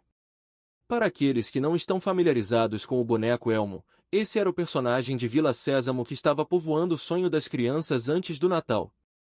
A maioria das crianças queria um e o colocava em primeiro lugar em sua lista de presentes. Muitos pais se perguntavam se a empresa estava retendo intencionalmente o produto fora do mercado, enquanto continuava anunciando nas vésperas do Natal. Desencadeou-se um pânico em função da grande demanda e da oferta escassa. Sem encontrar bonecos à venda nas lojas, especuladores viram uma oportunidade de fazer pequenas fortunas à custa de pais desesperados. Os infelizes pais que não acharam o boneco foram forçados a comprar outros brinquedos. A incrível popularidade do boneco Elmo não fazia sentido para mim, mas serve como um excelente exemplo econômico de oferta e demanda. O mesmo pode ser dito dos mercados de ações, títulos, imóveis e cartões de beisebol. Lei, por exemplo, utilizando uma sociedade anônima com os artifícios técnicos contábeis, o investimento e os mercados podem permitir um crescimento explosivo. Uma pessoa com conhecimento das vantagens tributárias e a proteção oferecida por uma sociedade anônima pode enriquecer muito mais rapidamente do que alguém que é simples empregado ou proprietário único de uma empresa. É como a diferença entre andar e voar. A diferença é muito profunda quando se trata de riqueza no longo prazo. Vantagens tributárias. Uma sociedade anônima pode fazer muitas coisas que a pessoa física não pode, como pagar despesas antes de pagar impostos. Isto é uma especialização muito empolgante, mas não necessária, a menos que você tenha grandes ativos ou uma empresa. Os empregados ganham e o imposto é descontado na fonte, assim eles têm que tentar sobreviver com o que sobra. Uma sociedade anônima fatura, gasta tudo. O que pode paga imposto sobre o que sobra. E uma das principais brechas tributárias de que se valem os ricos. E fácil constituí-las e não são dispendiosas se seus próprios investimentos geram um bom fluxo de caixa. Por exemplo, se você é dono de sua sociedade anônima, suas férias podem ser reuniões do conselho no Havaí. Prestações do carro, seguros, concertos são despesas da sociedade. A mensalidade da academia de ginástica é uma despesa da sociedade. A maioria das refeições em restaurante pode ser considerada como despesa. E assim por diante, mas faça-o legalmente antes de pagar o imposto. 2. Proteção contra processos judiciais. Vivemos em uma sociedade litigiosa. Todos querem uma parte de seu dinheiro. Os ricos escondem boa parte de sua fortuna por meio de sociedades anônimas e fundos fiduciários para proteger seus ativos dos credores. Quando alguém processa uma pessoa rica, depara-se frequentemente com camadas de proteção legal e descobre, finalmente, que a pessoa rica não possui, de fato, nada. Os ricos controlam tudo, mas não possuem nada. Os pobres e a classe média tentam ser donos de tudo e o perdem para o governo ou para outros cidadãos que gostam de processar os ricos. Eles aprenderam com a história de Robin Hood. Tire dos ricos, dê aos pobres. Não é o objetivo deste livro entrar nos detalhes da propriedade de uma sociedade anônima. Mas se você possui qualquer tipo de ativo legítimo, eu sugeriria que você pensasse, o mais rápido possível, em saber mais a respeito dos benefícios e da proteção oferecidos por uma sociedade anônima. Há muitos livros sobre o assunto que lhe mostrarão até os passos necessários para formar uma sociedade anônima. Um livro em especial, Think and Grow Rich, oferece conhecimentos importantes sobre o assunto. O QI financeiro é na verdade a sinergia de várias habilidades e talentos. Mas eu diria que é uma combinação das 4 habilidades técnicas mencionadas anteriormente o que constitui a inteligência financeira básica. Se você aspira a uma grande fortuna, é a combinação dessas habilidades que amplificará a sua inteligência financeira. Em resumo, os ricos com sociedades anônimas, as pessoas que trabalham para empresas. 1. Ganham e ganham. 2. Gastam e 2. Pagam impostos. 3. Pagam impostos e 3.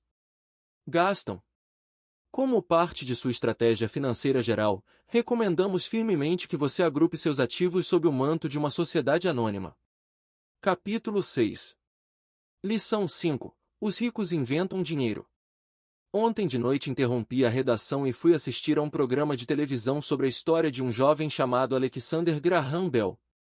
Bell acabará de patentear o telefone e estava tendo dificuldades crescentes em função da grande demanda por seu novo invento. Precisando ampliar suas atividades, ele procurou o gigante da época, a Western Union, para perguntar se havia interesse na compra de sua patente de sua pequena empresa. Ele desejava $100.000 por todo o pacote. O presidente da Western Union zombou dele e recusou a oferta afirmando que o preço era ridículo. O resto é história. Surgiu uma indústria multibilionária e nascia a AT&T. Quando terminou a história de Alexander Graham Bell, veio o noticiário noturno. Entre as notícias estava o downsizing de outra empresa local. Os trabalhadores estavam furiosos e reclamavam que os donos da empresa estavam sendo injustos. Um gerente demitido, de cerca de 45 anos de idade, estava na fábrica com sua mulher e 2 crianças, pedindo aos guardas que o deixassem entrar para falar com os proprietários a fim de solicitar que reconsiderassem sua demissão. Ele acabará de comprar uma casa e estava com medo de perdê-la. A câmera focalizava suas queixas para que todo o mundo pudesse ver. Não preciso dizer que isso prendeu minha atenção. Ensino profissionalmente desde 1984. Tem sido uma experiência muito gratificante. E também uma atividade perturbadora, pois tenho ensinado para milhares de pessoas e vejo algo em comum em todos nós, incluindo eu próprio. Todos temos um potencial tremendo e fomos abençoados com dons. Contudo, a única coisa que nos detém é alguma insegurança. Não é tanto a falta de informação, mas sim a falta de autoconfiança. Alguns são mais afetados do que outros. Quando saímos da escola, a maioria de nós sabe que o que conta não é tanto o título que obtivemos ou as notas que tiramos. No mundo real, fora da academia, é necessário algo mais do que simplesmente notas. Já ouvi falar de garra, ousadia, audácia, coragem, cara de pau, esperteza, tenacidade, brilho. Este fator, qualquer que seja o nome que se lhe atribui, é mais decisivo, em última instância, para nosso futuro do que as notas obtidas ao longo dos estudos. Dentro de cada um de nós há alguma dessas características. Existe também o reverso das mesmas, pessoas que, se necessário, se ajoelhariam suplicantes. Depois de passar um ano no Vietnã, como piloto da Marinha, passei a conhecer intimamente esses 2 aspectos dentro de mim. Nenhum deles é melhor do que o outro. Contudo, como professor, reconheço que são o medo excessivo e a falta de autoconfiança os grandes empecilhos à manifestação do gênio pessoal. Partia meu coração ver estudantes que sabiam as respostas e que, no entanto, não tinham a coragem de agir em consequência. Muitas vezes, no mundo real, não são os talentosos que vão em frente, mas os ousados. Em minha experiência pessoal, o gênio financeiro exige tanto conhecimento técnico quanto ousadia. Se o medo for muito forte, o gênio se extingue. Nas aulas, incentivo firmemente os estudantes a aprenderem a assumir riscos, a serem ousados, a deixarem seu gênio converter seu medo em poder e brilhantismo. Funciona para alguns e apavora outros. Acabei percebendo que a maioria das pessoas, quando se trata de dinheiro, prefere a segurança. Tive que responder a perguntas como: por que arriscar? Por que me dar ao trabalho de desenvolver meu QI financeiro? Por que me alfabetizar financeiramente? E a resposta é: para ter mais opções. Há grandes mudanças à nossa frente. Comecei com a história do jovem inventor Alexander Graham Bell. Nos próximos anos haverá mais pessoas como ele. Haverá centenas de pessoas como Bill Gates e empresas extremamente bem-sucedidas como a Microsoft sendo criadas a cada ano, em todo o mundo. E também haverá muito mais falências, demissões e downsizing. Então, por que se preocupar em desenvolver o QI financeiro? Ninguém pode responder isso a não ser você. Contudo, posso dizer por que eu o faço. Faço porque esta é a época mais empolgante para se viver.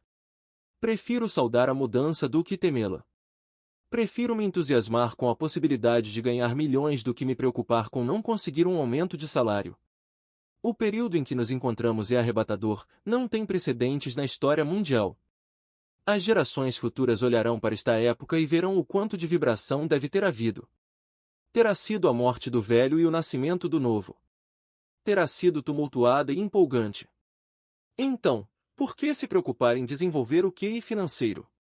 Porque se você o fizer, poderá prosperar muito. E se você não o fizer, este será um período apavorante. Será uma época em que pessoas seguem ousadamente em frente enquanto outras se agarram a modos de vida decadentes. Há 300 anos, a terra era riqueza, de modo que quem a possuísse, possuía a riqueza. Então, apareceram as fábricas e a produção e os Estados Unidos ascenderam ao domínio. Os industriais eram os donos da riqueza. Hoje há a informação. E a pessoa que tiver a informação na hora certa, terá a riqueza. O problema é que a informação voa em volta do mundo à velocidade da luz. A nova riqueza não fica restrita por limites e fronteiras, como ocorria com as fábricas. As mudanças serão mais aceleradas e dramáticas. Haverá um aumento impressionante de novos multimilionários.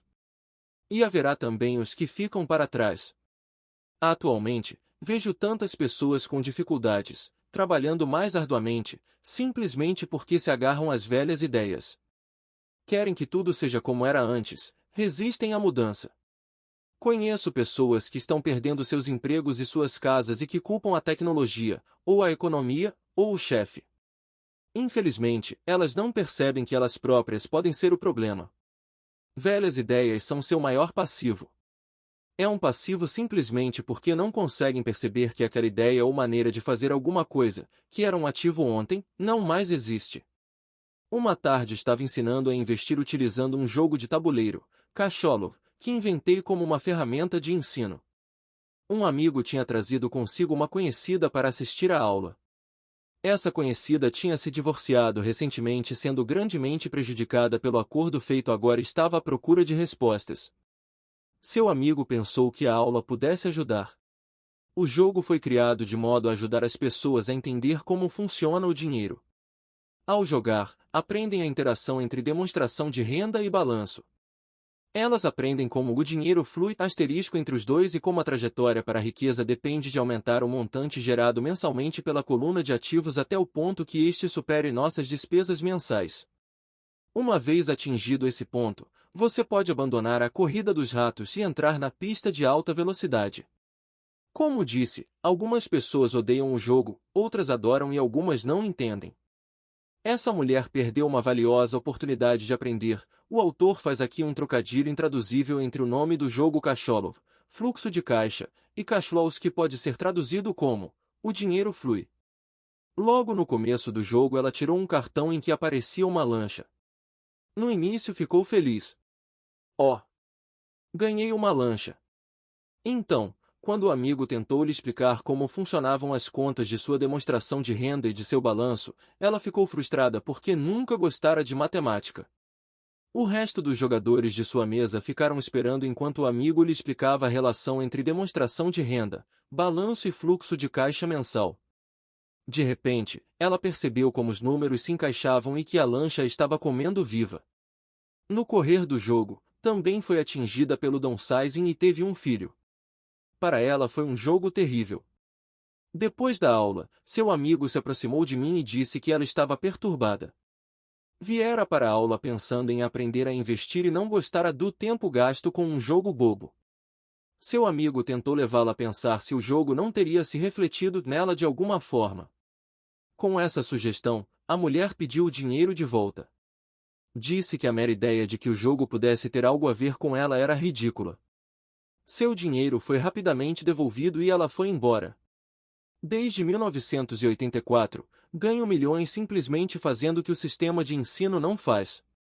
Na escola, a maioria dos professores faz exposições. Eu detestava exposições quando estudante, logo me aborreci e minha mente começava a divagar. Em 1984, comecei a ensinar por meio de jogos e simulações. Sempre incentivei os estudantes adultos a pensar nos jogos como uma reflexão sobre o que eles já sabem e sobre o que precisam ainda aprender.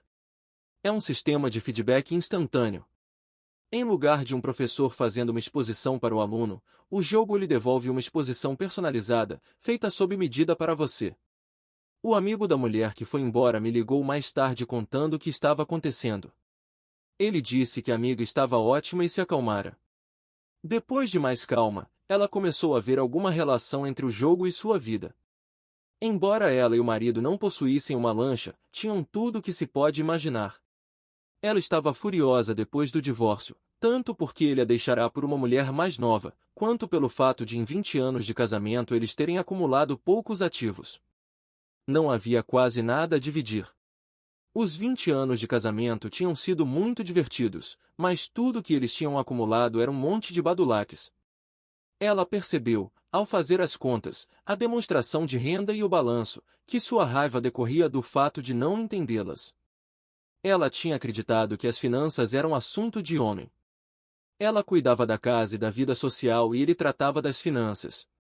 Estava agora certa de que nos últimos 5 anos de casamento ele ocultara dinheiro dela. Ela estava furiosa consigo mesma por não ter visto para onde o dinheiro ia, tanto quanto por não ter descoberto a existência da outra mulher. Da mesma maneira que o jogo de tabuleiro, o mundo está sempre nos dando um feedback instantâneo. Poderíamos aprender muito se prestássemos mais atenção. Um dia, não muito tempo atrás, queixei-me com minha mulher de que a lavanderia devia ter encolhido minhas calças. Minha mulher sorriu gentilmente e cutucou minha barriga para informar que as calças não tinham encolhido, alguma coisa tinha se expandido. O jogo Cacholo se destina a oferecer a cada jogador um feedback pessoal. Seu objetivo é apresentar opções. Se você tirar um cartão que o endivida, a questão é: o que posso fazer agora? Quantas opções financeiras diferentes você pode imaginar? Este é o objetivo do jogo: ensinar os jogadores a pensar e criar várias e novas opções financeiras. Já observei mais de 1000 pessoas jogarem Cacholo. Aquelas que saem da corrida dos ratos mais rapidamente são as que têm um bom conhecimento dos números e uma mente criativa do ponto de vista financeiro. Elas reconhecem as diferentes opções financeiras. As pessoas que demoram mais são as que não têm familiaridade com números e que frequentemente não entendem o poder do investimento. As pessoas ricas frequentemente são criativas e assumem riscos calculados. Há muita gente que ganha rios de dinheiro no jogo, mas não sabe o que fazer com ele. A maioria dessas pessoas também não é bem-sucedida nas finanças na vida real, todos parecem passar à sua frente. São muitos os que, apesar da quantidade de dinheiro que possuem, não progridem financeiramente. Limitar suas opções é o mesmo que agarrar-se a ideias antiquadas. Tenho um amigo, do meu tempo no 2º grau, que agora trabalha em 3 empregos. 20 anos atrás era o mais rico da minha turma. Quando a usina de açúcar local fechou, a empresa em que trabalhava quebrou junto. Na sua cabeça, ele só tinha uma opção e essa era a opção antiga: trabalhar arduamente. O problema é que não conseguia encontrar um emprego que reconhecesse sua antiguidade na empresa quebrada. Em consequência, ele tem uma qualificação superior ao necessário no emprego atual e seu salário é, portanto, inferior. Então ele está trabalhando em 3 empregos para conseguir sobreviver. Observei pessoas que jogam Cacholo queixando-se de que as cartas não lhes oferecem as oportunidades certas e, assim, ficam paradas. Conheço quem faça isso na vida real e esperam pela oportunidade certa. Observei pessoas que tiram a carta certa, mas não têm dinheiro suficiente. Então se queixam de que poderiam ter saído da corrida dos ratos se tivessem mais dinheiro e, assim, ficam paradas. Na vida real há quem faça o mesmo. Vêem todos os grandes negócios, mas não têm dinheiro.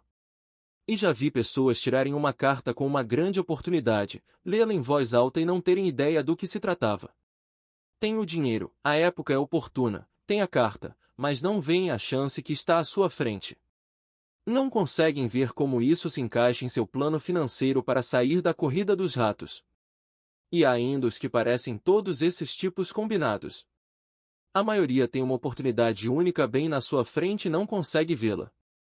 Um ano depois descobre-se que todos os outros ficaram ricos. A inteligência financeira é simplesmente ter mais opções. Se as oportunidades não aparecem à sua frente, que outra coisa você pode fazer para melhorar sua posição financeira? Se uma oportunidade lhe cai do céu, e você não tem dinheiro, e o banco não lhe dá atenção, o que mais poderia fazer para essa oportunidade trabalhar a seu favor? Se seu palpite é errado e o que você esperava não acontece, como pode transformar um limão em milhões? Isso é inteligência financeira. Não é tanto o que acontece, mas quantas soluções financeiras diferentes você pode imaginar para transformar um limão em milhões? E a sua criatividade a serviço da solução de problemas financeiros. A maioria das pessoas só conhece uma solução: trabalhar arduamente, poupar e levantar empréstimos. Então, por que você quer aumentar sua inteligência financeira? Por que você quer ser o tipo de pessoa que cria sua própria sorte? Você pega o que quer que aconteça e o torna melhor. Poucas pessoas percebem que a sorte é criada. Do mesmo modo que o dinheiro. E se você quer ter mais sorte e criar dinheiro em lugar de trabalhar arduamente, então sua inteligência financeira é importante. Agora, se você é o tipo de pessoa que fica à espera de a coisa certa acontecer, pode esperar muito tempo. É como esperar que todas as luzes estejam verdes 5 quilômetros antes de começar a viagem. Quando éramos garotos, Mike e eu ouvíamos meu pai rico dizer que o dinheiro não é real. Pai Rico de vez em quando nos lembrava como chegamos perto do segredo do dinheiro naquele primeiro dia em que começamos a fazer dinheiro com gesso. Os pobres e a classe média trabalham pelo dinheiro, dizia. Os ricos fazem dinheiro. Quanto mais real vocês pensarem que o dinheiro é, tanto mais arduamente trabalharão por ele. Se vocês perceberem que o dinheiro não é real, enriquecerão mais rápido. Então o que é? Era a pergunta que Mike e eu repetíamos frequentemente. O que é a moeda se não é real? O que nós concordamos que seja, era tudo que Pai Rico respondia. O ativo mais poderoso que todos nós possuímos é nossa mente. Se for bem treinada, pode criar uma imensa riqueza no que parece ser um instante. Riqueza muito além dos sonhos de reis ou rainhas há 300 anos. Uma mente não treinada também pode criar pobreza extrema que perdura por muito tempo quando é transmitida às famílias. Na era da informação, o dinheiro cresce exponencialmente. Algumas poucas pessoas estão se tornando fabulosamente ricas a partir do nada, apenas com ideias e acordos. Se você perguntar a muitas pessoas que negociam com ações ou outros investimentos como meio de vida, elas dirão que veem isso acontecer a toda hora. Milhões podem ser ganhos instantaneamente a partir do nada. E ao dizer nada estão querendo dizer que não há dinheiro sendo trocado. Tudo é feito por um acordo, um sinal manual no pregão, um sinal na tela de um corretor em Lisboa originado por um corretor em Toronto e de volta a Lisboa, um telefonema para meu corretor para comprar e outro, logo a seguir, para vender. O dinheiro não muda de mãos. Os acordos mudam. Então, por que desenvolver seu gênio financeiro? Só você pode responder a isso. Eu só posso dizer porque tenho estado desenvolvendo essa área de minha inteligência. Eu o faço porque quero ganhar dinheiro rapidamente. Não porque eu precise, mas porque quero. E um processo de aprendizado fantástico. Desenvolvo meu QI financeiro porque quero participar do maior jogo do mundo. E de minha maneira pequena, gostaria de ser parte dessa evolução sem precedentes da humanidade, a era em que os seres humanos não trabalham com seus corpos, mas apenas com suas mentes. Aliás, nestas é onde está a ação. E o que está acontecendo? E fantástico. E apavorante. E é divertido. É por isso que invisto em minha inteligência financeira, desenvolvendo o ativo mais poderoso que possuo. Quero estar junto das pessoas que se dirigem ousadamente para a frente. Não quero estar entre os que ficam para trás. Vou lhe apresentar um exemplo simples de criação de dinheiro. No início da década de 1990, a economia de Fênix estava em situação deplorável. Assistia na televisão ao Bom Dia América quando um consultor financeiro começou a prever dias de desgraça e sombra. Seu conselho era: poupe seu dinheiro. Ponha $100 de lado a cada mês, dizia, e em 40 anos você será um multimilionário. Bem, fazer uma poupança mensal é uma orientação válida. E uma opção a opção que a maioria das pessoas encamparia. O problema é o seguinte: torna-nos cegos ao que está acontecendo à nossa volta. Perdem-se grandes oportunidades de um ganho maior. O mundo passa ao largo daqueles que optam por esse caminho. Como disse, a economia estava em situação deplorável naquele momento. Para os investidores, essa é a condição perfeita do mercado. Parte de meu dinheiro estava aplicado em ações e apartamentos. Tinha pouco dinheiro em mãos. Como todos estavam se desfazendo de coisas, eu estava comprando. Eu não estava poupando, estava investindo. Minha mulher e eu tínhamos mais de US$ 1 milhão trabalhando em um mercado que crescia rapidamente. Era a melhor oportunidade para investir. A economia encontrava-se em má situação. Eu não podia deixar aqueles pequenos negócios passarem ao largo. Casas que valiam US$ 100 mil estavam agora sendo oferecidas por US$ 75 mil. Mas em vez de comprar na imobiliária local, comecei a comprar no escritório do advogado especializado em falências ou nos degraus do tribunal. Nesses lugares, uma casa de US$ 75 mil podia ser adquirida por US$ 20 mil ou menos. Com US$ 2 mil que um amigo me emprestou por 90 dias. Encargos de US$ 200, dei ao advogado um cheque como entrada. Enquanto a aquisição estava sendo processada, coloquei um anúncio no jornal oferecendo uma casa que valia US$ 75 mil por US$ 60 mil, sem entrada. Choveram telefonemas. Depois de verificado o cadastro dos possíveis compradores e de que a casa fora passada para meu nome, os interessados puderam vê-la. Foi uma loucura. Em alguns minutos a casa estava vendida. Pedi ao comprador $2,500 como taxa de processamento, o que foi logo pago imediatamente, e depois a transação passou às mãos da financeira. Devolvi a meu amigo os $2 mil com um adicional de $200. Ele ficou feliz, o comprador da casa ficou feliz, o advogado ficou feliz e eu fiquei feliz. Vendi por $60 mil uma casa que me custou $20 mil. Os $40 mil foram criados com dinheiro que estava em minha coluna de ativos na forma de uma promissória do comprador. Tempo total de trabalho, 5 horas. Agora que você está alfabetizado financeiramente e lê os números, mostrarei por que isto é um exemplo de dinheiro sendo inventado. Nessa fase de mercado deprimido, minha mulher e eu fizemos 6 de tais simples transações nas horas vagas. Enquanto o grosso de nosso dinheiro estava aplicado em imóveis maiores e em ações, conseguimos criar mais de $190 mil em ativos, promissórias a juros de 10%, a partir dessas 6 transações de compra, cria e vende. Isso representa uma renda anual de aproximadamente $19 mil, boa parte dos quais abrigados sob o manto de nossa sociedade anônima. Esses $19 mil anuais se destinarão sobretudo a pagar os carros de nossa empresa, gasolina, viagens, seguros, jantares com clientes e outros. Quando o governo tributa essa renda, ela já foi gasta em despesas legalmente dedutíveis. Isso foi um exemplo simples de como o dinheiro é inventado, criado e protegido usando-se inteligência financeira. Pergunte-se quanto tempo levaria para poupar $190 mil. O banco lhe pagaria um juro de 10% sobre esse dinheiro? E a promissória é de 30 anos. Espero que eles nunca me paguem os $190 mil. Eu teria que pagar impostos se eles me pagassem o principal e, além disso, $19 mil pagos ao longo de 30 anos geram uma renda de pouco mais de $500 mil. Já vi pessoas perguntarem o que aconteceria se o comprador não pagasse. Também seria bom. O mercado imobiliário de Phoenix foi, entre 1994 e 1997, um dos mais quentes do país. Aquela casa de $60 mil teria sido retomada e revendida por $70 mil, mais outros $2,500 a título de despesas de processamento. E ainda seria um bom negócio para o novo comprador. E o processo prosseguiria.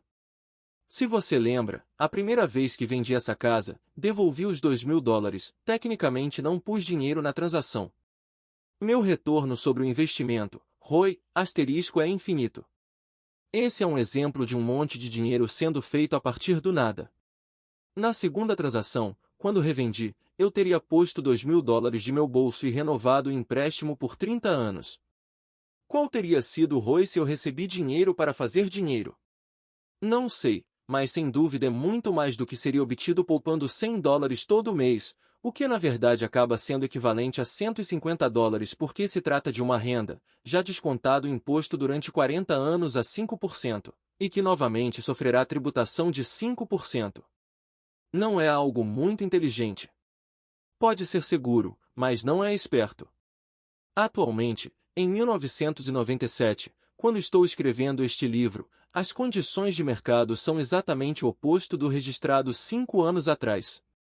O mercado de Fênix é a inveja dos Estados Unidos. As casas que eram vendidas a 60 mil dólares, valem agora 110 mil dólares.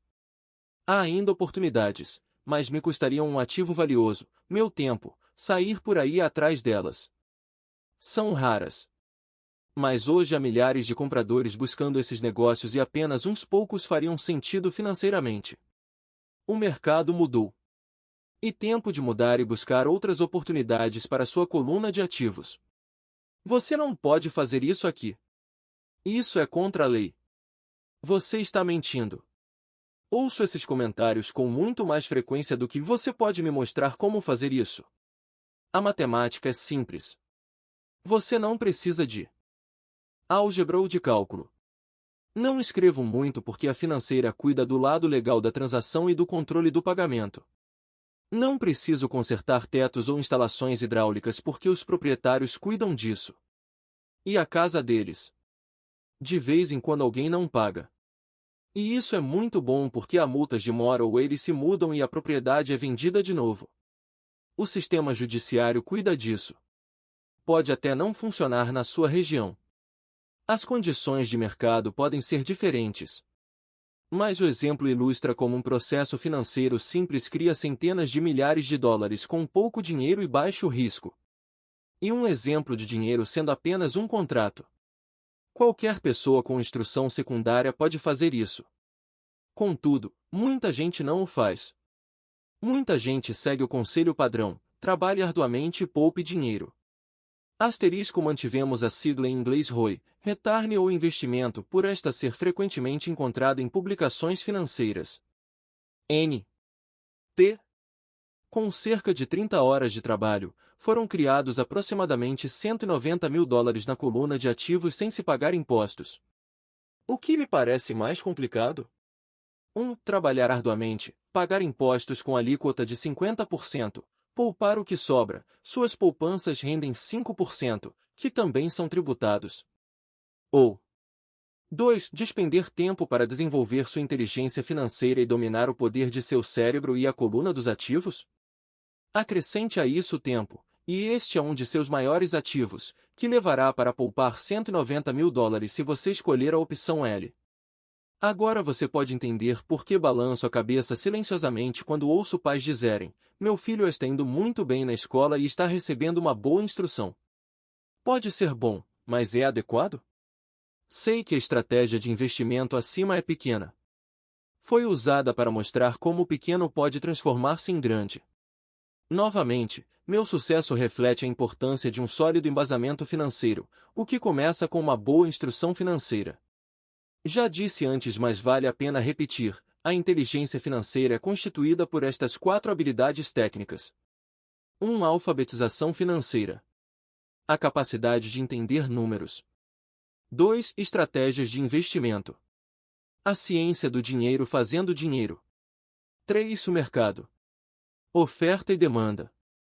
Alexander Graham Bell deu ao mercado o que este desejava. Bill Gates fez o mesmo. Uma casa de 75 mil dólares oferecida por 60 mil dólares e que custou 20 mil dólares também foi o resultado de perceber uma oportunidade criada pelo mercado. Alguém estava comprando e alguém estava vendendo. 4. A lei. O conhecimento de lei e regulamentos estaduais e nacionais sobre contabilidade e empresas. Recomendo que se jogue dentro das regras. São os fundamentos básicos ou a combinação destas habilidades o necessário para ser bem-sucedido na busca da riqueza, seja pela compra e venda de pequenos imóveis, grandes apartamentos, empresas, ações, títulos, fundos mútuos, metais preciosos, cartões de beisebol ou coisas do gênero. Por volta de 1996, o mercado imobiliário tinha se recuperado e todos estavam entrando.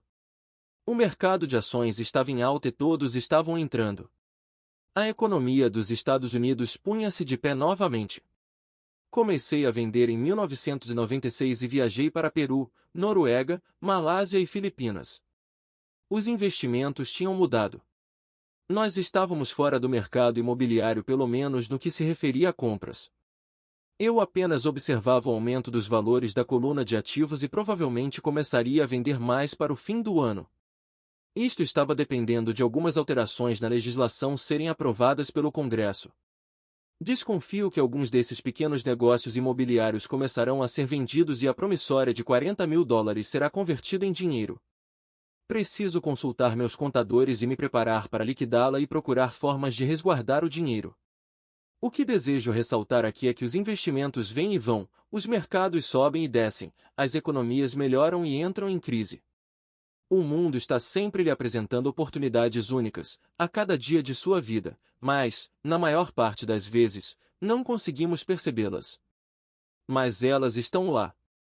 E quanto mais o mundo muda e quanto mais a tecnologia progride, maiores oportunidades existirão para permitir que você e sua família estejam seguros pelas próximas gerações. Então, por que desenvolver sua inteligência financeira? Repito, só você pode responder a isso. Sei porque eu continuo a aprender e desenvolver. Eu o faço porque sei que estão vindo mudanças. Prefiro saudar a mudança do que me agarrar ao passado. Sei que haverá expansões do mercado e crises. Quero desenvolver continuamente minha inteligência financeira porque, a cada mudança, algumas pessoas estarão de joelhos suplicando por seus empregos. Outras, entretanto, pegarão os limões que a vida lhes dá, e ela nos dá a todos, ocasionalmente, e os transformarão em milhões. Isso é inteligência financeira. Muitas vezes me perguntam sobre os limões que transformei em milhões. Hesito, porém, em usar mais exemplos de investimentos pessoais. Hesito porque tenho medo de que pareça bravata ou autoelogio. Não é essa a minha intenção. Uso os exemplos apenas como ilustração numérica e cronológica de casos concretos e simples. Uso meus exemplos porque quero que você saiba que é fácil. Torna-se mais fácil quanto mais você se familiariza com os 4 pilares da inteligência financeira. Pessoalmente, emprego 2 veículos principais para obter crescimento financeiro: imóveis e ações de pequenas empresas. Os imóveis são a base. Todo dia meus imóveis geram um fluxo de caixa e de tanto em tanto seu valor aumenta.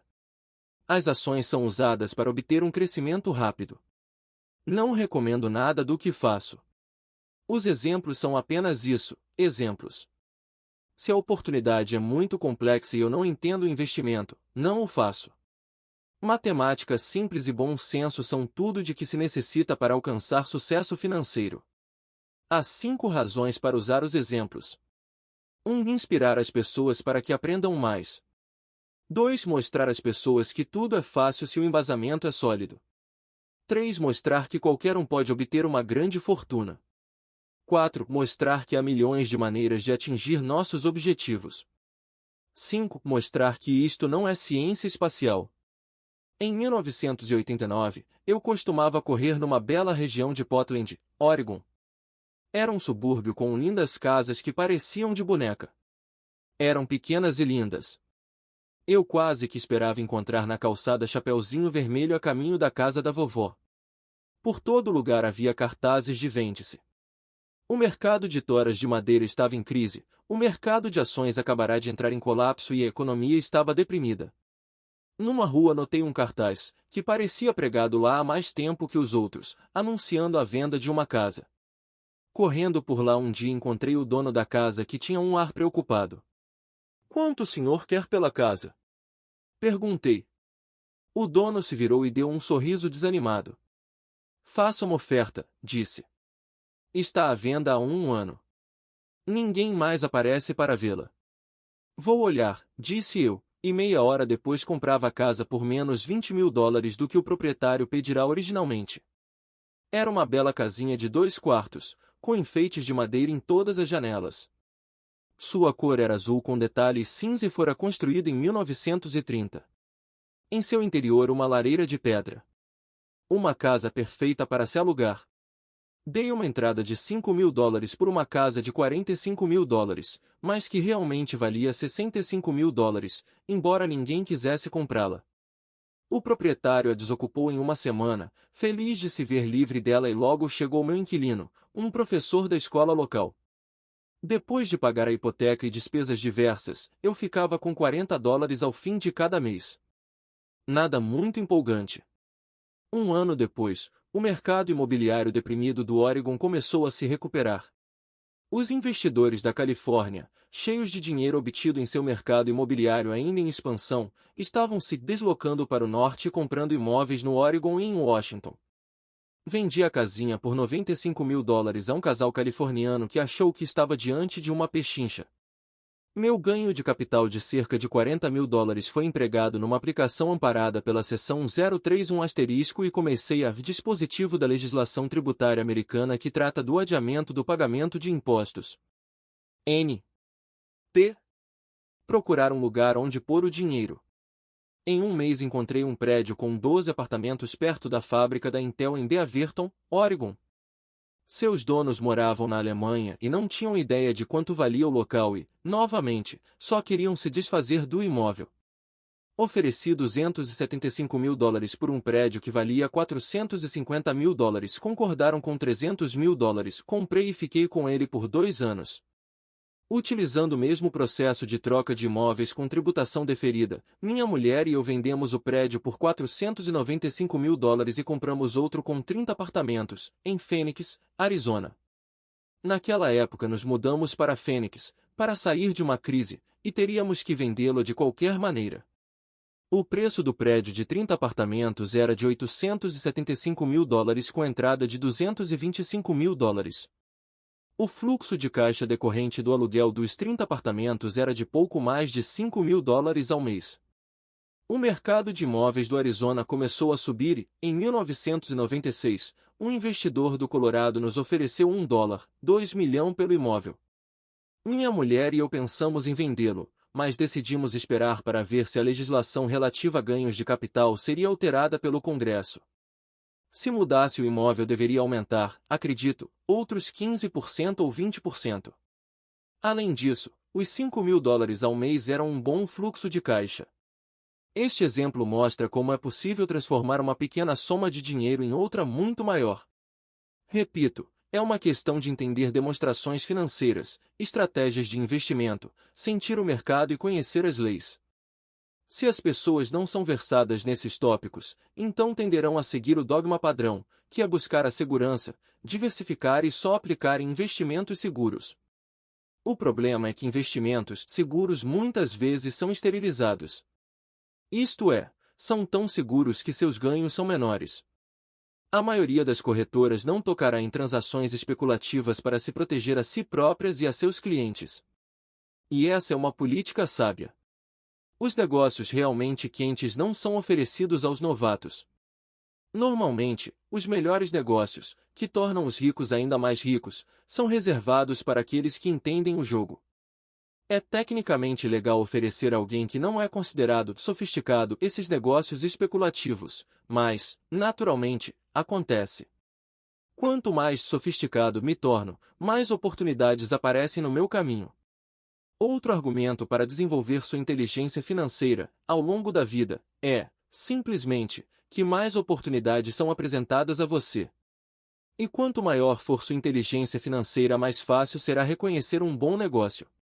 Quanto mais aprendo, e há muito a aprender, mais dinheiro ganho, simplesmente porque com o passar dos anos acumulo experiência e sabedoria.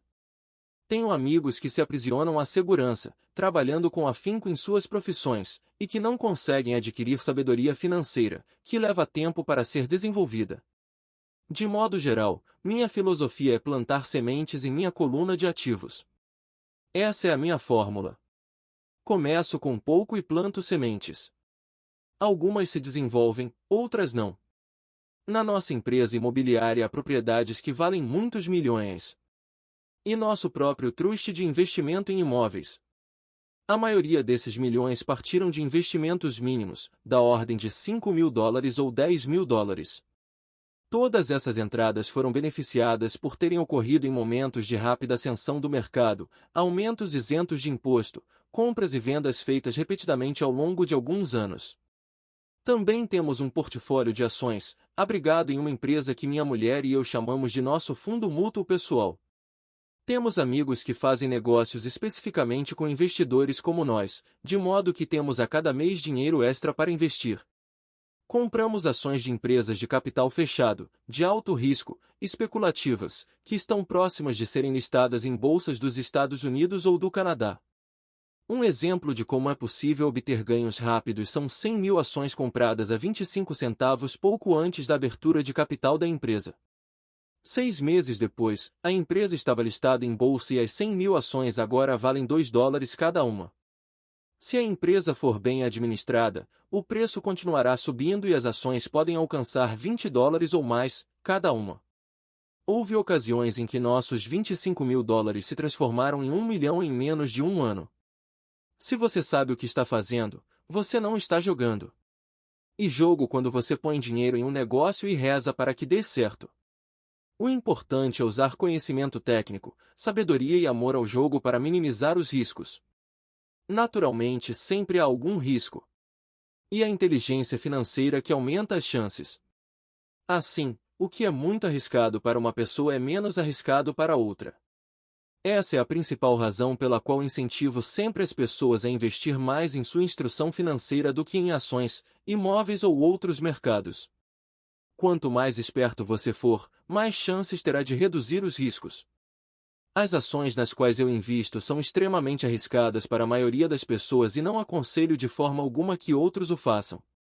Estou nesse jogo desde 1979 e já paguei mais do que devia por elas. Mas se você reler por que tais investimentos são um alto risco para a maioria das pessoas, poderá organizar sua vida de modo diferente, de modo a que a habilidade de pegar $25.000 e transformá-los em $1 milhão em um ano seja de baixo risco para você. Como já disse anteriormente, nada do que escrevi é uma recomendação. São exemplos do que é simples e possível. O que faço é café pequeno no esquema das coisas, contudo, para o indivíduo médio, uma renda de $100.000 ao ano sem fazer muita força é agradável e não muito difícil de obter.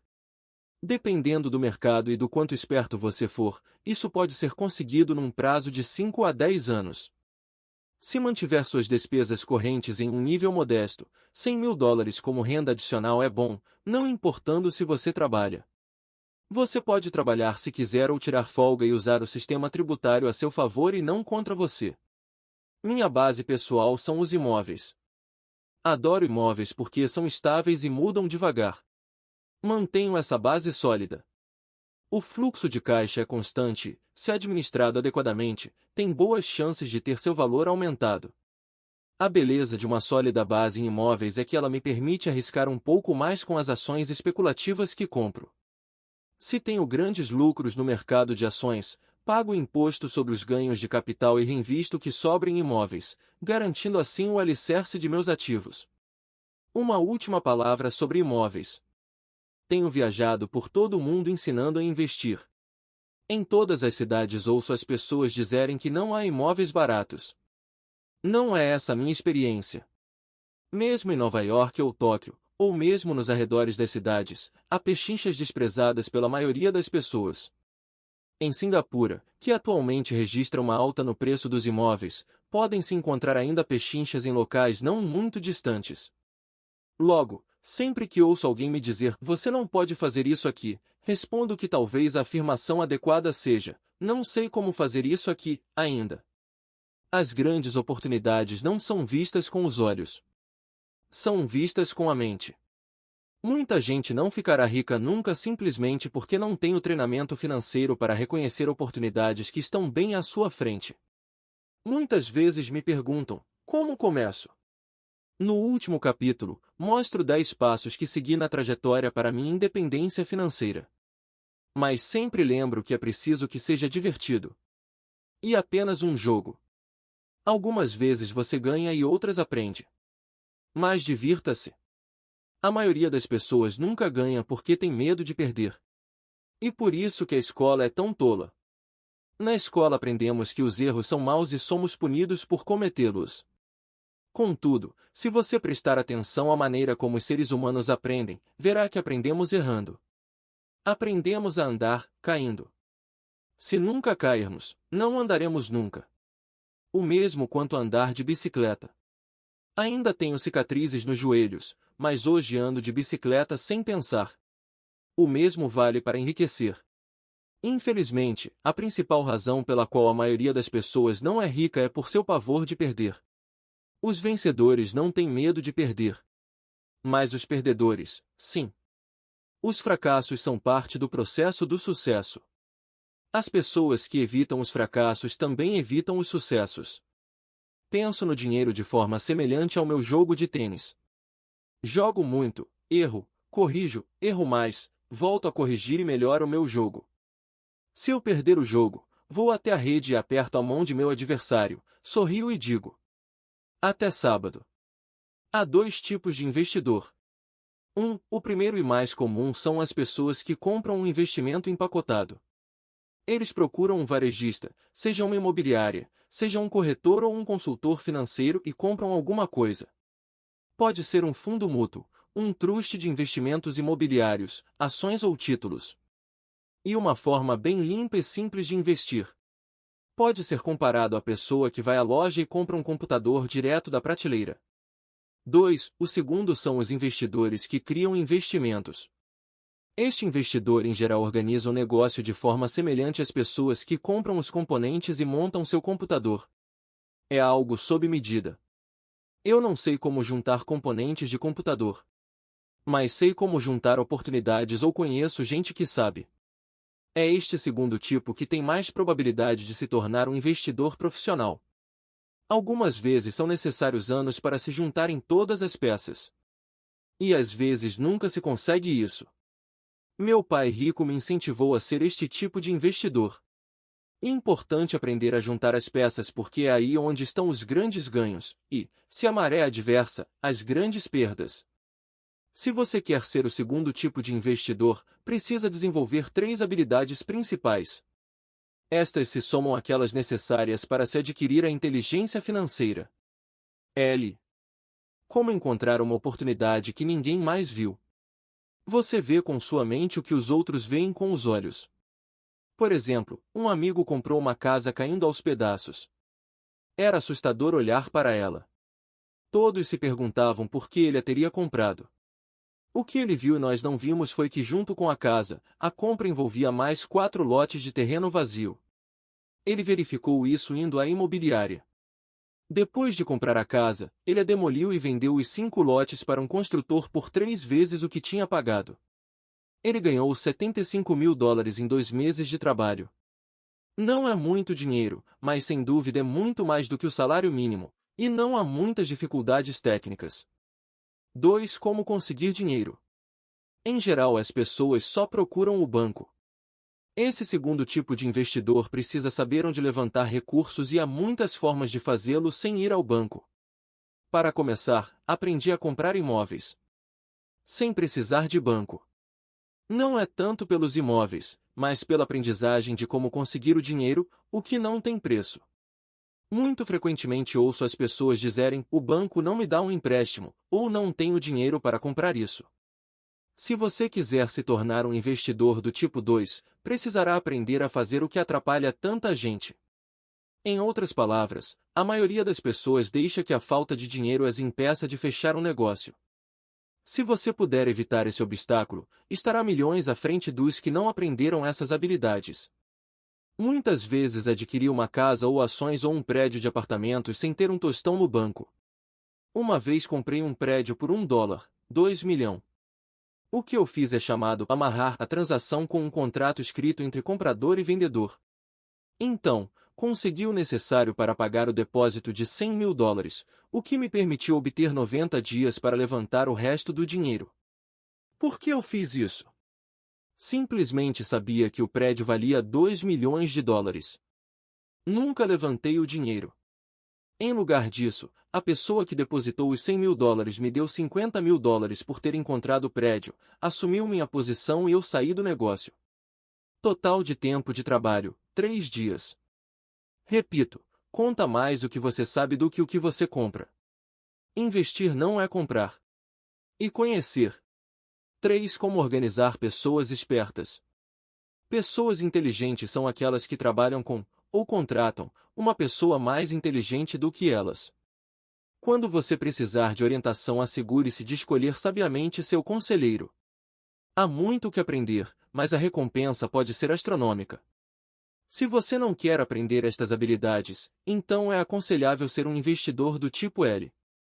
Sua maior riqueza é o que você sabe. Seu maior risco é o que você não conhece.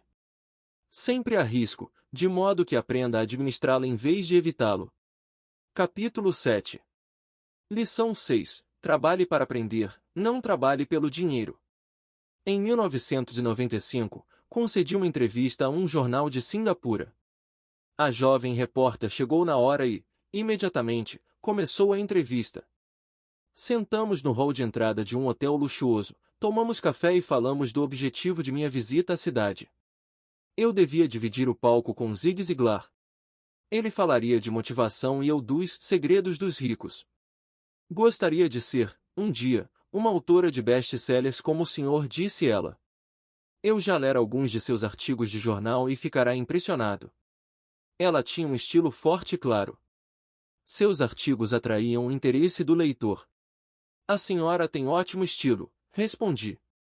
O que a impede de alcançar seu sonho? Parece que não consigo ir adiante, ela respondeu calmamente. Todos dizem que meus romances são ótimos, mas não acontece nada. De modo que continuo no jornal. Pelo menos dá para pagar as contas. O senhor teria alguma sugestão? Sim, retruquei animadamente. Um amigo meu tem, aqui em Singapura, um curso que ensina as pessoas a vender. Ele dá cursos de treinamento em vendas para as principais empresas desta cidade e penso que se a senhora assistisse a um de seus cursos, sua carreira poderia se beneficiar bastante. Ela se espantou. O senhor está dizendo que eu deveria aprender a vender? Balancei a cabeça afirmativamente. O senhor está falando sério? Voltei a fazer que sim com a cabeça. O que há de errado com isso? Agora eu estava recuando. Ela se ofendera com o que eu disse. Preferiria não ter dito nada. Em minha tentativa de ser útil, comecei a defender minha sugestão. Tenho um mestrado em literatura inglesa. Por que frequentaria um curso de vendas? Sou uma profissional. Fui para a universidade para não ser vendedora. Odeio vendedores. Eles só pensam em dinheiro. Diga-me, para que vou estudar vendas? Ela começou a arrumar suas coisas. A entrevista tinha acabado. Na mesa em frente ao sofá estava um exemplar de um best-seller que eu publicara. Peguei o livro e algumas notas que ela fizera num bloco. Está vendo isto? Disse eu apontando para suas anotações. Ela olhou para o bloco. O quê? Ela disse confusa. Novamente, apontei para suas anotações. No bloco ela escrevera Robert Kiyosaki, autor de best-sellers. Aqui fala autor de best-sellers, não diz melhor escritor. Seus olhos se arregalaram imediatamente. Sou um péssimo escritor. Você é uma grande escritora. Eu frequentei cursos de vendas. Você tem um mestrado. Junte as duas coisas e você terá uma autora de best-sellers e uma boa escritora. Seu olhar estava enfurecido. Nunca me rebaixarei tanto quanto chegar a aprender como vender. Pessoas como o senhor não têm nada que ficar escrevendo. Fui treinada profissionalmente para escrever e o senhor para vender. Não é justo. Guardou o resto de suas notas e disparou pelas amplas portas de vidro para a úmida manhã de Singapura. Pelo menos, na manhã seguinte, sua reportagem era equilibrada e favorável. O mundo está cheio de gente inteligente, talentosa, instruída e qualificada. Encontramos com elas todos os dias. Estão todas em volta de nós. Alguns dias atrás, meu carro estava com problemas. Entrei numa oficina e o jovem mecânico o consertou em alguns minutos. Ele sabia o que estava errado apenas pelo barulho do motor. Fiquei impressionado. A triste verdade é que um grande talento não é suficiente. Sempre fico chocado ao perceber o pouco que ganham as pessoas talentosas. Ouvi outro dia que menos de 5% dos americanos ganham mais de US$100.000 ao ano. Já encontrei gente muito instruída, brilhante, que ganha menos de US$20.000 ao ano. Um consultor comercial especializado na área médica me dizia que muitos médicos, dentistas e quiropráticos têm dificuldades financeiras. Até então eu pensava que, quando eles se formassem, os dólares choveriam. Foi esse consultor que me disse, eles estão uma habilidade atrás da grande riqueza. O que isso quer dizer é que muitas pessoas precisam apenas aprender e dominar uma habilidade a mais e sua renda aumentará exponencialmente. Já mencionei que a inteligência financeira é uma sinergia entre contabilidade, investimento, marketing e direito. Combine essas 4 habilidades técnicas e ganhar dinheiro. Com dinheiro será mais fácil. Quando se fala de dinheiro, a única habilidade que a maioria das pessoas conhece é trabalhar mais. O exemplo clássico de sinergia de habilidades era essa jovem jornalista. Se ela aprendesse ativamente as habilidades de vendas e marketing, sua renda poderia aumentar de forma espetacular. Se eu fosse ela, faria alguns cursos de redação publicitária além de vendas. Então, em vez de trabalhar no jornal, eu procuraria um emprego numa agência de publicidade.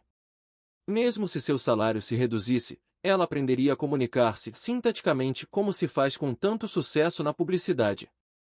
Ela também aprenderia relações públicas, uma habilidade importante.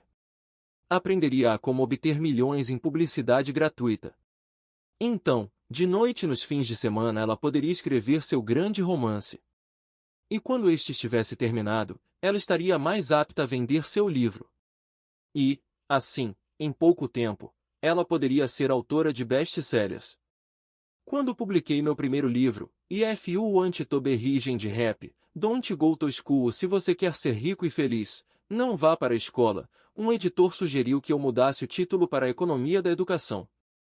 Falei que com um título como este eu só conseguiria vender 2 exemplares, um para minha família, o outro para meu melhor amigo. O problema é que eles esperariam ganhá-lo.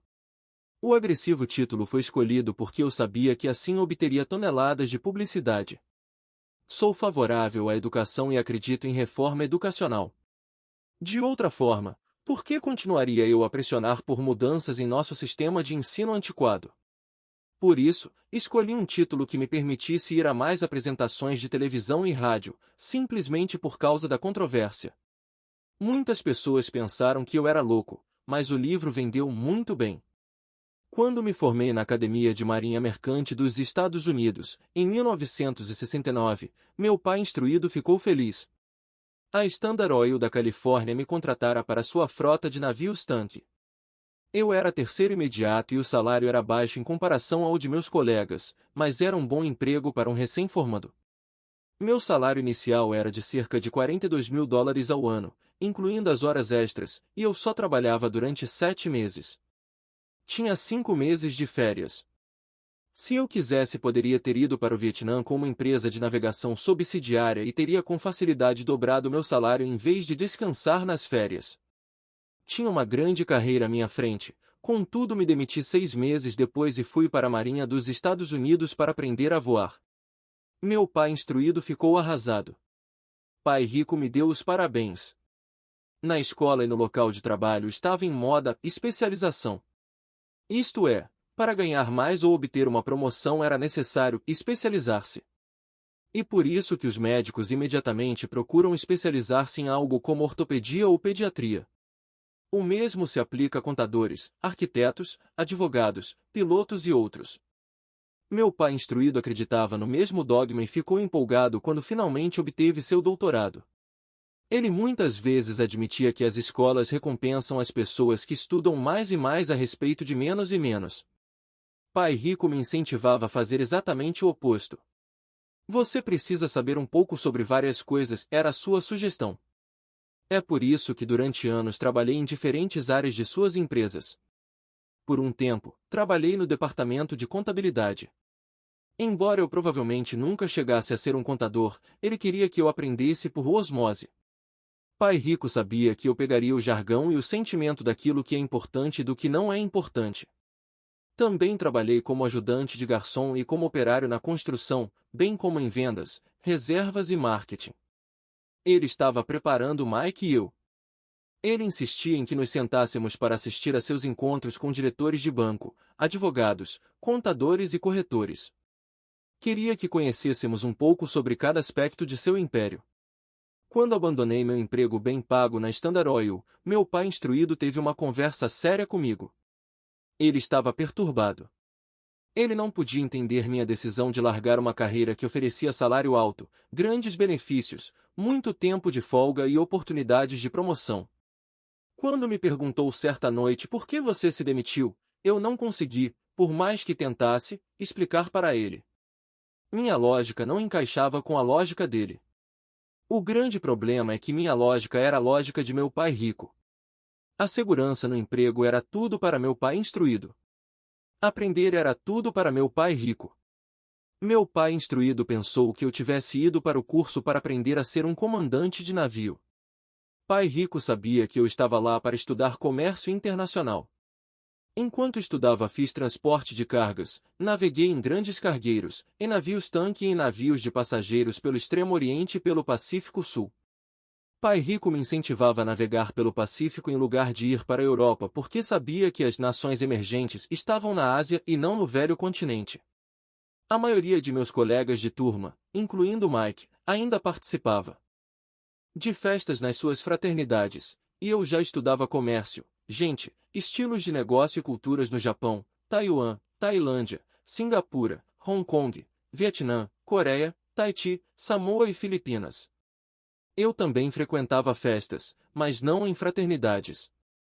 Cresci rapidamente. Meu pai instruído não conseguia entender por que eu me demitira do emprego e entrará para a Marinha dos Estados Unidos.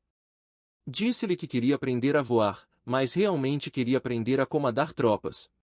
Pai rico me explicará que a parte mais difícil da condução de uma empresa é a gestão de pessoas.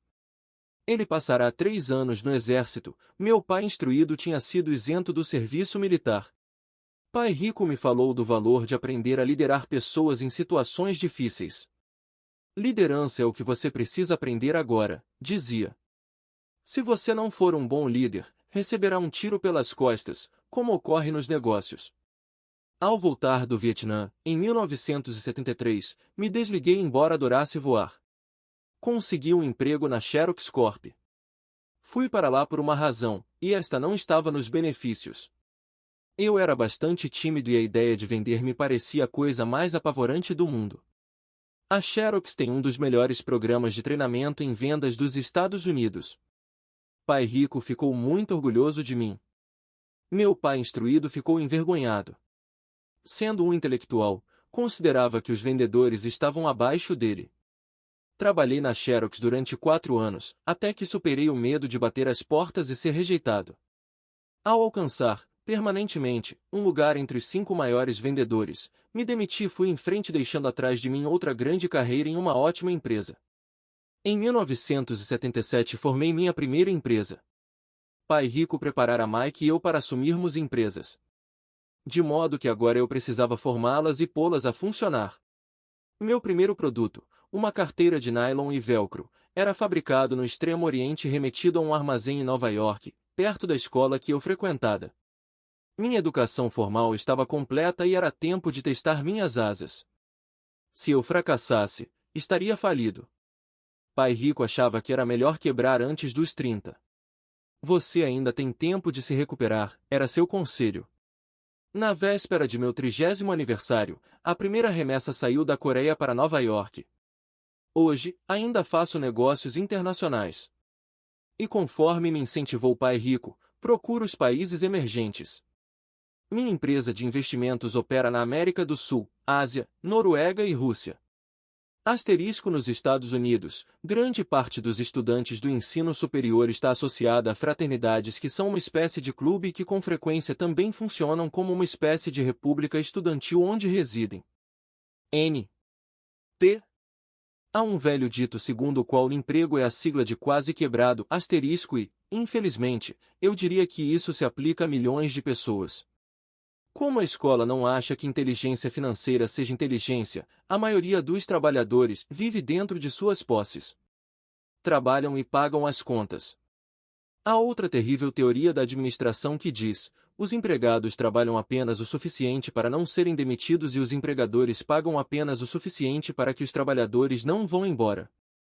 E se você observa a escala salarial da maioria das empresas, diria que há uma certa verdade na afirmação. O resultado líquido é que, em geral, os trabalhadores não progridem. Eles fazem o que foram ensinados a fazer, conseguir um emprego seguro.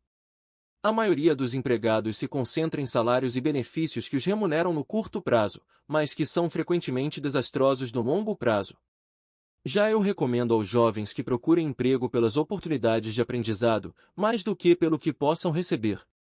E preciso ver que habilidade se deseja adquirir antes de escolher uma profissão específica e antes de cair na corrida dos ratos.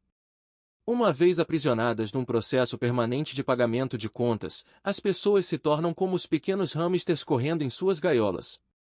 Suas pequenas pernas peludas correm furiosamente, a roda gira furiosamente, mas dia vai, dia vem, elas ainda estão na mesma gaiola. Grande emprego. No filme Jerry Maguire, com Tom Cruise, há grandes bordões. Talvez o mais memorável seja "Mostre-me o dinheiro". Mas há outra frase que me parece mais verdadeira. Aparece na cena em que Tom Cruise está saindo da empresa. Ele acaba de ser demitido e pergunta para toda a empresa: "Quem quer me acompanhar?" E todos permanecem silenciosos e petrificados. Apenas uma mulher se levanta e diz: "Eu gostaria, mas daqui a 3 meses serei promovida." A afirmação é provavelmente a mais verdadeira de todo o filme. E o tipo de frase que as pessoas usam para continuar trabalhando de forma a pagar suas contas. Sei que meu pai instruído esperava por seu aumento anual, e todo ano ficava desapontado. Então ele voltava a estudar para se tornar mais qualificado de modo a poder ganhar outro aumento, mas novamente sofria uma decepção. Frequentemente pergunto às pessoas: "Para onde essa atividade diária está levando você?" Como o pequeno hamster, duvido que as pessoas olhem para onde seu trabalho árduo as está levando. O que o futuro oferece? Expressão que contém um trocadilho intraduzível. Job is acronym for Just Over Broke. N. T. Cyril Brickfield, o antigo diretor executivo da Associação Americana de Aposentados, afirma que as aposentadorias privadas estão um caos. Em primeiro lugar, 50% da força de trabalho não conta atualmente com fundos de pensão. Apenas isso já deveria ser motivo de grande preocupação. E de 75% a 80% dos demais têm aposentadorias desprezíveis que pagam $55 ou $150 ou $300 por mês. Em seu livro The Retirement Myth, O Mito da Aposentadoria, Craig S. Carpel escreve: "Visitei a sede de uma grande empresa nacional de consultoria especializada em aposentadorias e falei com uma diretora administrativa que planeja exuberantes planos para altos executivos. Quando lhe perguntei o que as pessoas comuns poderiam esperar receber como aposentadoria, ela disse com um sorriso confiante: a bala de prata." "O que é?" perguntei. "A bala de prata?" Ela deu de ombros. Se os baby boomers descobrem que não têm dinheiro suficiente para viver quando forem mais velhos, eles sempre podem dar um tiro nos miolos. Expressão usada para a geração nascida após a Segunda Guerra Mundial. N. T. Carpel continua explicando a diferença entre os antigos planos de benefícios definidos e os novos planos de contribuições programadas que são mais arriscados. Não é um quadro animador para a maioria das pessoas que está trabalhando atualmente. E isso é só a aposentadoria. Quando se acrescentam despesas médicas e casas de repouso para idosos, o quadro se torna aterrador. Em seu livro de 1995, ela indica que as despesas hospitalares variam de $30.000 a $125.000 ao ano. Em uma casa de repouso para idosos, sem qualquer mordomia, a anuidade estava em torno de $88.000. Muitos hospitais em países onde a medicina é socializada já têm que tomar decisões dramáticas como quem permanecerá vivo e quem vai morrer. Eles tomam essas decisões com base no orçamento e na idade dos pacientes. Os cuidados médicos são destinados ao paciente mais jovem. O paciente mais velho fica para o fim da fila. Assim como os ricos podem se permitir uma educação melhor, eles também podem se manter vivos enquanto aqueles com pouca fortuna morrem.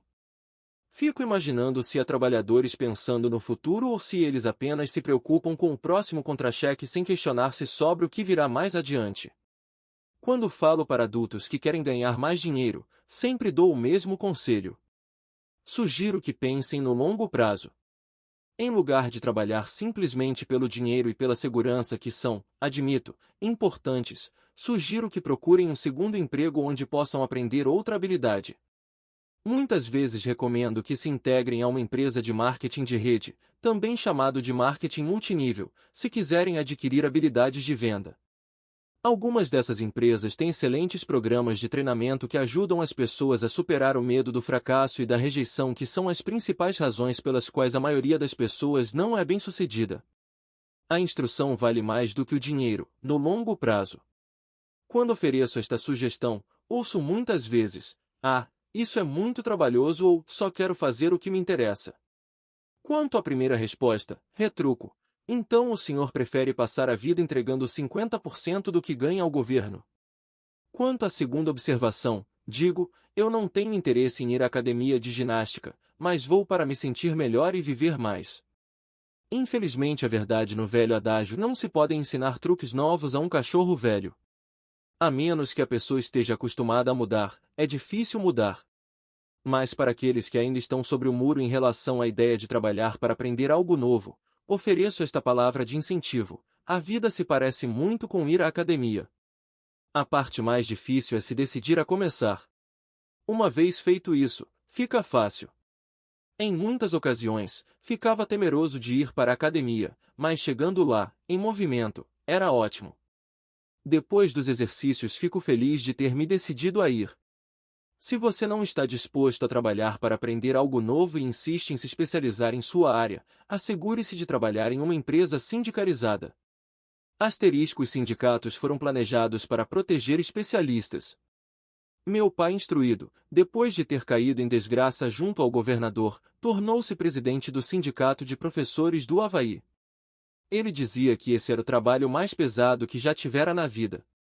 Meu pai rico, por outro lado, passou toda a sua vida fazendo o possível para que suas empresas não fossem sindicalizadas. Ele foi bem-sucedido. Embora os sindicatos fizessem força, Pai Rico sempre conseguiu combatê-los. Pessoalmente, não tomo partido porque posso ver a necessidade e os benefícios de ambas as situações. Se você seguir os conselhos da escola, tornando-se altamente especializado, então procure a proteção do sindicato. Por exemplo, se eu tivesse prosseguido minha carreira de piloto de aviões, eu teria procurado trabalhar em uma empresa em que o sindicato dos pilotos fosse forte. Por quê? Porque minha vida teria sido dedicada a aprender uma habilidade que só tem valor em um ramo de atividade. Se eu tivesse que abandonar esse ramo, as minhas habilidades não teriam valor em outra atividade. Um piloto sênior, com 100.000 horas de voo, ganhando $150.000 ao ano, teria dificuldades em encontrar um emprego com igual remuneração no ensino escolar. As habilidades não se transferem necessariamente de um ramo de atividades para outro. Os pilotos recebem salários altos por possuírem habilidades que não teriam valor, por exemplo, no sistema de ensino. Atualmente se pode dizer o mesmo até no caso dos médicos. Com todas as mudanças ocorridas na medicina, os especialistas têm que se agrupar em organizações médicas como os planos de saúde. Sem dúvida que professores precisam se sindicalizar. Atualmente nos Estados Unidos o Sindicato dos Professores é o maior e mais rico deles. A Associação Nacional de Educação tem uma força política tremenda. Os professores precisam da proteção de seu sindicato porque suas habilidades também têm escasso valor fora da área da educação. De modo que a regra prática é: se for altamente especializado, sindicalize-se. A legislação trabalhista dos Estados Unidos considera a possibilidade de empresas em que todos os trabalhadores devam ser sindicalizados e outras em que nenhum seja sindicalizado. Até mais ou menos 1947, eram admitidas empresas em que a contratação de trabalhadores só pudesse ser feita entre sindicalizados. Depois o dispositivo foi modificado para que os trabalhadores pudessem sindicalizar-se após a contratação. N.T. Quando pergunto às minhas turmas quais de vocês fazem um hambúrguer melhor do que o do McDonald's, quase todos levantam a mão. Então pergunto: se a maioria de vocês faz um hambúrguer melhor do que o do McDonald's, como pode ser que o McDonald's ganhe mais dinheiro do que vocês? A resposta é óbvia: o McDonald's é um ótimo sistema de negócios. A razão pela qual tantas pessoas talentosas são pobres é que elas se concentram na preparação de um melhor hambúrguer e sabem muito pouco sobre sistemas de negócios. Um amigo meu, do Havaí, é um grande artista. Ganha bastante dinheiro. Um dia o advogado de sua mãe ligou dizendo que ela lhe deixará $35.000. Isto é o que sobrou de seus bens depois que o advogado e o governo pegaram sua parte. Imediatamente, ele viu uma oportunidade de aumentar seus negócios usando parte desse dinheiro em publicidade. 2 meses depois, seu primeiro anúncio em cores, de página inteira, apareceu numa revista cara voltada para os muito ricos. O anúncio foi publicado durante 3 meses. Ele não teve qualquer retorno e toda a sua herança foi embora. Agora ele quer processar a revista por ter sido enganado. Este é um caso típico de alguém que pode fazer um belo hambúrguer, mas conhece pouco de negócios. Quando lhe perguntei o que ele tinha aprendido, sua resposta foi que publicitários são escroques. Então lhe perguntei se ele não gostaria de fazer um curso de vendas e outro de marketing direto. Sua resposta foi: não tenho tempo e não quero jogar dinheiro fora. O mundo está cheio de pessoas talentosas. Com muita frequência, são pobres ou têm dificuldades financeiras ou ganham menos do que poderiam, pelo que sabem, mas pelo que não sabem. Concentram-se em aperfeiçoar suas habilidades de fazer um melhor hambúrguer em vez de pensar em como vender e entregar esse hambúrguer. Talvez o McDonald's não faça o melhor hambúrguer, mas é o melhor no ofício de vender e entregar um sanduíche básico médio.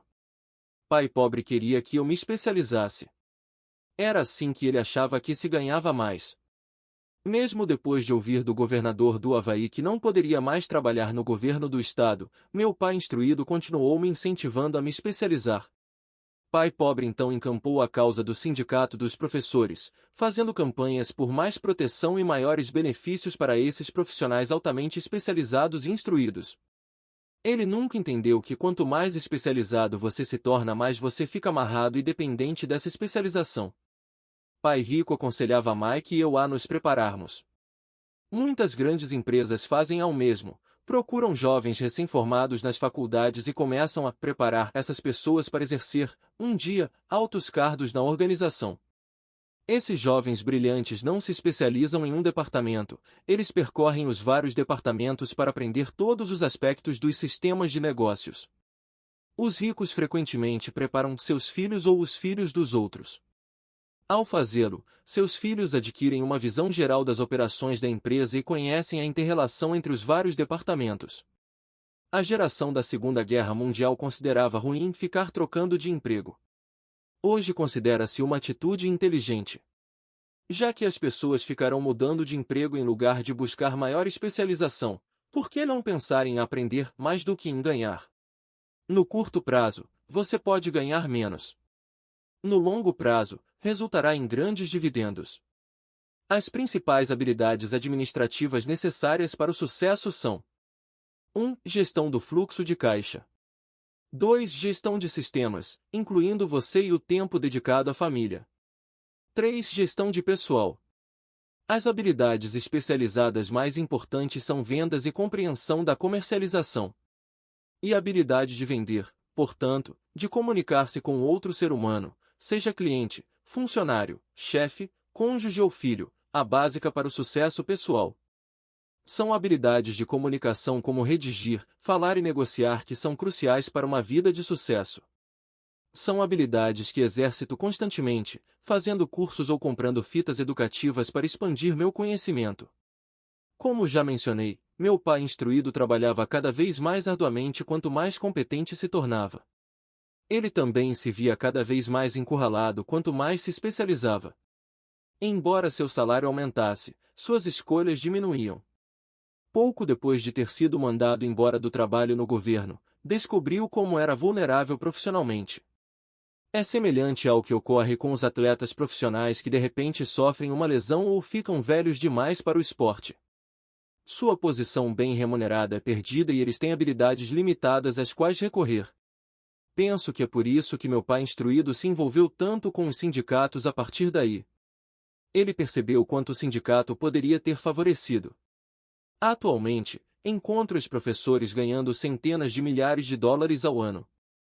Eles ganham tanto porque têm, além das habilidades especializadas de sua área, outras habilidades. Eles podem tanto ensinar quanto vender e comercializar. As habilidades de venda e marketing são difíceis para muitas pessoas, sobretudo em decorrência de seu medo da rejeição. Quanto melhor você se comunicar, negociar e lidar com esse medo da rejeição, tanto mais fácil será a vida.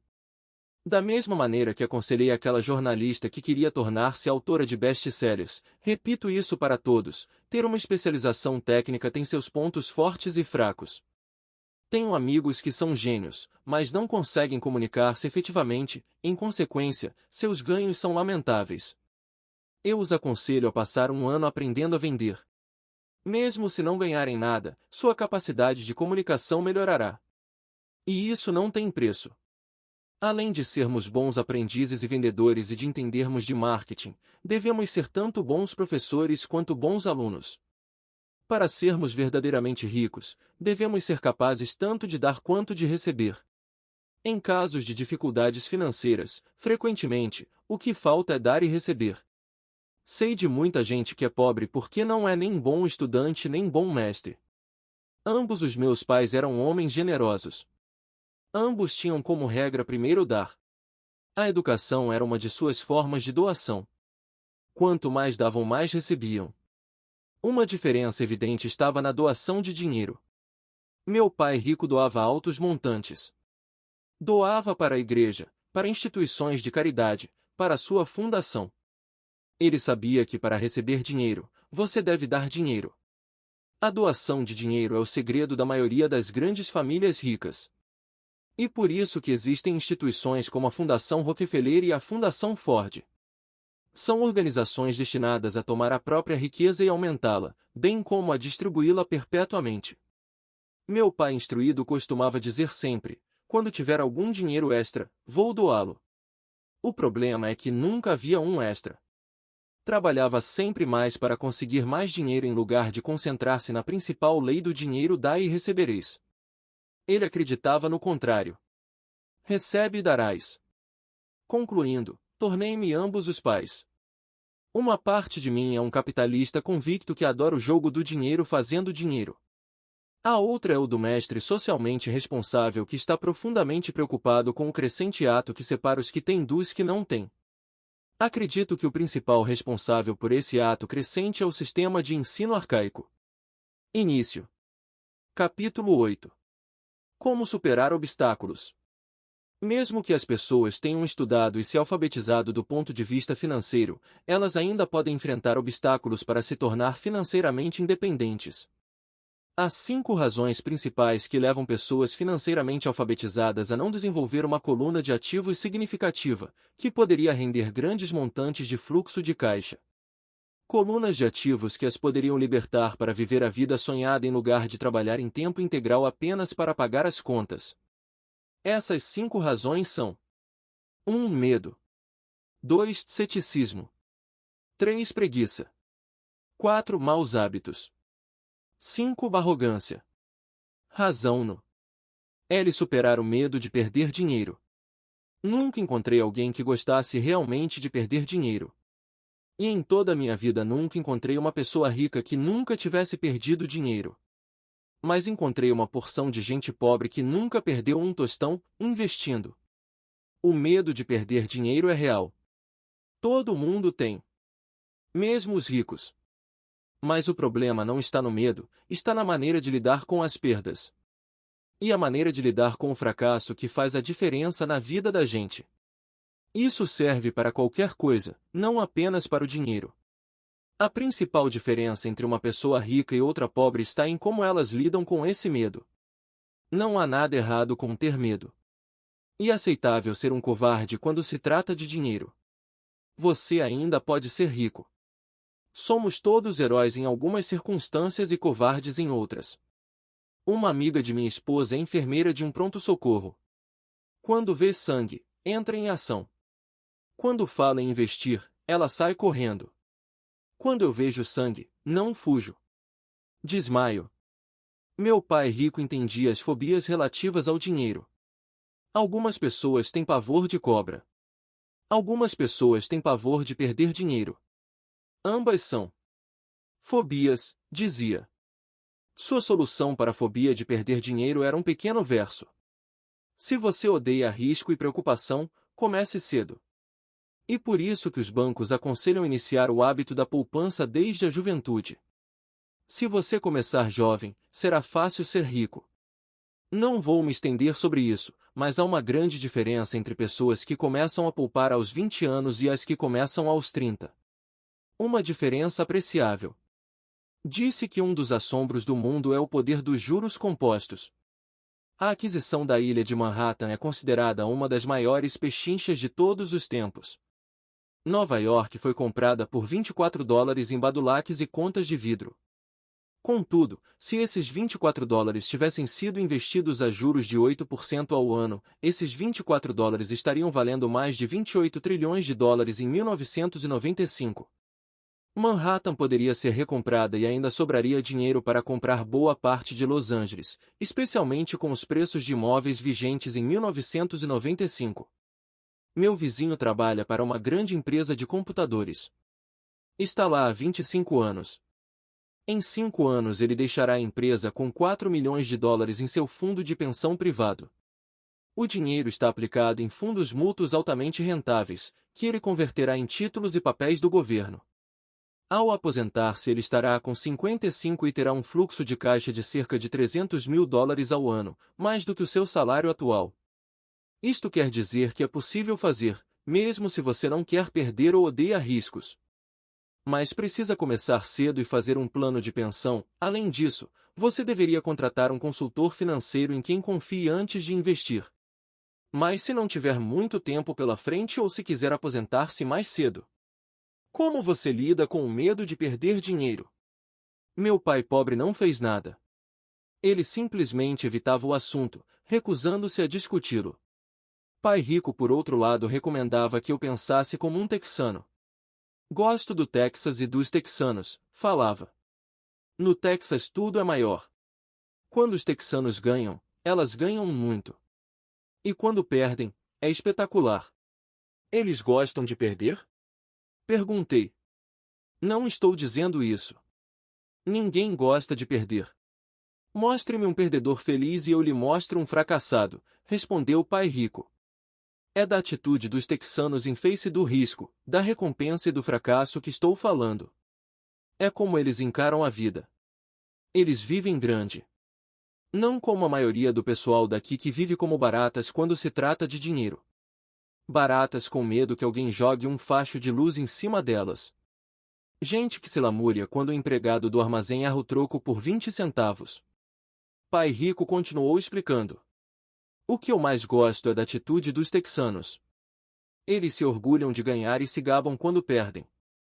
Os texanos têm um ditado: se você for quebrar, quebre em grande estilo. Você não vai querer admitir que quebrou por uma ninharia. A maioria das pessoas aqui tem tanto medo de perder que não tem sequer uma ninharia para perder. Ele falava constantemente com Mike e comigo que a maior razão da falta de sucesso financeiro era que a maioria das pessoas buscava segurança demais. As pessoas têm tanto medo de perder que elas perdem, costumava dizer. Fran Tarkenton, que foi um grande zagueiro do futebol americano, dizia isso de outra forma: vencer significa não ter medo de perder. Ao longo de minha vida, observei que os ganhos em geral se seguem às perdas. Antes de aprender a andar de bicicleta, levei muitas quedas. Nunca encontrei um jogador de golfe que não tivesse perdido alguma vez uma bola. Nunca encontrei alguém apaixonado que nunca tivesse tido o coração despedaçado. E nunca encontrei ninguém rico que não tivesse perdido dinheiro. A maioria das pessoas não obtém ganhos financeiros porque a dor de perder dinheiro é maior do que a alegria de ficar rico. Outro ditado do Texas: todos querem ir para o céu, mas ninguém quer morrer. Todos sonham em ser ricos, mas têm pavor de perder dinheiro. Então nunca se chegará ao céu. Pai rico costumava contar para Mike e para mim histórias de suas viagens ao Texas. Se você quer realmente aprender como lidar com o risco, com as perdas e com os fracassos, vá para San Antônio e visite o Álamo. O Álamo é uma grande história de gente corajosa que optou por lutar, sabendo que não havia esperança de sucesso contra a superioridade do inimigo. Eles preferiram morrer a render-se. É uma história inspiradora que merece ser estudada, contudo, não deixa de ser uma trágica derrota militar. Eles levaram um chute no traseiro. Um fracasso, se quiserem. Perderam. Então, como é que os texanos lidam com o fracasso? Eles ainda gritam: lembre-se do Álamo. Mike e eu ouvimos esta história muitas vezes. Pai Rico sempre a repetia quando estava entrando em um grande negócio e ficava nervoso. Depois que tinha estudado tudo e era pegar ou largar, ele nos contava a história. Toda vez que sentia medo de cometer um erro, ou de perder dinheiro, ele nos contava a história. Ela lhe dava força, lembrava-lhe que sempre é possível transformar uma perda financeira em um ganho financeiro. Pai Rico sabia que esse fracasso o tornaria mais forte e mais esperto. Não é que ele quisesse perder, apenas sabia quem ele era e como ele aceitaria a perda. Ele pegaria uma perda e a transformaria num ganho. Isso é que o tornava um vencedor e os outros perdedores. A história lhe dava coragem para avançar quando outros recuavam. E por isso que gosto tanto dos texanos. Eles pegaram um grande fracasso e o transformaram em uma atração turística que lhes rende milhões. Provavelmente, as palavras que mais significam para mim nos dias de hoje são estas: os texanos não escondem seus fracassos. São inspirados por eles. Pegam seus fracassos e os transformam em gritos de guerra. O fracasso inspira os texanos a se tornarem vencedores. Mas isso não é apenas uma fórmula para os texanos. É uma fórmula para todos os vencedores. E como andar de bicicleta, as quedas foram parte de meu aprendizado. Lembro que elas aumentavam minha determinação de aprender. Não a diminuíam. Também disse que nunca encontrei um jogador de golfe que nunca tivesse perdido uma bola. Perder uma bola ou um torneio serve de inspiração aos jogadores de golfe para serem melhores, praticarem mais, estudarem mais. Isso é o que os aperfeiçoa. Para os vencedores, os fracassos são uma inspiração. Para os perdedores, o fracasso é uma derrota. Citando John D. Rockefeller, sempre tentei transformar cada fracasso em uma oportunidade. Sendo nipo-americano, posso falar o seguinte. Muitas pessoas dizem que Pearl Harbor foi um erro americano. Eu digo que foi um erro japonês. No filme Tora, um sombrio almirante japonês diz a seus subordinados: receio que tenhamos acordado um gigante adormecido. Lembre-se de Pearl Harbor, tornou-se um grito de guerra. Transformou uma das maiores derrotas dos Estados Unidos em uma razão para vencer. Esta grande derrota deu força aos Estados Unidos, que logo se transformou em uma potência mundial.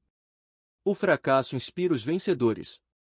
E o fracasso derrota os perdedores. E o maior segredo dos ganhadores. E o segredo que os perdedores não conhecem. O maior segredo dos vencedores é que o fracasso inspira a vitória, por isso, eles não têm medo de perder. Repetindo Fran Tarkenton, vencer significa não ter medo de perder. Pessoas como Tarkenton não têm medo de perder porque sabem quem são. Odeiam perder, de modo que sabem que o fracasso apenas as incentivará a se tornarem melhores. Há uma grande diferença entre detestar perder e ter medo de perder. A maioria das pessoas tem tanto medo de perder dinheiro que acaba perdendo. Elas quebram por uma ninharia. Financeiramente desejam segurança demais e têm um horizonte estreito. Compram casas grandes e carros grandes, mas não fazem grandes investimentos. A principal razão que leva 90% dos americanos a ter problemas financeiros é que eles jogam para não perder. Não jogam para ganhar. Eles procuram seus consultores financeiros ou seus contadores ou seus corretores e adquirem um portfólio equilibrado. Muitos aplicam altas somas em certificados de depósito, em títulos de baixo rendimento, em fundos mútuos e em poucas ações. É um portfólio seguro e inteligente. Mas não é um portfólio vencedor. É o portfólio de quem não quer perder. Não me entenda mal. É provavelmente um portfólio melhor do que o da média da população, mas isso é apavorante. Um portfólio seguro é melhor do que nenhum portfólio. É um grande portfólio para quem adora a segurança. Mas buscar a segurança e o equilíbrio em seu portfólio de aplicações não é a forma como jogam os investidores bem-sucedidos. Se você tem pouco dinheiro e quer ficar rico, você deve estar focado, não equilibrado. Se você observar qualquer pessoa bem-sucedida, verá que no início não estavam equilibradas. Pessoas equilibradas não vão a lugar algum. Ficam em um lugar. Para progredir é preciso, no início, de um desequilíbrio. Veja como você progride quando anda. Thomas Edison não estava equilibrado. Estava focado. Bill Gates não estava equilibrado. Estava focado. Donald Trump está focado. George Soros está focado. George Patton não distribuiu seus tanques por uma área ampla. Ele os focou e arrasou os pontos fracos da linha alemã. Os franceses se espalharam pela linha Maginot e você sabe o que aconteceu com eles. Se você tem algum desejo de ser rico, você deve focar. Pôr uma porção de ovos em umas poucas cestas. Não fazer o que fazem os pobres e a classe média, põem poucos ovos em muitas cestas. Se você odeia perder, procure a segurança. Se perder o enfraquece, procure a segurança. Procure aplicações equilibradas. Se você tem mais de 25 anos e está apavorado em assumir riscos, não mude. Procure a segurança, mas comece cedo. Comece a formar suas poupanças cedo porque vai levar tempo. Mas se você tem sonhos de liberdade, a primeira coisa a perguntar-se é: qual a minha reação ante o fracasso? Se o fracasso inspirar a ganhar, talvez você deva seguir adiante, mas só talvez. Se o fracasso enfraquece ou o leva ao desespero, como os garotos mimados que correm ao advogado para processar alguém toda vez que as coisas não saem do seu jeito, então procure a segurança. Fique com seu emprego.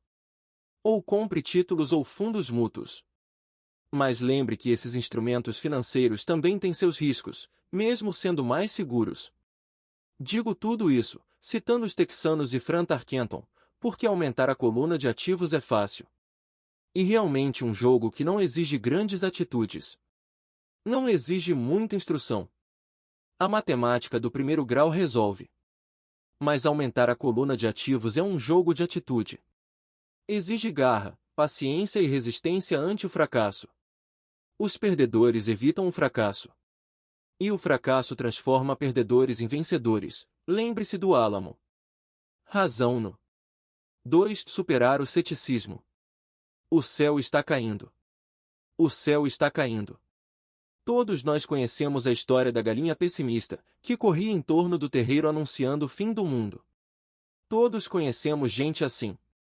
Mas todos temos uma galinha pessimista dentro de nós.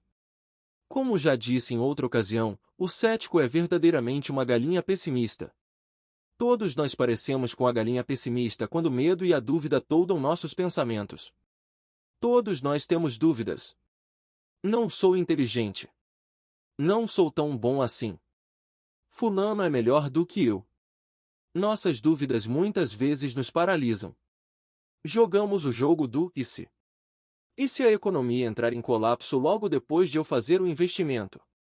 E se eu me descontrolar e não conseguir pagar as dívidas? E se as coisas não funcionarem como planejado? Ou temos amigos ou pessoas amadas que nos lembram sempre nossas falhas. Eles dizem frequentemente: o que o faz pensar que você pode fazer isso? Se fosse uma ideia tão boa, então como foi que ninguém se lembrou disso antes? Isso nunca vai dar certo. Você não sabe do que está falando.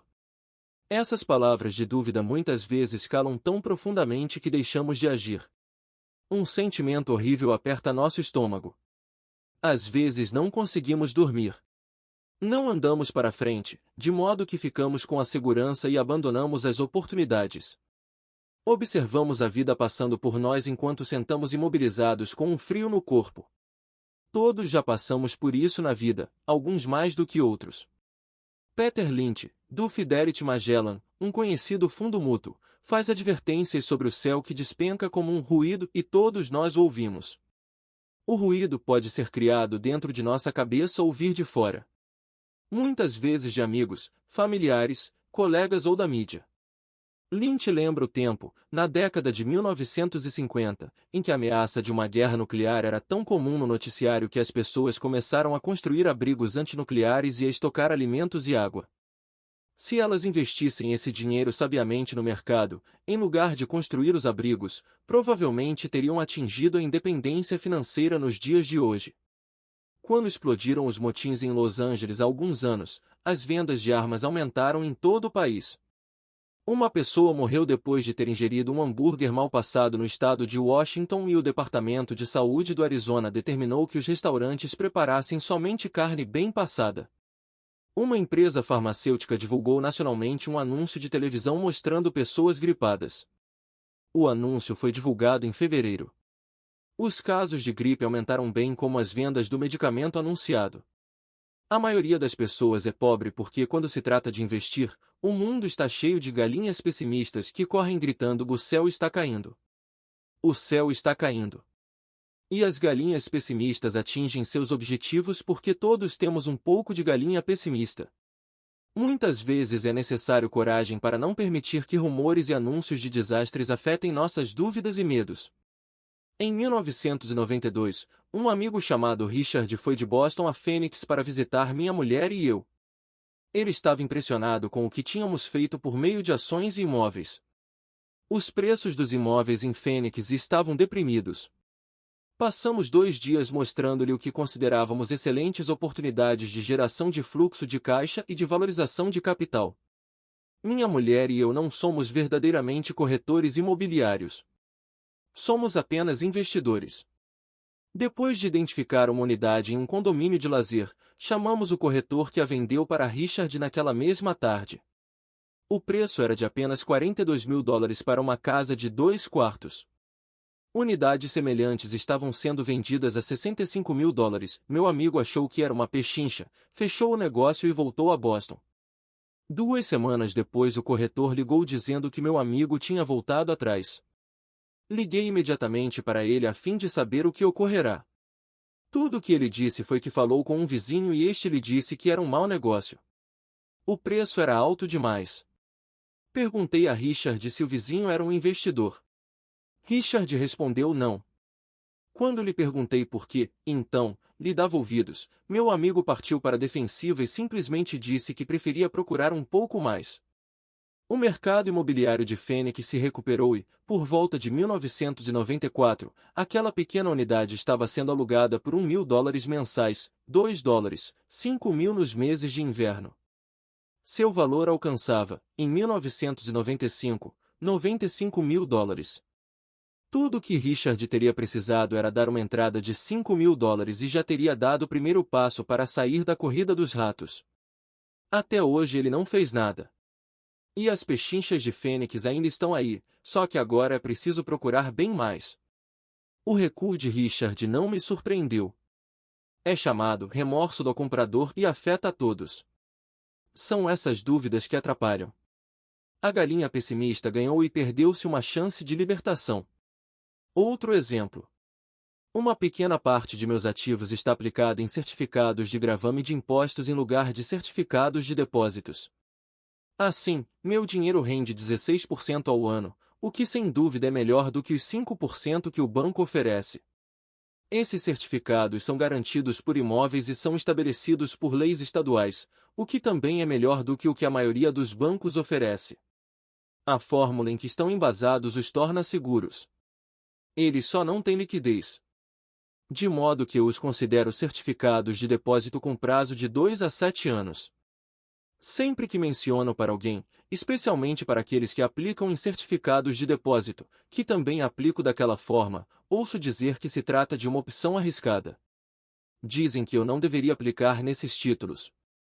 Quando pergunto como obtiveram essa informação, mencionam um amigo ou uma revista de negócios. Eles nunca aplicaram nisso e falam para quem o faz que é um equívoco fazê-lo. O rendimento mais baixo que procuro é 16%, mas pessoas cheias de dúvidas se conformam com 5%. A dúvida é cara. Quero ressaltar que são essas dúvidas e esse ceticismo que mantém muitas pessoas na pobreza, correndo atrás da segurança. O mundo real está aí esperando que você enriqueça. Só as dúvidas mantêm as pessoas na pobreza. E, como já disse, sair da corrida dos ratos é tecnicamente fácil.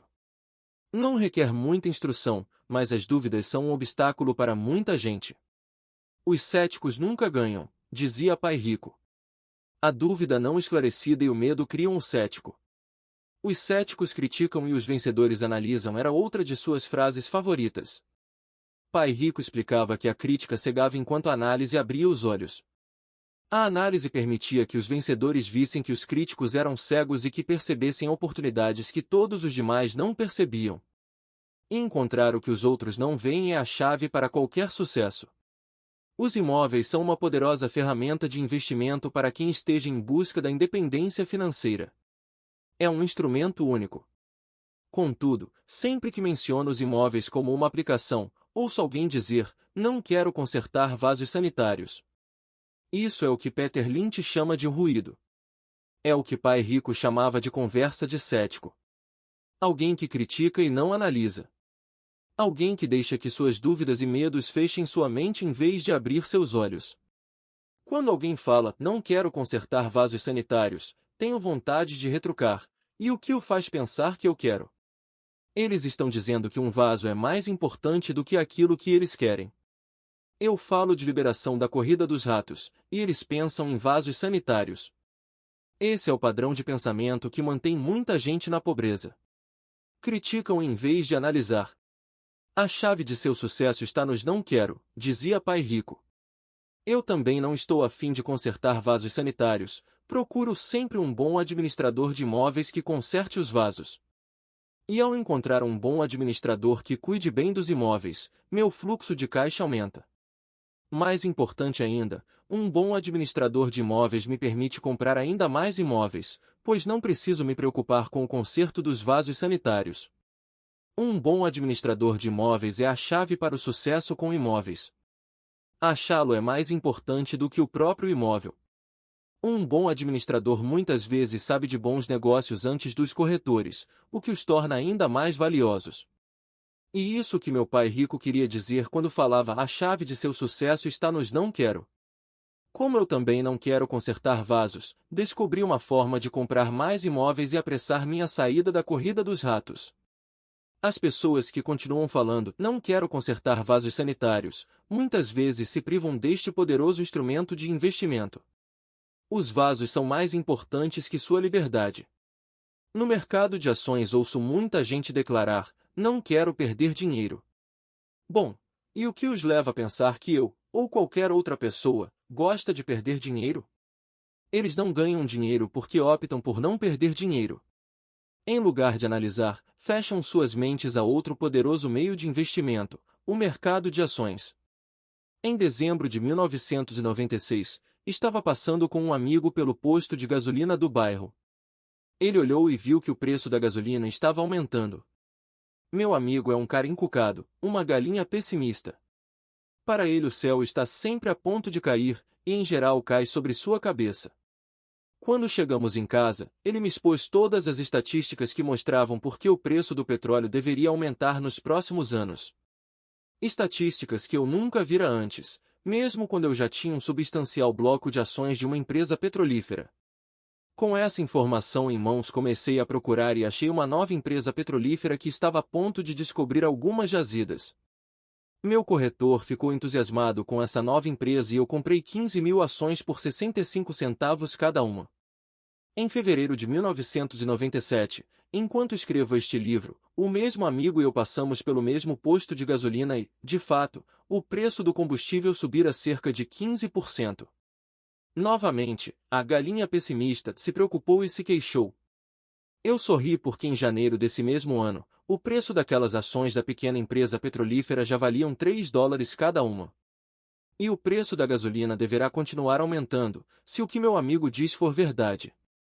Em vez de analisar, as galinhas pessimistas fecham suas mentes. Se a maioria das pessoas entendesse como uma ordem de stop funciona nos investimentos em ações, haveria mais gente investindo para ganhar do que para não perder. O stop é simplesmente um comando de computador que vende automaticamente suas ações se o preço começa a cair, ajudando a minimizar as perdas e a maximizar alguns ganhos. É uma grande ferramenta para aqueles que têm pavor de perder. Por isso, sempre que ouço pessoas preocupadas com os "não quero" em vez de pensar no que querem, sei que o ruído em suas cabeças deve ser grande. A galinha pessimista se apoderou delas e grita: "O céu caiu e os vasos sanitários estão enguiçando." Assim elas evitam seus "não quero", mas pagam um preço alto. Nunca conseguirão o que querem na vida. Pai Rico me mostrou uma maneira de olhar para a galinha pessimista. Faça o que fez o Coronel Sanders. Com 66 anos de idade, ele perdeu seu negócio e começou a viver da aposentadoria da Seguridade Social. Não era o suficiente. Ele começou a percorrer o país tentando vender sua receita de galinha frita. Ela foi recusada 1,009 vezes antes que alguém dissesse sim. E ele acabou se tornando multimilionário numa idade em que a maioria das pessoas está desistindo. Ele era um homem corajoso e tenaz, dizia Pai Rico a respeito de Arlan Sanders. Assim, quando você estiver em dúvida e um pouco receoso, faça o que o Coronel Sanders fez com sua galinha. Ele a fritou. Razão no 3. Preguiça. Pessoas ocupadas são, com frequência, preguiçosas. Todos nós conhecemos histórias do homem de negócios que trabalha arduamente para ganhar dinheiro. Ele dá duro para ser um bom provedor de sua mulher e de seus filhos. Ele passa longas horas no escritório e leva trabalho para casa nos fins de semana. Um dia, ao chegar em casa, encontra-a vazia. Sua esposa foi embora com as crianças. Ele sabia que estava tendo problemas com a esposa, mas em vez de esforçar-se em fortalecer a relação, ele se dedicou ao trabalho. Desiludido, seu desempenho no emprego declina e ele é demitido. Hoje em dia, encontro frequentemente gente muito ocupada para cuidar de sua riqueza. E há pessoas muito ocupadas para cuidar da própria saúde. A causa é a mesma. Estão ocupadas e continuam ocupadas como forma de evitar algo que não desejam enfrentar. Ninguém precisa lhes dizer isso. No seu íntimo elas sabem. De fato, se você falar sobre o assunto com elas, elas respondem muitas vezes com raiva ou irritação. Se não estão ocupadas com o trabalho ou com as crianças, muitas vezes estão ocupadas assistindo à televisão, pescando, jogando golfe ou fazendo compras. Contudo, lá no fundo sabem que estão fugindo de algo importante. Essa é a forma mais comum de preguiça. A preguiça mantendo-se ocupado. E qual é a cura para a preguiça? A resposta está em um pouco de ambição. Muitos de nós fomos educados pensando que a ambição ou a ganância é algo ruim. Pessoas gananciosas são mais, dizia minha mãe. Contudo, todos nós temos o desejo de possuir coisas belas, novas ou empolgantes. Para manter essa emoção de desejo sob controle, muitas vezes os pais encontram formas de suprir esse sentimento com culpa. Você só pensa em você mesmo, não sabe que tem irmãos e irmãs. Era uma das frases favoritas de minha mãe. Ou, você quer que eu compre o que para você? Repetia meu pai. Você pensa que fabricamos dinheiro? Você pensa que o dinheiro dá em árvore? Você sabe que não somos ricos. Não eram tanto as palavras, mas o sentimento de culpa que as acompanhava, o que me deixava possesso. O reverso da criação desse sentimento de culpa era: sacrifico minha vida para lhe comprar isto. Estou comprando para você porque nunca tive coisas assim quando criança. Tenho um vizinho que está totalmente falido, mas que não consegue colocar o carro na sua garagem. A garagem está cheia de brinquedos das crianças. Esses garotos mimados têm tudo o que sonham. Não quero que saibam o que é passar necessidade, diz o pai. Ele não tem um tostão guardado para mandar os filhos para a universidade ou para ele mesmo se aposentar, mas seus filhos têm todos os brinquedos possíveis. Recentemente recebeu pelo correio um novo cartão de crédito e levou os filhos para conhecer Las Vegas. Faço isso pelos garotos, diz com ar de grande sacrifício. Pai Rico proibia que se dissesse não dá para comprar. Na casa de minha família de verdade, escutava isso a toda hora. Já Pai Rico queria que seus filhos dissessem, como posso comprar isso? Ele considerava que as palavras não dá para comprar fechavam o cérebro. Você não precisava pensar mais. Como posso comprar isso? Era uma forma de abrir a mente. Obrigava você a pensar e buscar alternativas. Mais importante do que isso, ele considerava que não dá para comprar é uma mentira. E o espírito humano sabe disso. O espírito humano é poderoso, muito poderoso, dizia. Quando sua mente preguiçosa repete não dá para comprar, uma guerra se estabelece dentro de você. Seu espírito se enfurece, e sua mente preguiçosa deve defender a mentira dita. O espírito grita, vamos. Vamos para a academia fazer exercícios. E a mente preguiçosa responde, estou cansada. Trabalhei muito hoje. Ou o espírito humano diz, estou cansado de ser pobre. Vamos sair daqui e enriquecer. E a mente preguiçosa fala: pessoas ricas são gananciosas. Além disso, dá muito trabalho. Não é seguro. Posso perder dinheiro. Do jeito que está, já trabalho muito. Já tenho que fazer coisa demais no emprego. Veja o que tenho que fazer hoje à noite. O chefe quer que eu entregue de manhã. Não dá para comprar, também traz tristeza. Uma sensação de desamparo que leva ao desânimo e muitas vezes à depressão. Apatia é outra palavra que se aplica. Como posso comprar isso? Abre possibilidades, empolgação e sonhos. Pai Rico não estava tão preocupado com o que você queria comprar, mas esse "como posso comprar isso" fortalecia a mente e dinamizava o espírito. Assim, raramente ele dava alguma coisa a Mike ou a mim.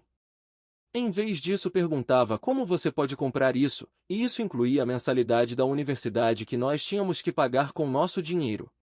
Não era o objetivo, mas o processo de atingir o objetivo que desejávamos, o que ele procurava passar para nós. O problema é que hoje sinto que milhões de pessoas se sentem culpadas por sua ambição. E um condicionamento que vem da infância. Elas desejam ter as melhores condições que a vida oferece.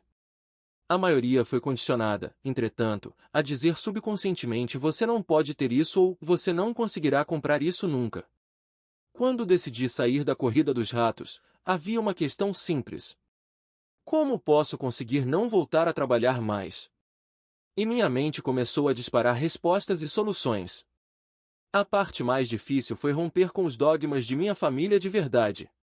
Não podemos comprar isso, ou pare de pensar só em você, ou por que você não pensa nos outros, e outras expressões parecidas que se destinavam a criar culpa e suprimir minha ambição. Assim, como combater a preguiça? A resposta está em um pouco de ambição. É como diz aquela estação de rádio, a UFM: o que há aí para mim? A pessoa precisa sentar e pensar. O que há aí para mim se sou saudável, sexy e tenho boa aparência? Como seria minha vida se eu nunca tivesse que voltar a trabalhar? O que seria de mim se eu tivesse todo o dinheiro de que preciso? Sem esse pouco de ambição, não há o desejo de ter algo melhor, de progredir. Vamos à escola e estudamos muito porque queremos algo melhor. Então, sempre que você se flagrar evitando algo que você sabe que deveria fazer, a única coisa a fazer é perguntar-se: o que há aí para mim? Seja um pouco ambicioso. É a melhor cura para a preguiça. Contudo, ambição demais, como todo exagero, não é bom. Mas lembre que Michael Douglas falava no filme Wall Street: a ambição é boa. Pai Rico falava de forma diferente: a culpa é pior do que a ambição, pois a culpa nos rouba a alma. E, para mim, quem falou melhor foi Eleanor Roosevelt: faça o que seu coração acha certo, de qualquer forma você será criticado. Você estará perdido se fizer e perdido se não fizer. Razão no 4. Maus hábitos. Nossas vidas são mais um reflexo de nossos hábitos do que de nossa educação. Depois de ver o filme Conan, protagonizado por Arnold Schwarzenegger, um amigo falou: adoraria ter o corpo de Schwarzenegger. Vários caras concordaram. Ouvi dizer que antes ele era magro e fraco, acrescentou o outro amigo. Também já ouvi isso, acrescentou o outro. Dizem que ele malha todos os dias na academia. Aposto que sim. O quê? Exclamou o cínico do grupo. Aposto que é assim de nascença. Vamos mudar de assunto e tomar umas cervejas. Este é um exemplo de comportamento controlado pelos hábitos. Lembro-me de fazer perguntas a Pai Rico sobre os hábitos dos ricos. Em vez de dar uma resposta direta, ele tentou ensinar pelo exemplo como costumava fazer. Quando seu pai paga as contas dele? Perguntou o Pai Rico. No início do mês, respondi. E sobra alguma coisa? Prosseguiu o Pai Rico. Pouco, disse eu. É por isso que ele tem dificuldades, falou o Pai Rico. Ele tem maus hábitos. Seu pai paga primeiro todos os outros. Ele paga a si mesmo por último, mas só se sobrar alguma coisa. O que em geral não acontece, comentei. Mas ele tem que pagar as contas, não tem? O senhor está dizendo que ele não deveria pagar as contas? Claro que não, disse Pai Rico. Acredito firmemente em pagar 1000 contas no prazo. Só que eu pago a mim mesmo em primeiro lugar, mesmo antes de pagar ao governo. Mas o que acontece se o senhor não tiver dinheiro que chegue? Retruquei. O que o senhor faz então? A mesma coisa, prosseguiu o pai rico. Primeiro pago a mim mesmo. Mesmo se tiver pouco dinheiro. Minha coluna de ativos é muito mais importante para mim do que o governo. Mas, continuei, eles não vão atrás do senhor? Sim, se você não pagar, disse pai rico. Olhe, não estou falando para não pagar. Só que eu pago a mim mesmo primeiro, mesmo quando tenho pouco dinheiro. Mas como é o que o senhor consegue isso? Disse eu. A questão não é como. A questão é por quê? Replicou o pai rico. Ok, por quê? Motivação, falou o pai rico. Quem reclamará mais se eu não pagar, eu ou meus credores? Sem dúvida os credores gritarão mais alto, respondi a pergunta óbvia. O senhor não faria nada se não se pagasse a si próprio. Está vendo, depois de pagar a mim mesmo, a pressão para pagar meus impostos e os demais credores é tão grande que me obriga a buscar outras formas de renda. A pressão para pagar se torna uma motivação. Já tive empregos extras, comecei outros empreendimentos, negociei na bolsa, qualquer coisa para ter certeza de que esses caras não ficassem gritando comigo. Essa pressão me fez trabalhar mais, me obrigou a pensar, e tudo isso me tornou mais esperto e mais ativo no que se refere ao dinheiro. Se eu deixasse para me pagar no final, não teriam sentido as pressões, e estaria quebrado. Quer dizer que é o medo do governo ou de outras pessoas a quem deve dinheiro que o motiva? Certo, disse pai rico. Você vê, o pessoal do governo é forte. Os demais credores também. A maioria das pessoas se rende a esses tiranos. Elas pagam a eles e nunca se pagam a si próprias. Você conhece a história do fracote a quem atiram areia na cara? Abanei a cabeça afirmativamente. Já vi esse anúncio de aulas de fisiculturismo nos gibis muitas vezes. Bem, grande parte das pessoas deixa que os fortes lhe joguem areia na cara. Eu decidi usar o medo do tirano para me tornar mais forte. Outros ficam mais fracos. Ao me forçar a pensar em como ter mais dinheiro, estou fazendo como quem vai malhar na academia. Quanto mais trabalho os músculos de minha mente, mais forte me torno. Agora não tenho medo desse pessoal. Gostei do que pai rico estava falando. Então, se eu pagar a mim mesmo primeiro, ficarei mais forte financeira, mental e fisicamente. Pai rico concordou. E se eu me pagar por último, ou deixar de me pagar, fico mais fraco. Chefes, administradores, credores e locadores ficarão me perturbando a vida inteira, só porque não tenho bons hábitos quanto ao dinheiro. Igualzinho ao fracote do anúncio, disse pai rico. Razão no 5. Arrogância, ego mais ignorância. O que eu sei me faz ganhar dinheiro.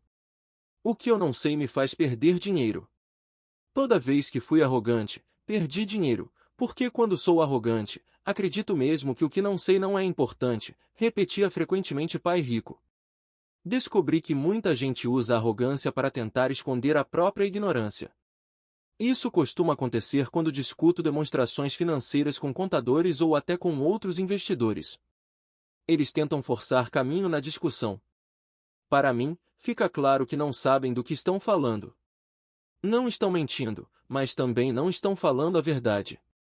Há muita gente no mundo do dinheiro, das finanças e do investimento que não tem nenhuma ideia do que está falando. A maioria das pessoas do setor fica fazendo proposições de venda vazias como as de um vendedor de carros usados. Quando você for ignorante a respeito de um assunto, comece a instruir-se achando um especialista ou um livro sobre o tema. Capítulo 9. Em ação. Gostaria de poder dizer que adquirir riqueza foi fácil, mas não foi. Para responder à pergunta como começo, apresento o processo pelo qual passei dia a dia. E realmente fácil encontrar bons negócios. Garanto isso. E como andar de bicicleta. Depois de algumas peripécias, viram passeio. Mas quando se trata de dinheiro, a determinação para ultrapassar a fase das peripécias é uma decisão pessoal. Descobrir negócios únicos na vida, de milhões de dólares, exige que convoquemos nosso gênio financeiro. Acredito que em cada um de nós reside um gênio financeiro. O problema é que ele está adormecido, esperando ser despertado. Está adormecido porque nossa cultura nos educa para acreditar que o amor ao dinheiro é a raiz de todos os males. Ela nos incentiva a aprender uma profissão para que possamos trabalhar pelo dinheiro, mas não nos ensina a fazer o dinheiro trabalhar para nós. Ela nos ensina a não nos preocupar com nosso futuro financeiro, o governo ou a empresa cuidarão de nós quando chegar o dia da aposentadoria. Contudo, são nossos filhos, formados no mesmo sistema de ensino, que acabarão pagando por ela. A mensagem é trabalhar arduamente, ganhar e gastar o dinheiro, e quando ele faltar sempre poderemos tomar emprestado. Infelizmente, 90% do mundo ocidental aceita essa teoria, simplesmente porque é mais fácil encontrar um emprego e trabalhar pelo dinheiro. Se você não faz parte dessa massa, eu lhe mostrarei os 10 passos para despertar seu gênio financeiro. São simplesmente os passos que eu segui. Se quiser tentar alguns deles, ótimo. Se não, escolha os seus. Seu gênio financeiro é suficientemente esperto para desenvolver sua própria lista. Falando no Peru, com um garimpeiro de 45 anos, eu lhe perguntei por que ele tinha tanta confiança em encontrar uma mina de ouro. Ele respondeu: há ouro em todo lugar. A maioria das pessoas não está treinada para vê-lo. E eu diria que isso é verdade. Quanto a imóveis, posso sair qualquer dia e achar 4 ou 5 bons negócios em potencial, onde uma pessoa comum não encontra nada. Mesmo procurando no seu bairro. A razão é que ela não dedica tempo para desenvolver seu gênio financeiro. Os 10 passos a seguir são um processo que pode ajudá-lo a desenvolver os poderes que Deus lhe deu. Poderes que só você pode controlar. É preciso de uma razão maior do que a realidade. O poder do espírito. Se você perguntar à maioria das pessoas se elas desejariam ser ricas ou financeiramente independentes, elas responderão sim. Mas então caem na realidade. A estrada parece demasiadamente longa, com muitas montanhas a escalar. É mais fácil trabalhar pelo dinheiro e colocar o que sobra nas mãos do corretor. Certa vez conheci uma jovem que sonhava participar da equipe olímpica de natação dos Estados Unidos. Ela acordava todos os dias às 4 horas para treinar durante 3 horas antes de ir à faculdade. Ela não ia a festas com os amigos nas noites de sábado. Ela tinha que estudar para obter notas altas como todo mundo. Quando lhe perguntei o que a levava a essa ambição e a esse sacrifício sobre-humano, ela simplesmente respondeu: faço isso por mim mesma e pelas pessoas que amo. E o amor que me leva a superar obstáculos e sacrifícios. Uma razão ou um propósito é uma combinação de alguns quero e alguns não quero. Quando as pessoas me perguntam qual a razão que me levou a querer ser rico, digo que foi a combinação profunda e emocional dos quero e não quero. Listarei alguns. Primeiro, os não quero, pois são eles que criam os quero. Não quero trabalhar a vida inteira. Não quero o que meus pais aspiravam para mim, que era segurança no emprego e uma casa no subúrbio. Não quero ser um empregado. Odiava quando meu pai não assistia meus jogos de futebol porque estava ocupado com sua carreira. Odiava ver meu pai trabalhando arduamente, e o governo levando boa parte do que ele tinha obtido quando morreu. Ele não pôde nem mesmo deixar para os filhos aquilo pelo qual tinha trabalhado tanto. Os ricos não fazem isso. Eles trabalham arduamente e deixam um legado para seus filhos. Agora os quero. Quero ser livre para viajar por todo o mundo e viver o estilo de vida que gosto. Quero fazer isso ainda jovem. Quero ser simplesmente livre. Quero controlar meu tempo e minha vida. Quero que o dinheiro trabalhe para mim. Essas são minhas razões emocionais profundas. Quais são as suas? Se elas não forem suficientemente fortes, então a realidade da estrada à frente pode ser maior do que suas razões. Perdi dinheiro e tive vários fracassos, mas foram essas razões emocionais que me mantiveram de pé e me fizeram prosseguir. Queria ser livre por volta dos 40 anos, mas precisei esperar até os 47 com muitas experiências de aprendizado ao longo do caminho. Como disse, gostaria de dizer que foi fácil. Mas não foi, mas também não foi duro. Sem uma forte razão ou propósito, aí sim, qualquer coisa na vida é dura. Se você não tiver um forte motivo, não faz sentido continuar a leitura. parecerá trabalho demais. 2. Escolho todos os dias. O poder da escolha, esta é a principal razão pela qual as pessoas querem viver num país livre. Queremos o poder da escolha. Financeiramente, com cada dólar que temos em nossas mãos, temos o poder de escolher nosso futuro de ricos, pobres ou classe média. Nossos hábitos de despesa refletem quem somos nós. As pessoas pobres têm simplesmente maus hábitos de despesa. Uma vantagem que eu tive em criança foi a de que gostava de jogar banco imobiliário constantemente. Ninguém me disse que banco imobiliário era só para crianças, de modo que continuei jogando quando adulto. Também tinha pai rico que me mostrou a diferença entre um ativo e um passivo. Sendo assim, há muito tempo, quando ainda era garoto, escolhi ser rico e sabia que tudo o que eu tinha a fazer era adquirir ativos reais. Meu melhor amigo, Mike, tinha uma coluna de ativos que lhe fora dada, mas ele teve que optar por aprender a mantê-la. Muitas famílias ricas perdem os ativos na geração seguinte simplesmente porque não havia ninguém treinado para ser um bom guardião dos ativos. Muitas pessoas optam por não ser ricas. Para 90% da população, ser rico é confusão demais. Então inventam de dizer coisas como: não estou interessado em dinheiro, nunca serei rico, não preciso me preocupar, ainda sou jovem, quando tiver algum dinheiro vou pensar sobre meu futuro ou meu marido, mulher cuida das finanças. O problema dessas afirmações é que elas roubam das pessoas que pensam assim duas coisas. 1. Tempo, que é nosso ativo mais precioso, e 2. O aprendizado. Só porque você não tem dinheiro, isso não é desculpa para não aprender. Mas é uma escolha que fazemos a cada dia, a escolha do que fazer com nosso tempo, com o nosso dinheiro e com o que pomos em nossa cabeça. E o poder da escolha. Todos nós temos escolha. Escolhi ser rico e faço essa opção a cada dia. Invista primeiro na instrução. Na verdade, o único ativo real que você possui é sua mente, o instrumento mais importante que dominamos.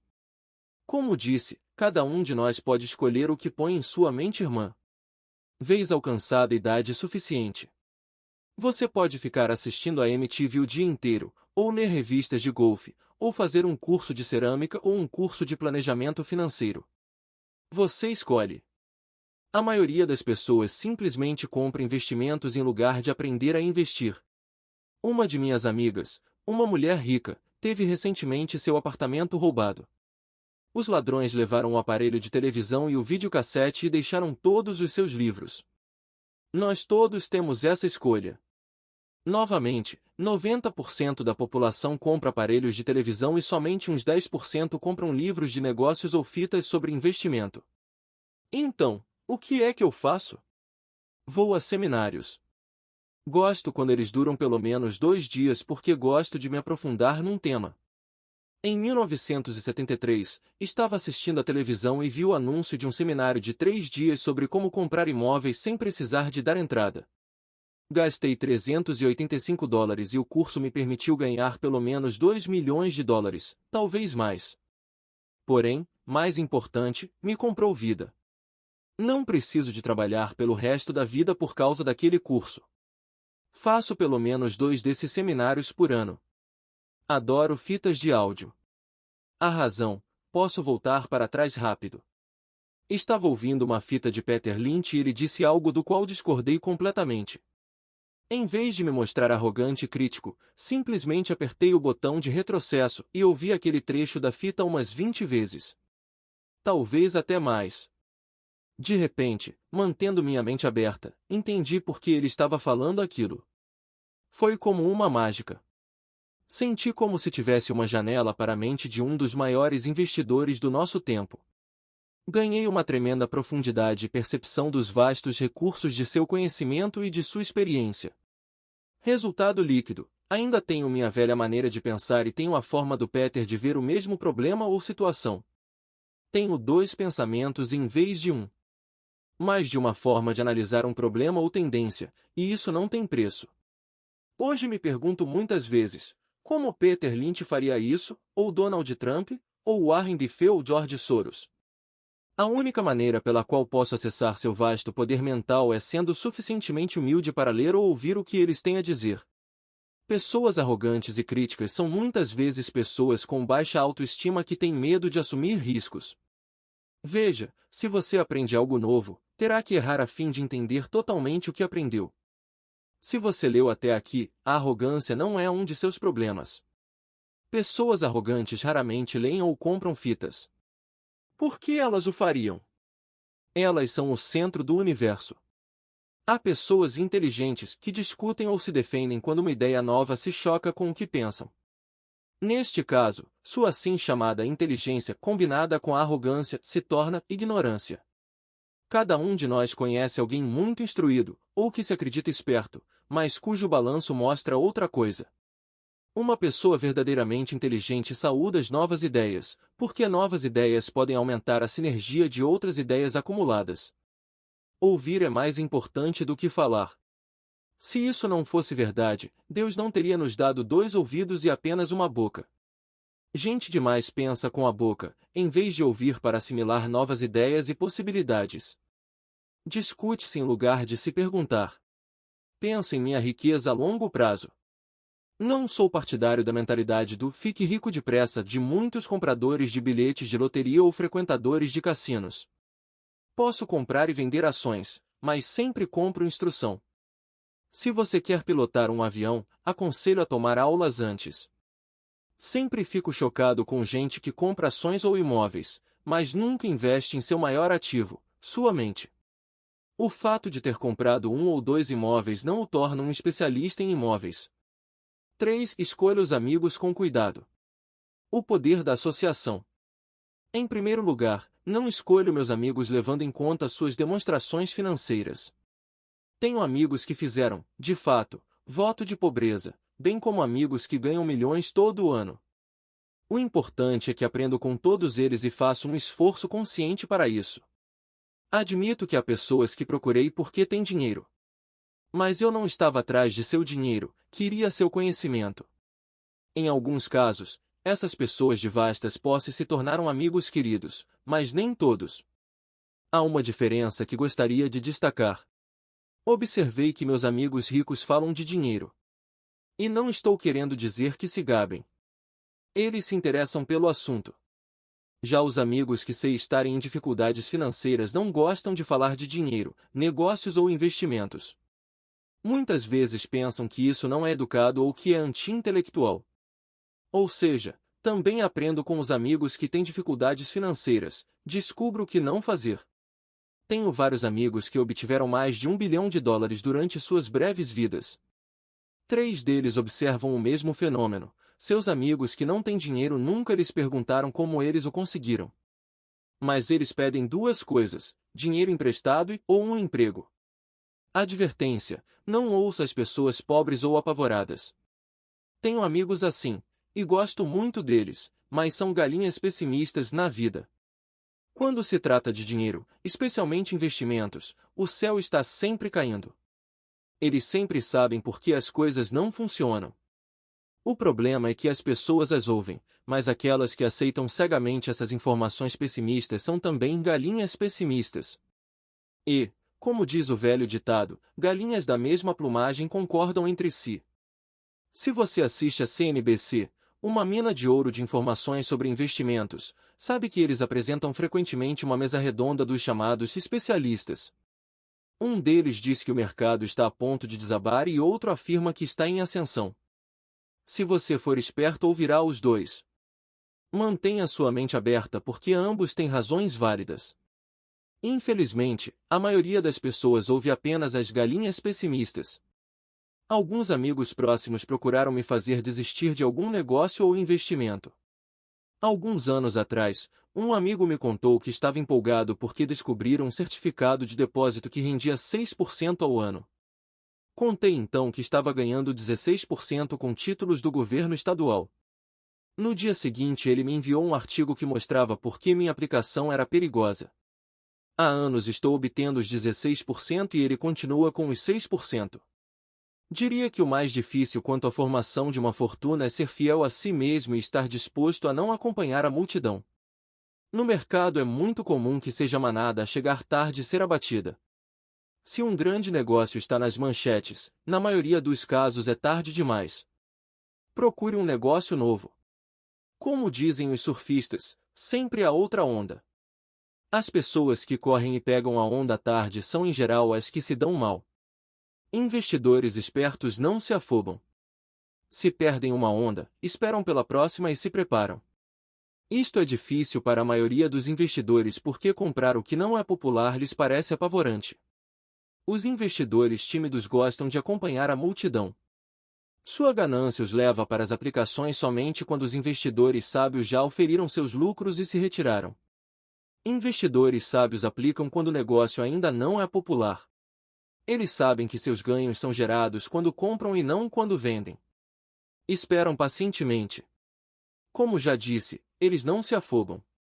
Como um surfista, eles se preparam para a próxima onda. Tudo é insider trading *. Há formas de insider trading que são ilegais e outras que são legais.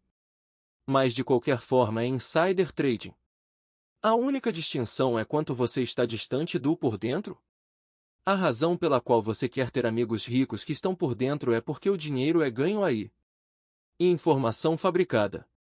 Você quer saber quando haverá a próxima subida, entrar e sair antes da queda seguinte.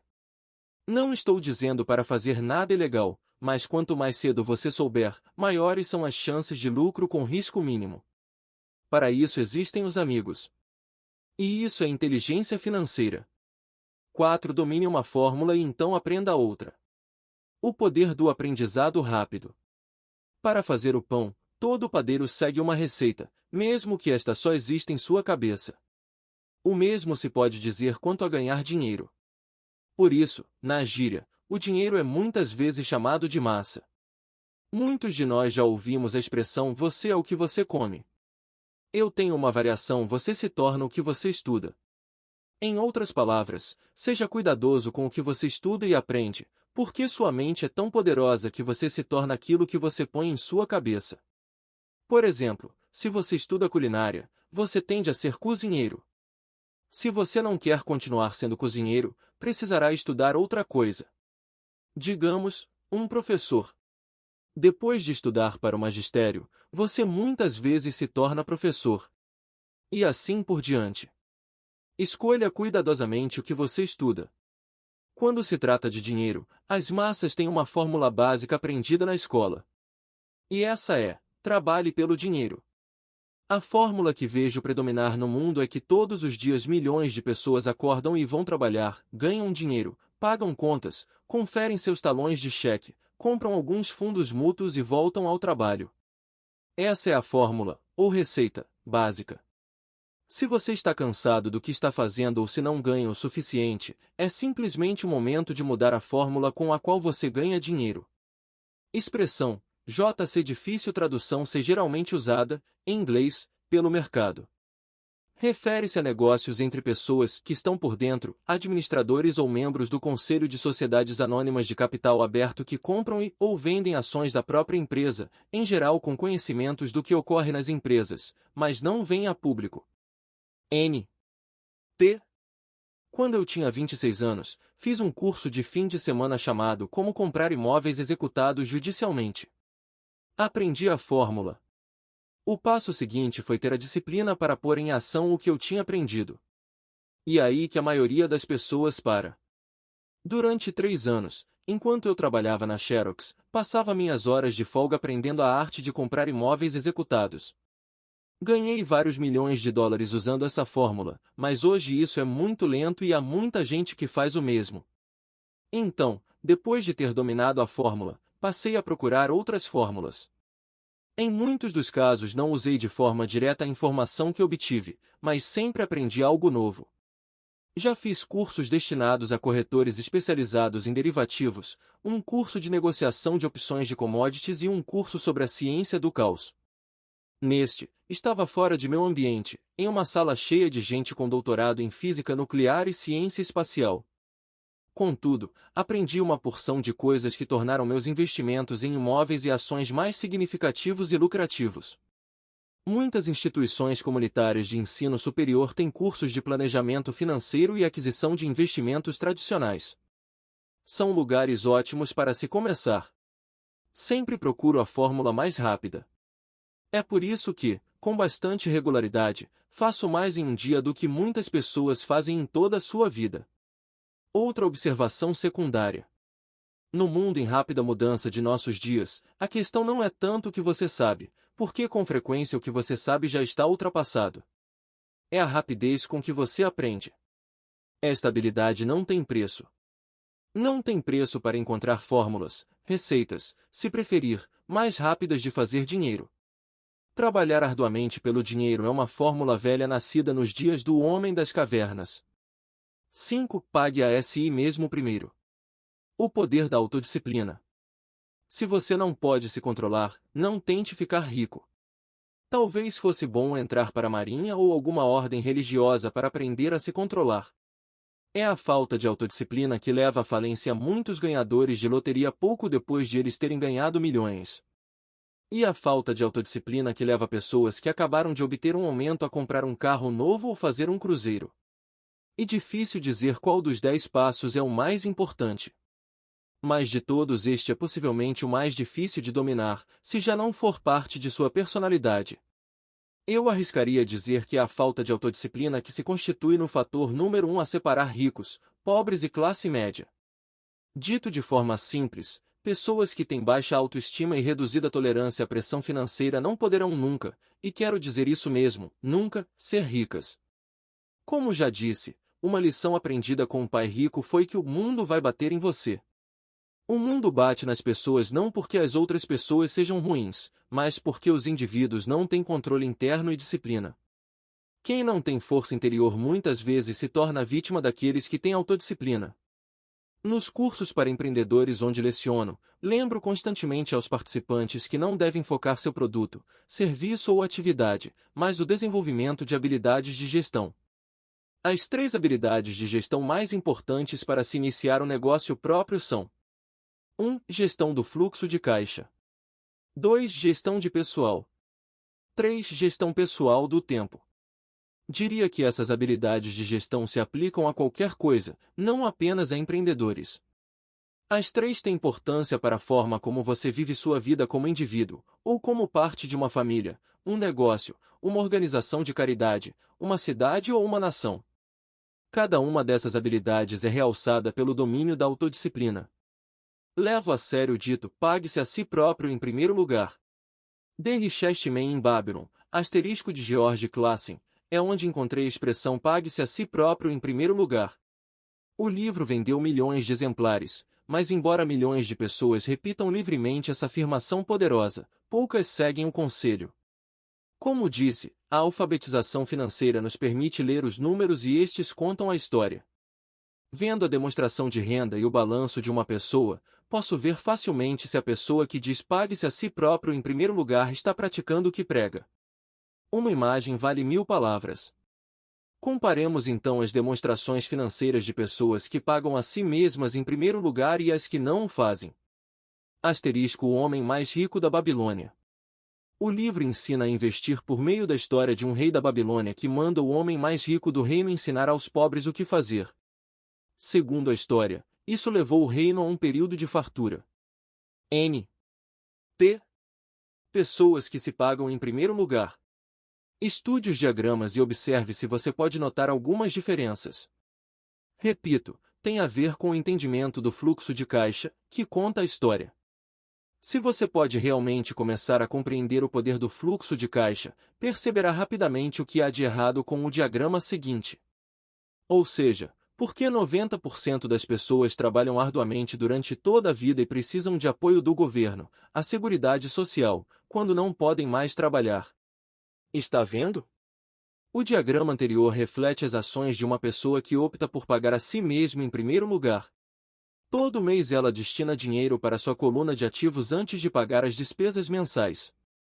Embora milhões de pessoas tenham lido o livro de Classen e entendido a expressão pague-se a si próprio em primeiro lugar, na verdade elas o fazem em último lugar. Agora posso ouvir as reclamações daqueles que acreditam sinceramente em pagar as contas primeiro. E posso ouvir todas as pessoas responsáveis que pagam suas contas em dia. Não estou falando para ser irresponsável e deixar de pagar as contas. Digo apenas o que está no livro e isso é, pague a si mesmo em primeiro lugar. O diagrama anterior é a imagem contábil correta dessa ação e não a que se segue. Alguém que paga todos os demais primeiro frequentemente não lhe sobra nada. Minha mulher e eu temos tido muitos guarda-livros, contadores e gerentes de banco que têm problemas com esta forma de considerar o pague a si mesmo em primeiro lugar. A razão é que estes profissionais fazem de fato o mesmo que as massas, que é se pagar em último lugar. Eles pagam a todos os demais primeiro. Em certos meses, quando por qualquer razão o fluxo de caixa é bem menor do que minhas contas, eu pago a mim mesmo em primeiro lugar. Meu contador gritou em pânico: eles vão pegar o senhor. A Receita vai colocar o senhor na cadeia. O senhor vai acabar com sua capacidade de tomar crédito. Vão cortar a eletricidade. Ainda assim, pago a mim mesmo em primeiro lugar. Por quê? Perguntará o leitor. Porque esse é todo o sentido da história de The Richest Man em Babylon. O poder da autodisciplina e o poder da força interior. Garra num linguajar mais popular. E como o pai rico me ensinou no primeiro mês em que trabalhei para ele, a maioria das pessoas permite que o mundo bata nelas. O cobrador liga e diz: paga-o então. Aí você deixa de pagar a si próprio. Um vendedor diz: ponha no cartão. Seu corretor imobiliário diz para você ir em frente porque o governo permite dedução no imposto de renda da hipoteca de sua casa. E disso tudo que o livro trata. Ter a garra para ir contra a maré e enriquecer. Você pode não ser fraco, mas quando se trata de dinheiro muitos balançam. Não estou falando para ser irresponsável. Não dou muito valor aos cartões de crédito e às facilidades de empréstimo porque quero pagar a mim primeiro. A razão pela qual minimizo minha renda é porque não quero entregá-la ao governo. E por isso, como sabem os que assistiram a meu vídeo, The Secrets of the Rich, que minha renda se origina em minha coluna de ativos por meio de uma sociedade anônima em Nevada. Se eu trabalhar pelo dinheiro, o governo o pega. Embora pague minhas contas por último, tenho suficiente astúcia financeira para não me colocar numa situação enrolada. Não gosto de dívidas de consumo. Na verdade, tenho passivos que são mais altos do que os de 99% da população, mas não pago por eles, outros o fazem. Eles são chamados locatários. O principal, então, para se pagar a si próprio em primeiro lugar é começar por não se endividar. Apesar de pagar minhas contas por último, me organizo para ter apenas pequenas contas sem importância, que terei que pagar. Quando eventualmente estou num aperto, ainda assim pago primeiro a mim mesmo. Deixo que os credores e até o governo gritem. Gosto quando eles ficam zangados. Por quê? Porque eles me fazem um favor. Eles me inspiram a sair e criar mais dinheiro. Continuo pagando a mim mesmo primeiro, invisto o dinheiro e deixo os credores gritarem. Em geral acabo, de qualquer forma, pagando logo. Minha mulher e eu temos excelente crédito. Só que não cedemos à pressão e não gastamos nossa poupança ou liquidamos ações para pagar dívidas de consumo. Isso não é muito inteligente do ponto de vista financeiro. Portanto, a resposta é: 1. Não se endivide demais. Mantenha suas despesas reduzidas. Forme seus ativos primeiro. Então compre uma casa maior ou um carro grande. Ficar preso na corrida dos ratos não é inteligente. 2. Quando apertado de dinheiro, não se afobe e não gaste suas poupanças ou investimentos. Use a pressão para inspirar seu gênio financeiro a descobrir novas formas de ganhar mais dinheiro e então pague as contas. Você terá aumentado sua habilidade de ganhar mais dinheiro bem como sua inteligência financeira. Assim, muitas vezes tive problemas financeiros e usei meu cérebro para criar mais renda, enquanto defendia firmemente meus ativos. Meu contador gritava e procurava cobertura, mas eu parecia um bom soldado de cavalaria defendendo o forte ativos. Pessoas pobres têm hábitos pobres. Um mau hábito comum é chamado inocentemente de meter a mão na poupança. Os ricos sabem que as poupanças só são usadas para criar mais dinheiro, não para pagar contas. Sei que isso parece cruel, mas, como já disse, se não for internamente resistente, o mundo vai sempre bater em você. Se é do tipo que não gosta de pressão financeira, então descubra uma fórmula que funcione para você. Uma boa fórmula é cortar despesas, pôr o dinheiro no banco e pagar mais do que o necessário em imposto de renda, aplicar em fundos mútuos seguros e esperar sempre resultados médios. Mas isto viola a regra do pague a si mesmo em primeiro lugar. Este princípio não estimula o autossacrifício ou a abstinência financeira.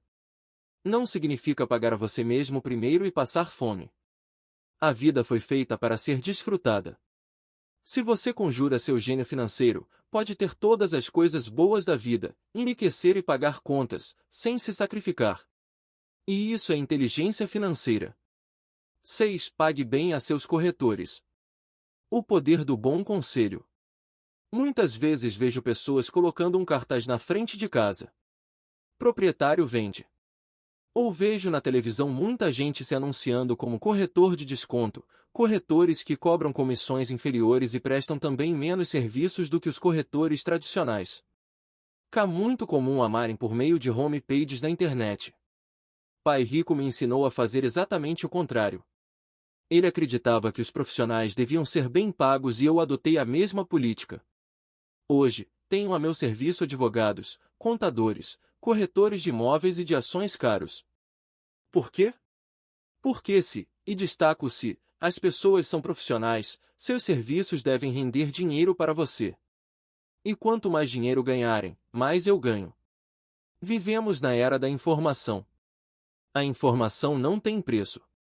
Um bom corretor deve lhe oferecer informação e dedicar tempo a instruir você. Tenho vários corretores dispostos a fazer isso por mim. Alguns me ensinaram quando eu tinha pouco ou nenhum dinheiro e até hoje trabalho com eles. O que pago a um corretor é pouco em comparação com o dinheiro que posso ganhar em consequência das informações que eles me trazem. Adoro quando meu corretor de imóveis ou de ações ganham muito dinheiro. Em geral, isso significa que ganhei muito dinheiro também. Um bom corretor, além de ganhar dinheiro para mim, me poupa tempo, como quando comprei um lote vazio por $9.000 e o vendi logo a seguir por $25.000, de modo que pude comprar mais depressa meu Porsche. Um corretor é seus olhos e ouvidos no mercado. Eles estão lá todos os dias enquanto eu não preciso estar. Prefiro jogar golfe. Também as pessoas que vendem suas casas por conta própria não dão muito valor ao seu tempo. Por que eu iria querer deixar de gastar alguns dólares quando posso empregar esse tempo para ganhar mais dinheiro ou para estar com aqueles que amo? O que acho engraçado é como tantas pessoas pobres e da classe média insistem em dar gorjetas de 15% a 20% nos restaurantes por um mau serviço e reclamam de pagar a um corretor algo entre 3% e 7%. Elas gostam de dar gorjeta a pessoas que figuram na coluna da despesa e maltratam as que estão na coluna dos ativos. Isso não é inteligente do ponto de vista financeiro. Nem todos os corretores são iguais. Infelizmente, em sua maioria, são apenas vendedores. E diria que os vendedores de imóveis são os piores. Eles vendem, mas têm poucos ou nenhum imóvel próprio. Há grande diferença entre um corretor que vende casas e um corretor que vende investimentos. E o mesmo se aplica a corretores de ações, títulos, fundos mútuos e seguros que se autodenominam de consultores financeiros. Como no conto de fadas, você tem que beijar um monte de sapos para achar um príncipe. Lembra o velho adágio: nunca chame um vendedor de enciclopédia se você precisa de uma enciclopédia. Quando entrevisto algum profissional pago, procuro primeiro descobrir quantos imóveis ou ações possuem pessoalmente e qual a alíquota de imposto que pagam. E isso se aplica a meus advogados tributaristas bem como a meu contador. Uma de minhas contadoras tem seu próprio negócio. Sua profissão é a contabilidade, mas seu negócio são os imóveis. Eu tinha um contador que tinha uma pequena empresa de contabilidade, mas não tinha qualquer imóvel. Mudei porque nós não gostávamos do mesmo negócio. Descubra um corretor que leve a sério seus interesses. Muitos corretores dedicarão seu tempo a instruí-lo e eles podem ser o melhor ativo que você pode encontrar. Seja apenas justo e a maioria deles será justa com você. Se você só se preocupar em cortar suas comissões, então por que eles quererão estar com você? E uma lógica simples. Como disse anteriormente, uma das habilidades gerenciais é a administração de pessoas. Muitas pessoas só conseguem gerenciar pessoas que consideram inferiores a si próprias e sobre quem podem ter um poder, como subordinados em uma relação de trabalho. Muitos gerentes médios continuam nessa posição e não são promovidos porque sabem como trabalhar com pessoas que estão abaixo deles, mas não com pessoas que estão acima. A verdadeira habilidade é administrar e pagar bem pessoas que são mais inteligentes do que você em alguma área técnica. E por isso que as grandes empresas têm conselhos administrativos. Você também precisa de um. E isso é inteligência financeira. 7. Seja um doador índio. Este é o poder de obter alguma coisa a troco de nada. Quando os primeiros colonizadores brancos chegaram aos Estados Unidos, eles ficaram espantados com a prática cultural de alguns índios americanos. Por exemplo, se um colono estava com frio, o índio lhe dava um cobertor. Achando que fosse um presente, o colono frequentemente ficava ofendido quando o índio pedia de volta. Os índios também ficavam perturbados quando constatavam que os colonos não queriam devolver o cobertor. É daí que se origina a expressão doador índio. Um simples desentendimento cultural. No mundo da coluna de ativos é vital para a riqueza ser um doador índio. A primeira pergunta do investidor sofisticado é: com que rapidez posso ter meu dinheiro de volta? Ele também quer saber o que poderá obter de graça, ou o que se chama uma participação nos lucros. E por isso que o retorno sobre o investimento é tão importante. Por exemplo, descobri um pequeno imóvel, a alguns quarteirões de onde moro, que estava sendo executado judicialmente. O banco estava pedindo $60.000 e eu apresentei uma oferta de $50.000, que foi aceita, simplesmente porque estava acompanhada de um cheque à vista no valor de $50.000. Verificaram que eu era sério. Muitos investidores perguntarão se eu não estava imobilizando muito dinheiro de uma vez. Não seria melhor hipotecá-lo? A resposta neste caso é não. Minha empresa de investimentos o aluga por temporada nos meses de inverno e obtém $2.500 ao mês durante 4 meses, quando os pássaros da neve procuram o Arizona. Fora da temporada de férias, seu aluguel é de apenas $1.000 mensais. Em cerca de 3 anos consegui meu dinheiro de volta. Agora sou proprietário desse ativo, que gera dinheiro para mim todos os meses. O mesmo se aplica às ações. Frequentemente, meu corretor liga e sugere que eu aplique uma considerável quantia em ações de alguma empresa que, segundo ele, está a ponto de fazer alguma coisa que aumentará o valor delas, como lançar um produto novo. Então, durante uma semana ou um mês, aplico meu dinheiro nessas ações, enquanto seus preços sobem. Depois, tiro aquela soma inicial e paro de me preocupar com as flutuações do mercado, porque tenho de volta meu dinheiro inicial e agora sou dono de um ativo que, tecnicamente, me saiu de graça. Sem dúvida, em muitas ocasiões perdi dinheiro. Mas somente jogo com o dinheiro que posso perder. Diria que na média de 10 investimentos faço uns 2 ou 3 gols de placa, 5 ou 6 não são lá essas coisas e perco em 2 ou 3. Mas limito minhas perdas ao dinheiro que apliquei neles naquele momento. As pessoas que odeiam o risco põem seu dinheiro no banco. E, no longo prazo, qualquer poupança é melhor do que nenhuma poupança. Mas leva muito tempo para você recuperar seu dinheiro e, em muitos casos, você não leva nada de graça. Eles costumavam dar torradeiras, referência a uma prática adotada por alguns bancos americanos de distribuir eletrodomésticos a quem abrisse contas novas, mas atualmente isso está ficando mais raro. Em todos os meus investimentos precisa haver algo mais, algo de graça.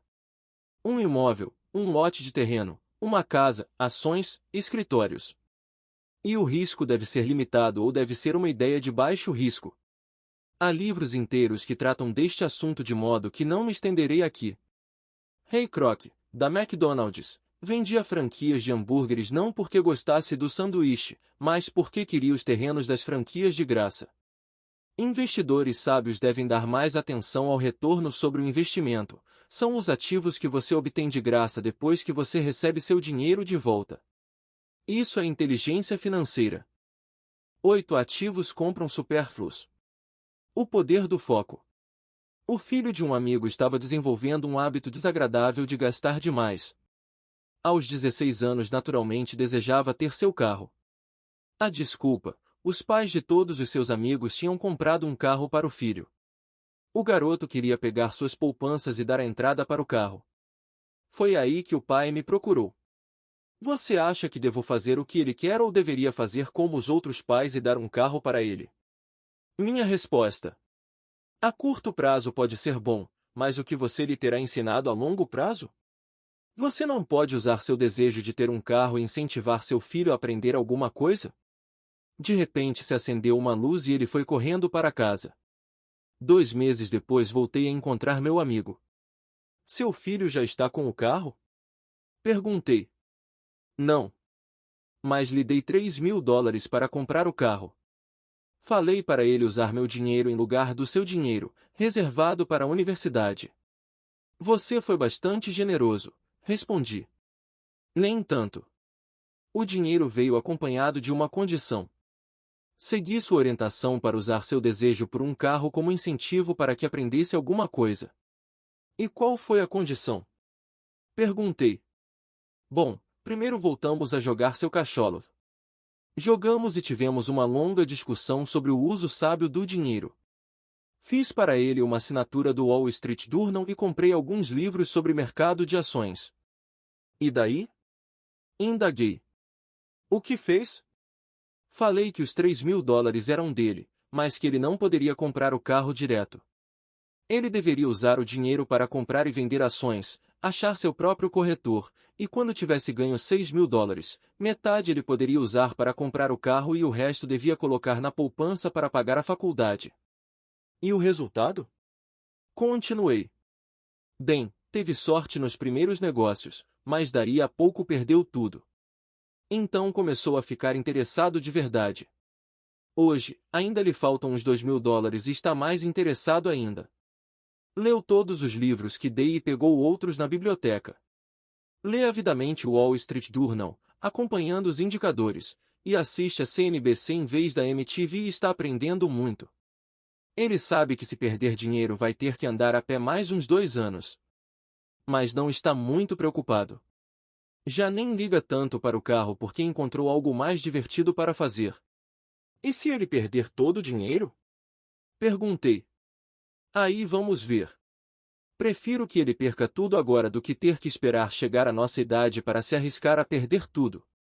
E, além do mais, esses são os melhores $3.000 que gastei com sua educação. O que está aprendendo vai lhe servir toda a vida e ele parece ter adquirido mais respeito pelo poder do dinheiro. Acho que parou de torrá-lo. Como já falei na sessão Pague a si mesmo em primeiro lugar, se uma pessoa não domina o poder da autodisciplina, é melhor nem tentar ficar rico. Embora o processo de gerar fluxo de caixa a partir da coluna de ativos seja fácil, é a fortaleza mental de direcionar o dinheiro que é difícil. Devido às tentações externas é mais cômodo neste mundo de consumismo torrar o dinheiro na coluna das despesas. A falta de fortaleza mental leva a permitir que o dinheiro flua pelos caminhos de menor resistência. Darei um exemplo numérico de inteligência financeira, especificamente a capacidade de usar dinheiro para ganhar mais dinheiro. Se eu der a 100 pessoas $10.000 no início do ano, acho que ao fim do ano, 80 não terão mais nada.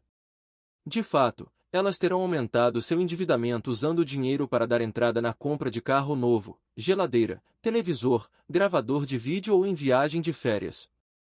16 terão aumentado esses $10.000 em torno de 5% e 10%.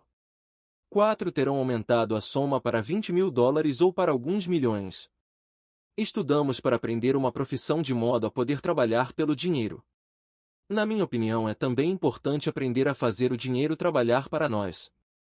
Gosto de meus supérfluos tanto quanto qualquer outro ser humano. A diferença é que algumas pessoas compram seus supérfluos em prestações. É a armadilha de querer imitar o vizinho. Quando eu quis comprar um Porsche, o caminho mais fácil era procurar o gerente do banco e conseguir um financiamento. Em lugar de me preocupar com a coluna do passivo, decidi me concentrar na coluna dos ativos. Como de hábito, empreguei meu desejo de consumir para me inspirar e motivar meu gênio financeiro a investir. Constantemente nos preocupamos em obter as coisas que desejamos em vez de nos concentrarmos em criar dinheiro. E mais fácil no curto prazo, porém mais duro no longo prazo.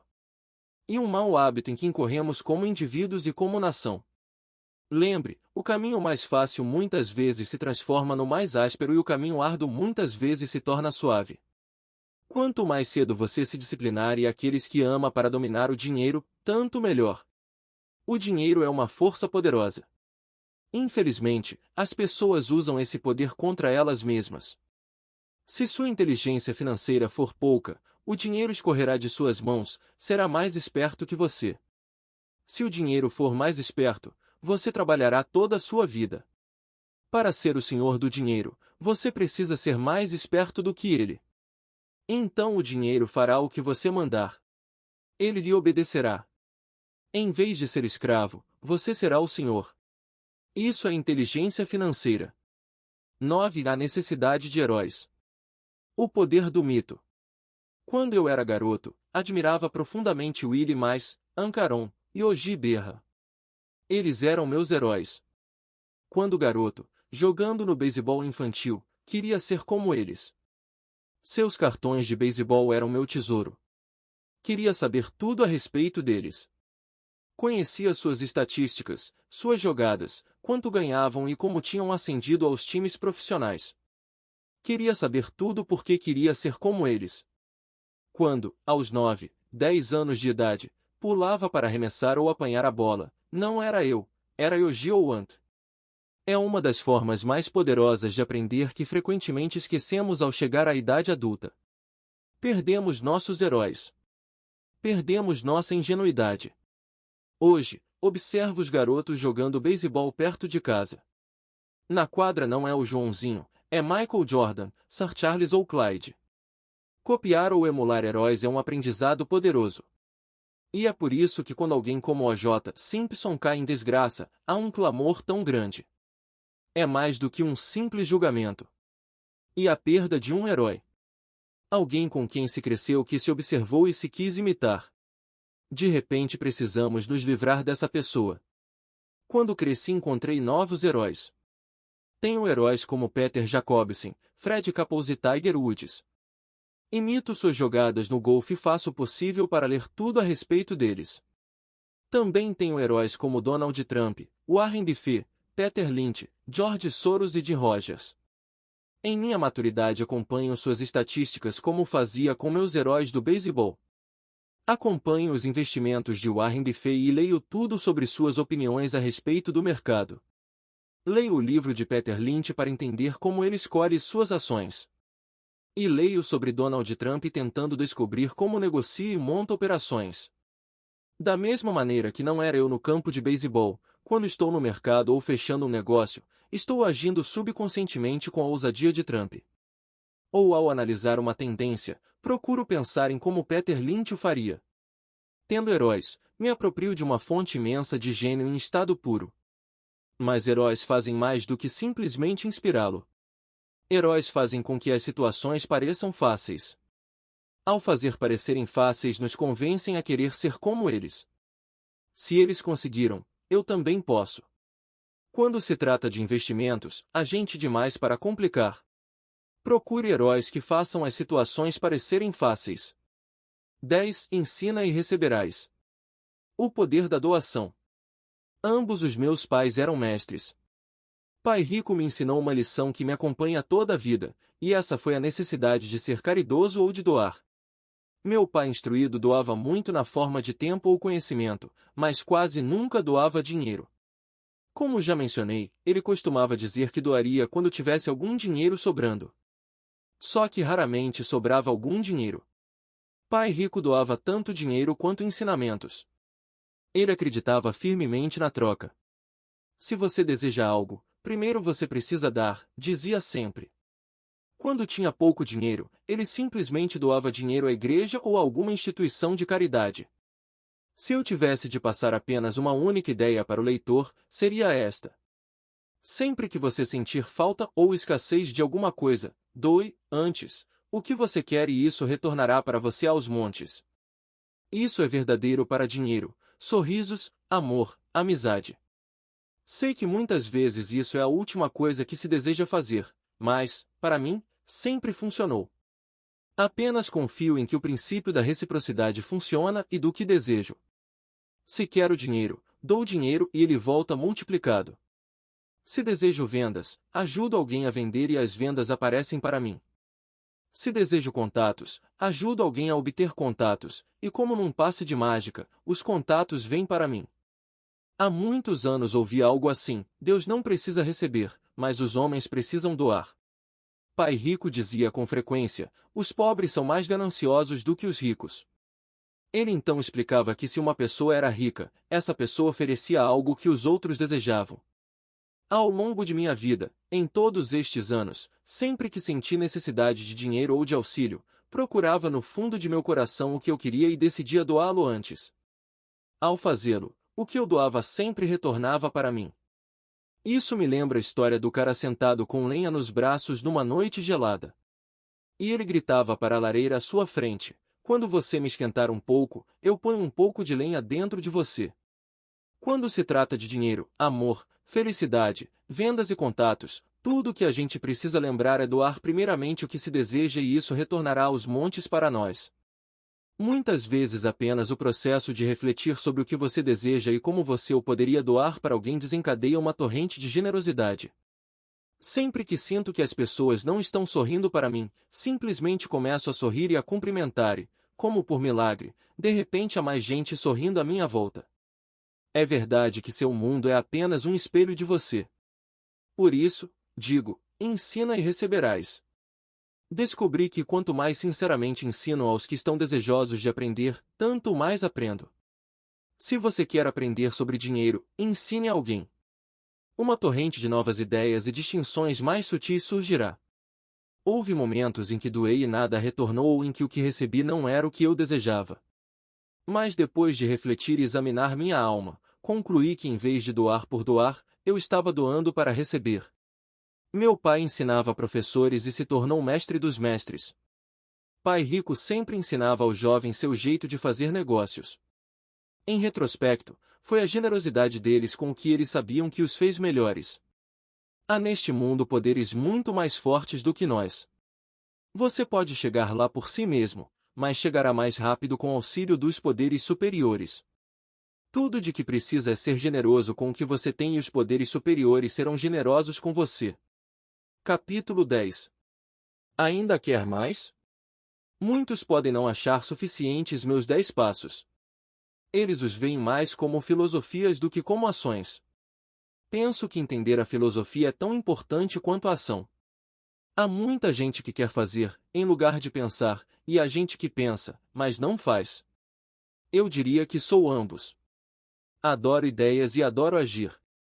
Para aqueles que querem coisas a fazer para começar, irei compartilhar, resumidamente, um pouco do que faço. Pare de fazer o que está fazendo. Em outras palavras, pare e avalie o que está funcionando e o que não está funcionando. A definição de insanidade é fazer a mesma coisa e esperar resultado diferente. Pare de fazer o que não funciona e procure algo novo para fazer. Procure novas ideias. Para novas ideias de investimento, vou às livrarias e procuro livros sobre assuntos diferentes e originais. Chamo-os de fórmulas. São livros que ensinam como aplicar de uma forma que não conheço.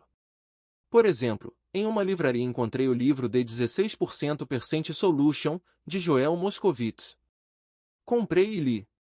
Ação. Na quinta-feira seguinte fiz exatamente o que o livro dizia. Passo a passo. Também fiz isso ao procurar pechinchas em imóveis nos escritórios de advogados e bancos. Muitas pessoas não agem, ou se deixam convencer por qualquer pessoa a desistir da fórmula que estão estudando. Meu vizinho me disse por que os 16% não funcionariam.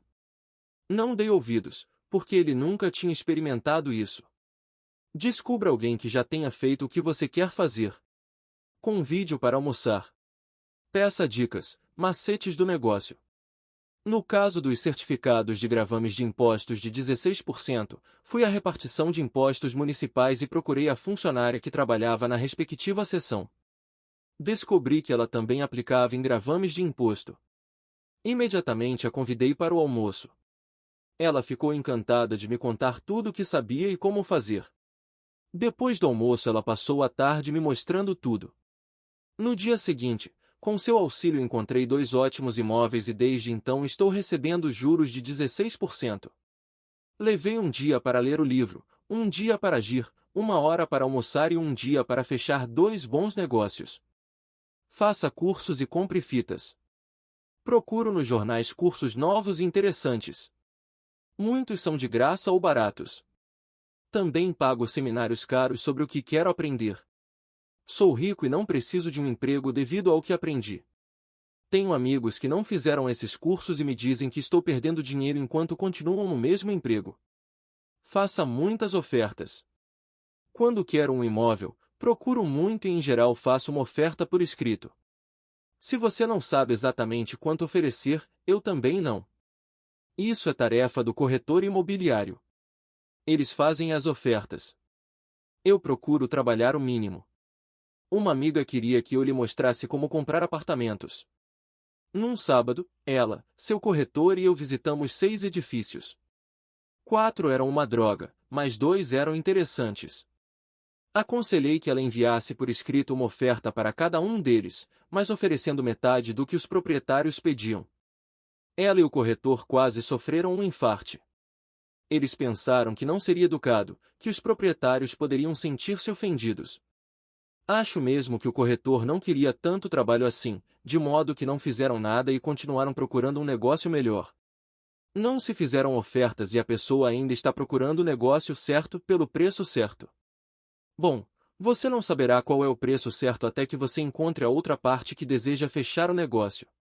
É raro que um vendedor peça um preço inferior ao valor do objeto de venda. Moral da história: faça ofertas.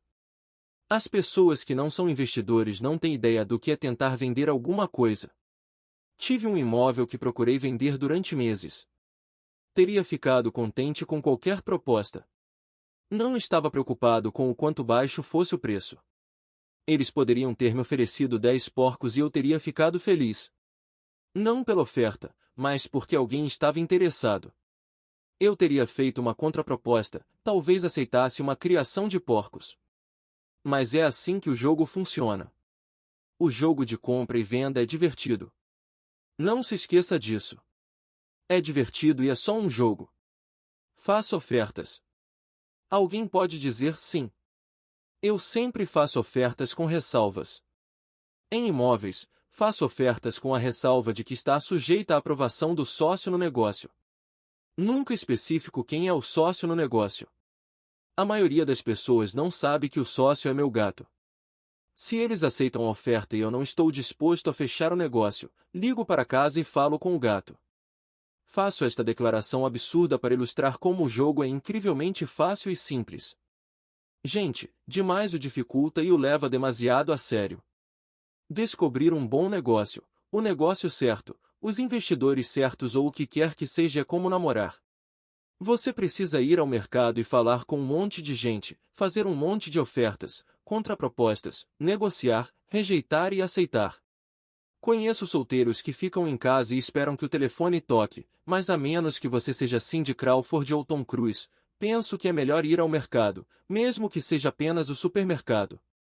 Procurar, oferecer, rejeitar, negociar e aceitar são partes do processo de quase tudo na vida. Corra, ande ou dirija por certa área, uma vez por mês, durante 10 minutos. Descobri alguns de meus melhores negócios imobiliários enquanto corria em certa área ao longo de um ano.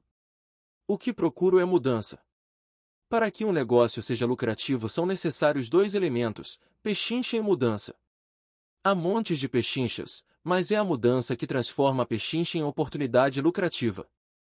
Assim, corro numa área na qual gostaria de investir. E a repetição que me permite observar pequenas diferenças. Observo avisos de venda de imóveis que estão lá há muito tempo. Isso significa que o vendedor estará mais disposto a negociar. Observo caminhões de mudança indo e vindo. Paro e converso com os motoristas. Falo com os entregadores de encomendas postais. É impressionante quanta informação tem sobre uma área. Descubro uma área ruim, especialmente uma área da qual todo mundo foi afastado pelo noticiário. Às vezes a percorro por um ano à espera de sinais de que algo está mudando para melhor. Falo com os varejistas, especialmente os novos, e descubro por que estão se mudando. Isso leva de alguns minutos a um ano e o faço enquanto estou ocupado com outra coisa como correr ou ir a uma loja. No caso de ações, gosto do livro de Peter Lynch, Beat in the Street, por sua fórmula de selecionar ações que estão aumentando de valor. Descobri que os princípios de achar valor são os mesmos quer se trate de imóveis, estoques, fundos mútuos, novas empresas, um novo animal de estimação, uma nova residência, um novo cônjuge ou um detergente em oferta. O processo é sempre o mesmo. Você precisa saber o que está procurando e então correr atrás. Por que os consumidores serão sempre pobres? Quando um supermercado faz uma promoção de, digamos, papel higiênico, o consumidor corre e faz estoque. Quando o mercado de ações faz promoção, muitas vezes chamada de creche ou correção, o consumidor foge. Quando o supermercado aumenta os preços, o consumidor compra em outro lugar. Quando o preço das ações sobe, o consumidor começa a comprá-las. Procure nos lugares certos. Um vizinho comprou um apartamento por $100.000, comprei o apartamento contíguo ao seu por $50.000. Ele me disse que estava esperando que os preços subissem. Eu lhe mostrei que o lucro ocorre quando se compra, não quando se vende. Ele comprou um imóvel de uma corretora que não possuía imóveis próprios. Eu comprei o meu no departamento de execuções judiciais de um banco. Paguei $500 por um curso que me ensinou a fazer isso.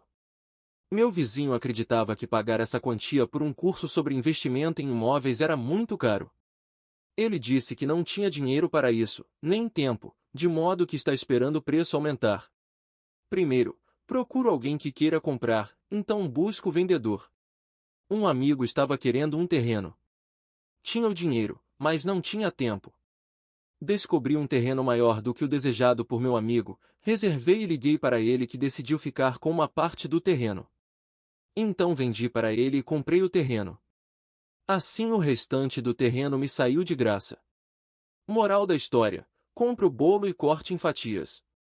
A maior parte das pessoas busca o que está dentro de seu orçamento, tem uma visão limitada. Compram apenas uma fatia do bolo e acabam pagando mais por pouco. Pessoas que pensam pequeno não conseguem grandes oportunidades. Se você quer enriquecer, comece pensando grande. Os varejistas gostam de dar descontos para grandes quantidades, simplesmente porque a maioria dos homens de negócios adora gente que gasta muito. Assim, mesmo se você for pequeno, sempre é possível pensar grande. Quando minha empresa precisou comprar computadores, liguei para vários amigos perguntando se eles também estariam dispostos a comprar.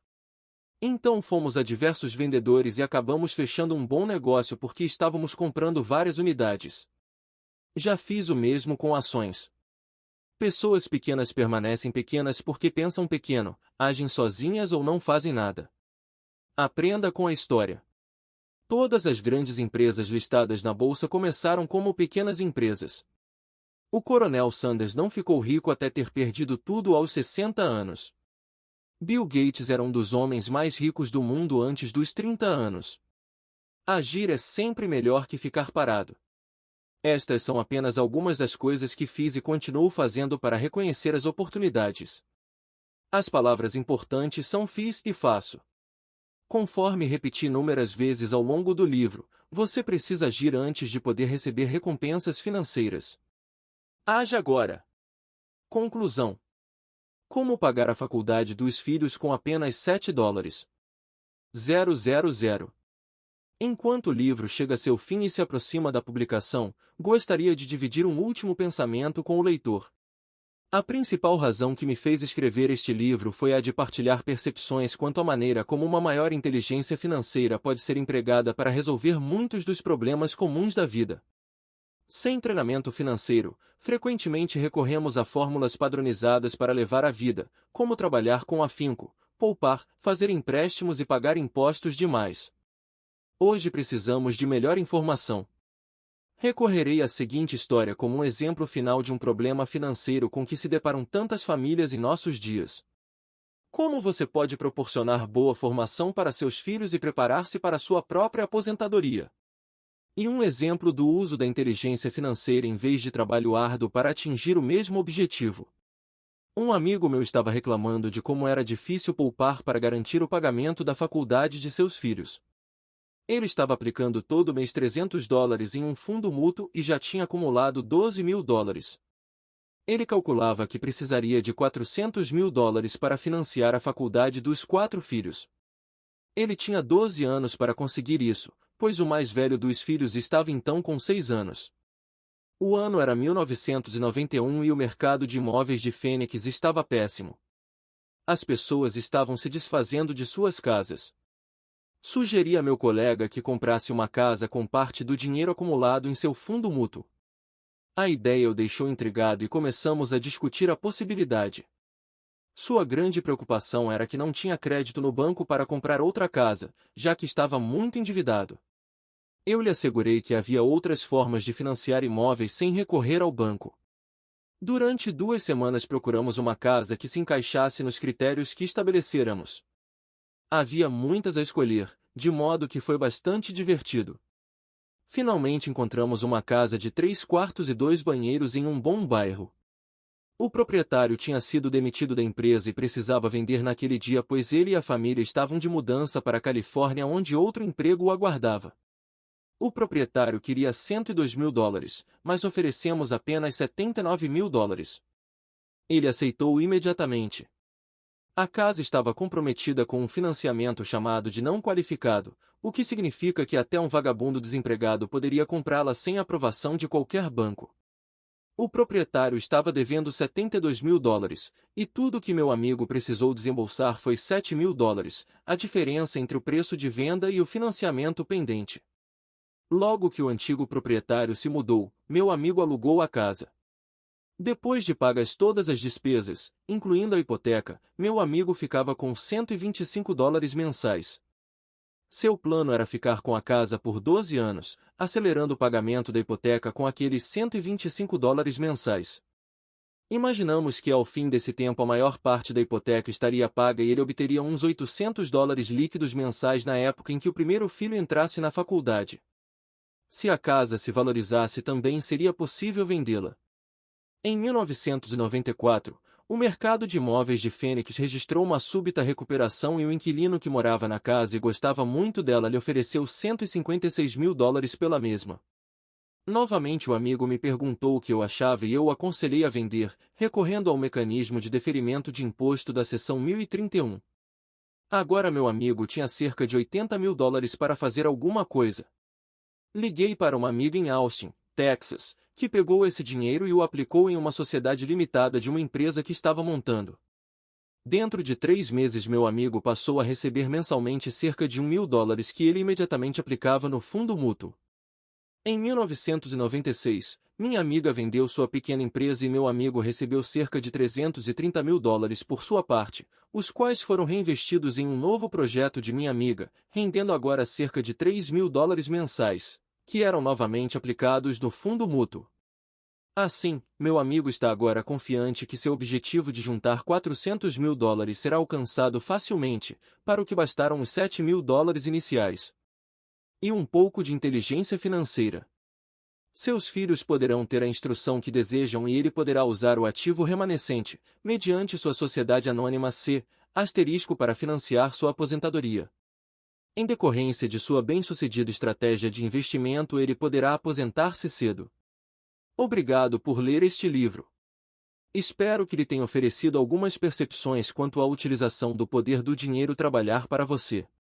Hoje precisamos de mais inteligência financeira simplesmente para sobreviver. A ideia de que é preciso dinheiro para ganhar dinheiro é o pensamento das pessoas sem sofisticação financeira. Não quer dizer que não sejam inteligentes. Elas simplesmente não aprenderam a ciência de ganhar dinheiro. O dinheiro é apenas uma ideia. Se você quer mais dinheiro, mude simplesmente sua forma de pensar. Toda pessoa que se fez por si própria começou com uma ideia pequena que transformou em algo grande. O mesmo ocorre com o investimento. São necessários apenas alguns dólares para começar e crescer até atingir algo grande. Já encontrei tanta gente que passa a vida buscando o grande negócio ou tentando acumular dinheiro para entrar em um grande negócio, mas isso me parece tolice. Vi muitos investidores sem sofisticação por grandes poupanças no negócio e perder quase tudo rapidamente. Eles podem ter sido bons trabalhadores, mas não foram bons investidores. Instrução e conhecimento sobre dinheiro são importantes. Comece cedo. Compre um livro. Participe de um seminário. Pratique. Comece em pequena escala. Transformei $5.000 em dinheiro em um ativo de $1 milhão que gerou um fluxo de caixa de $5.000 mensais em menos de 6 anos. Mas comecei a aprender desde garoto. Incentivo você a aprender porque não é tão difícil assim.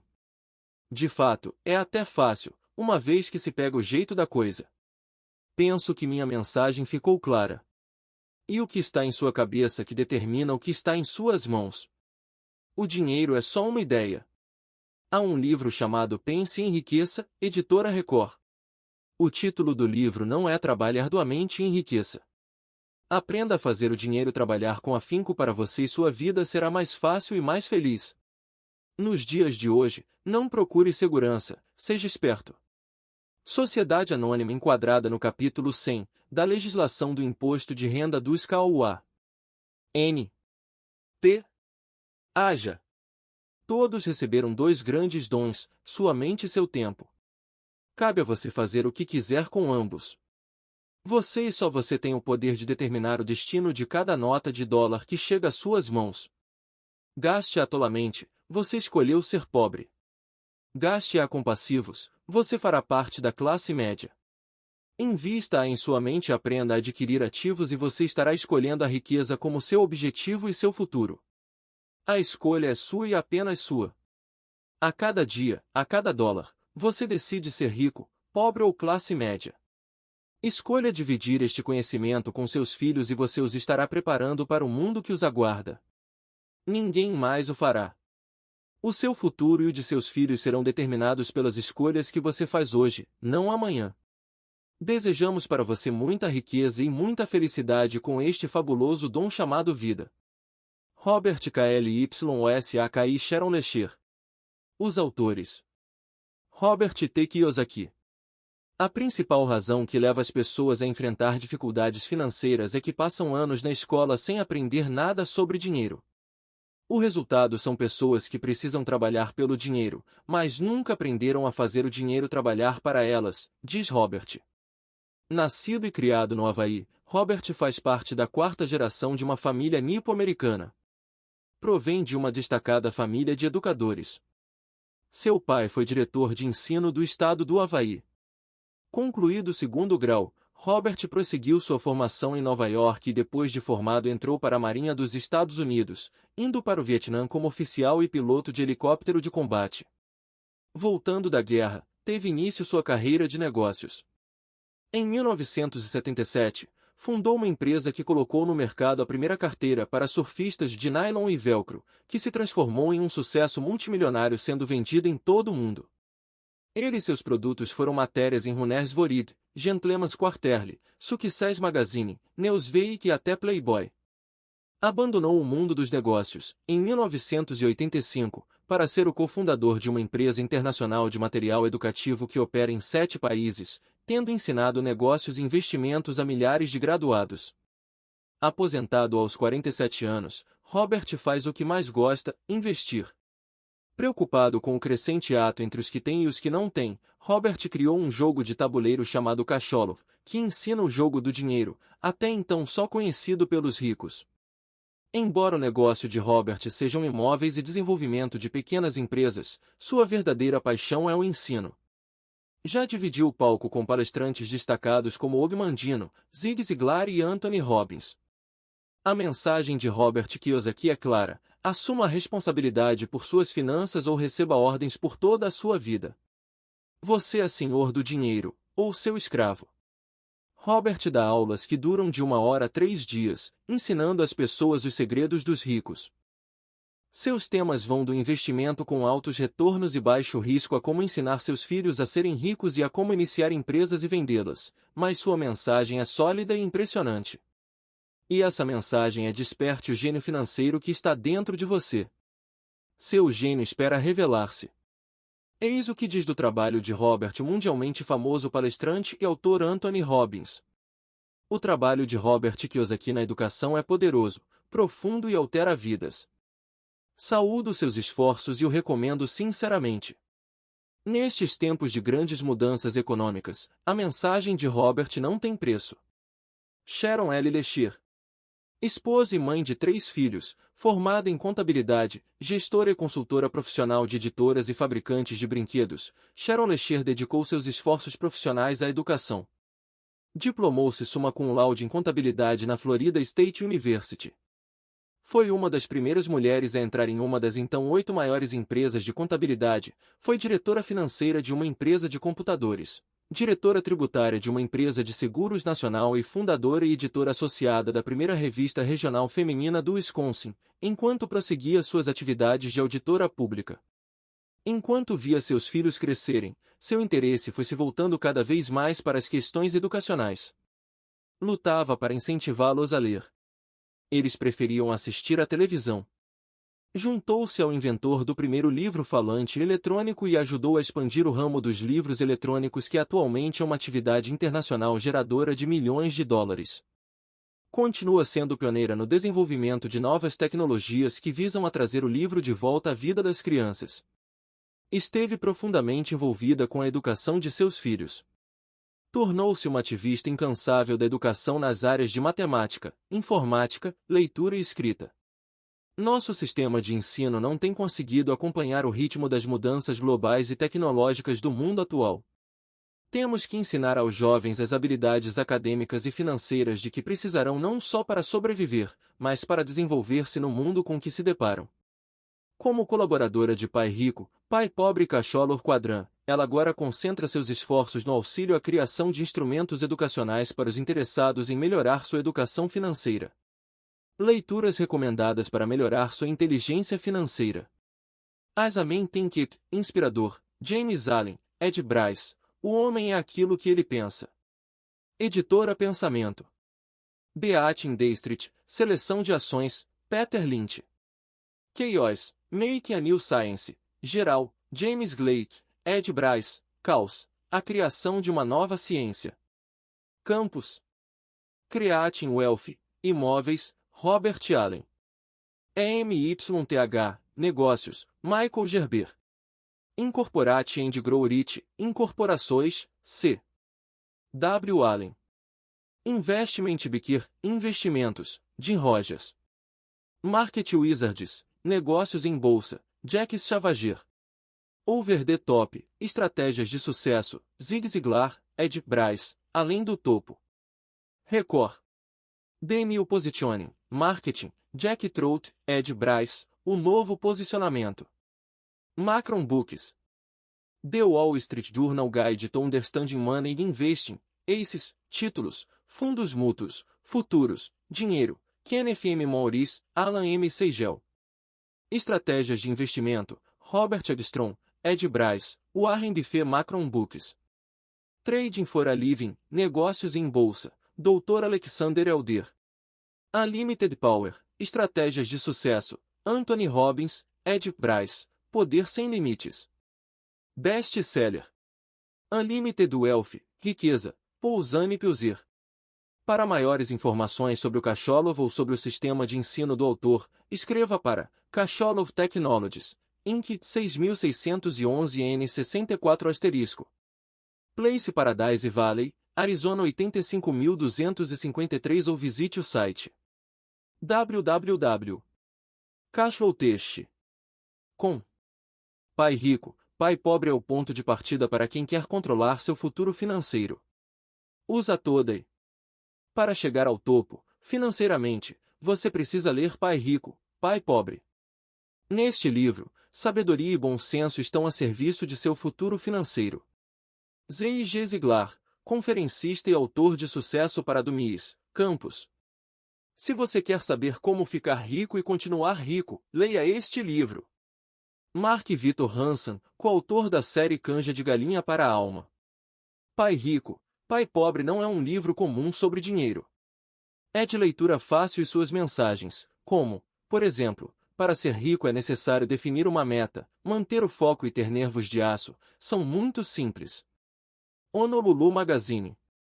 Só queria ter lido este livro quando era jovem ou, melhor ainda, queria que meus pais tivessem lido Pai Rico, Pai Pobre.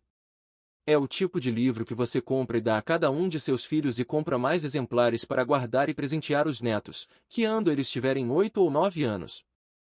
Sui Brau, presidente de Tenan Check of America. Pai rico, pai pobre não ensina como enriquecer rapidamente. Trata de como se tornar responsável por sua vida financeira e aumentar a riqueza pelo conhecimento do dinheiro. Leia, se quiser despertar seu gênio financeiro.